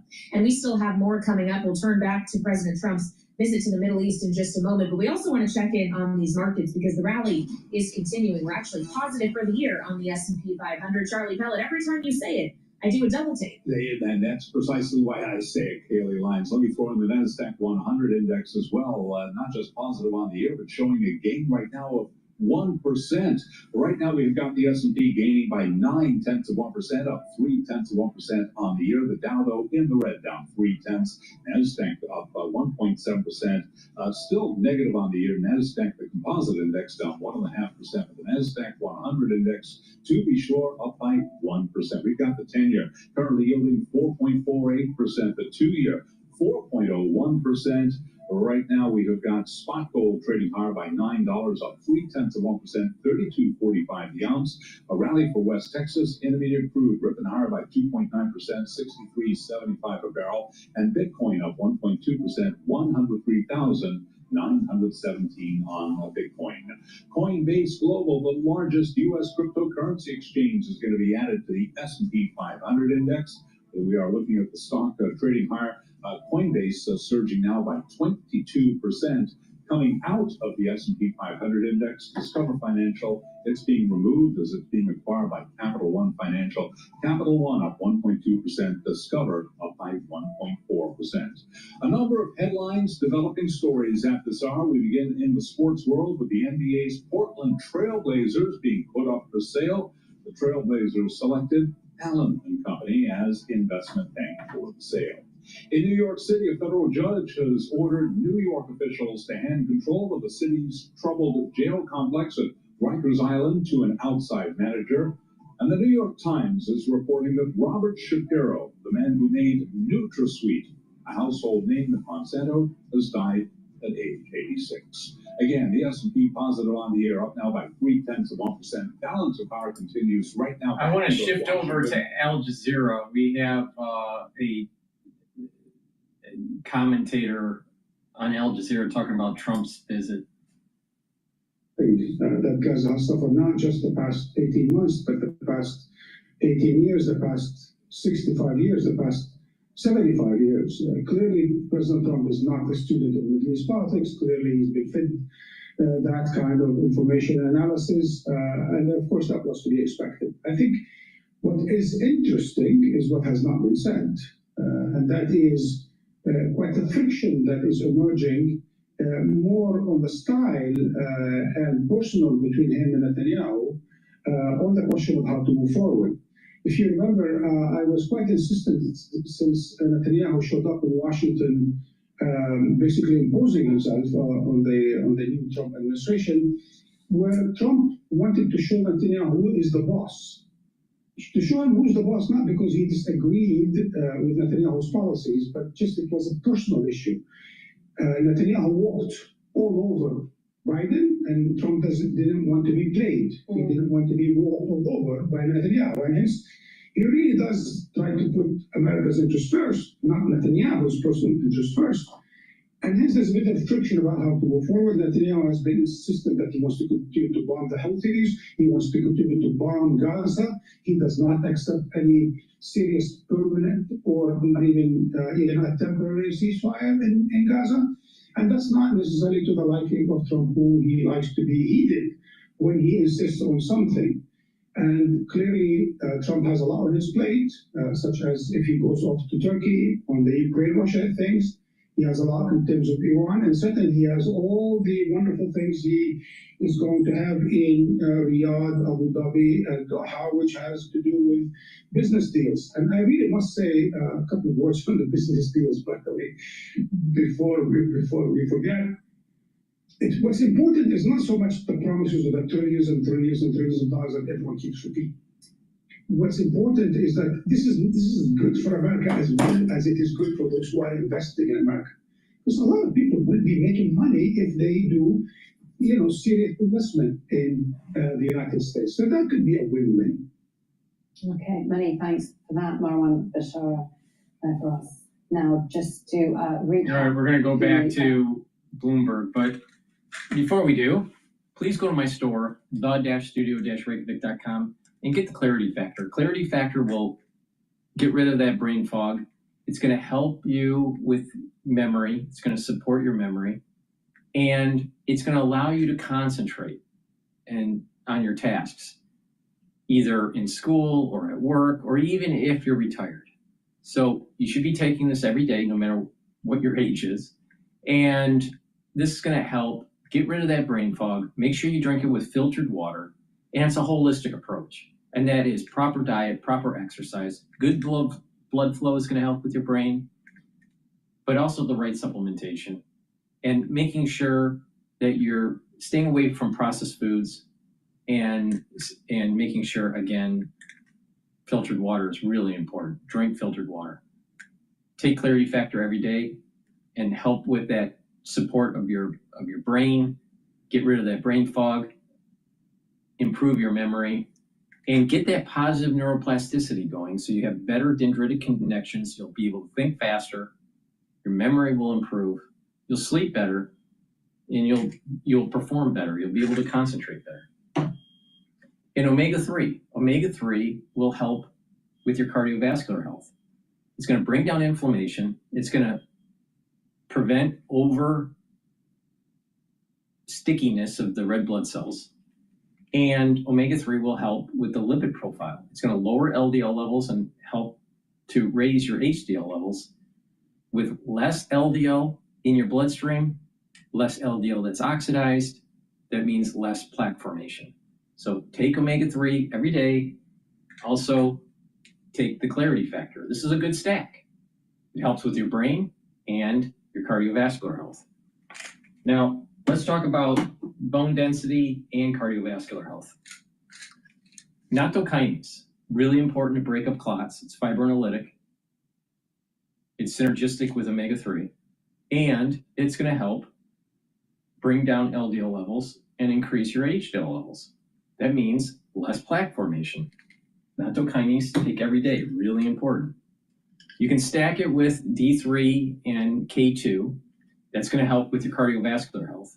By taking D3 and K2, it's going to help pull out some of that calcium depositing around plaque, but also prevent additional calcium depositing around plaque. Really important.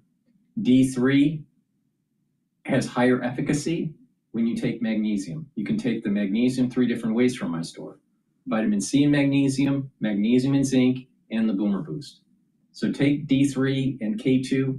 You can also do resistance training when you take this, and it's going to help with bone density. Over time, with doing resistance training, weightlifting, and taking D3, K2, and taking calcium supplementation or drinking milk, you're actually going to strengthen your bones. So please go to my store, take the K2, the D3 to help with your cardiovascular health and your bone health. Stack it with the nattokinase that supercharges the cardiovascular health. And again, you can stack it also with the omega-3 to help with cardiovascular health. And add in Clarity Factor for your brain function. It's a great stack. These D3, the K2, Clarity Factor, omega-3, and nattokinase. Use discount 5, and you get $5 off any order. Please go to my store, the-studio-reykjavik.com. Get the supplements, stack them the way I'm telling you to stack them so you can target multiple systems so you get more bang for your buck. Like taking the D3 and the K2, you get 2 things for 1. You're helping with your bone density and you're helping with your cardiovascular health. All right, let's go back to Bloomberg. Basically saying either you're going to clean yourself up and become a part of the world community, or I'm going to use the stick on you. And so far, nobody has challenged that claim. They pretty much found ways of playing inside his sandbox. And it'll be interesting to see if Iran does the same, because they do know that both U.S. and Israel have the capacity to disrupt their ability to produce visual material. And, do they cut a new deal? And the reality is the fact that Trump is offering one, they have to be scratching their head and better on going, oh, this sounds just like the Biden administration. Take the deal. It's definitely going to be better for Iran and for the rest of the world if they do.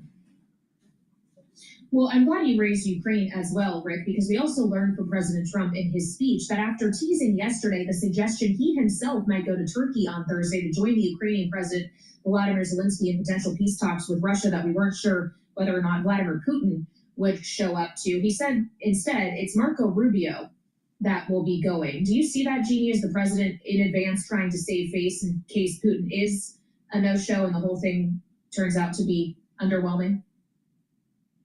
Yeah, I think it might be. I thought all along it would be too early for the president to join. While it would be amazing to see all 3 of those men in the same room if we could get a glimpse of it, I thought it would be too early. And I do think it may be a sign that, as we sort of indicated and thought, that Putin may not go there. And of course, then this leaves us exactly where we were. And this, of course, is another of the president's commitments on the campaign trail that he's having trouble getting to. Not surprisingly, he overpromised and is under-delivering, and you can see the frustration. And that's why I think he tends to these business deals, because he feels like he can have more luck there than he could on the geopolitical side in these really difficult conflicts. Rick, we just have a minute left, but can Secretary of State Marco Rubio and Volodymyr Zelensky make progress themselves in Turkey, even if Russia is not at the table? Well, Russia's got to be at the table to make progress. It doesn't have to be Vladimir Putin. They've got a team that have been negotiating with the U.S. over this for some time. And you'd never have the principals in a meeting if you didn't already have a baked deal. So the idea that all 3 of them are going to go and actually hash it out is just not realistic for where we are as nation states in the world today. So hopefully they'll make progress to the point where they can actually start talking about having a principals meeting. And that would indicate for the first time, I think, since they started this process, that they may be nearing something that would look like a deal. All right, a reality check from Rick Davis alongside Jeannie Shanzano, our political panel on this Tuesday. Thank you, as always, for joining me here on Balance of Power. All right. So that's the end of my broadcast. We've been broadcasting on Rumble for almost 5 hours and on YouTube for 4 hours. So thank you for watching. I greatly appreciate it. Please go to my store, the-studio-reykjavik.com. The link is in the description of this video. Get the supplements, help support the work that I do. So I continue on providing you information on how to navigate through the markets, how to navigate through the news, and also how to improve your health at the same time, right? If you pay attention to what I have to say, you will make money in the market. And if you pay attention to what I say about how to stack these supplements that I have on my store, which is what I do every day, you will slow down the aging process and get healthy. Please go to my store, the-studio-reykjavik.com. Thank you for watching. Have a nice day and see you tomorrow.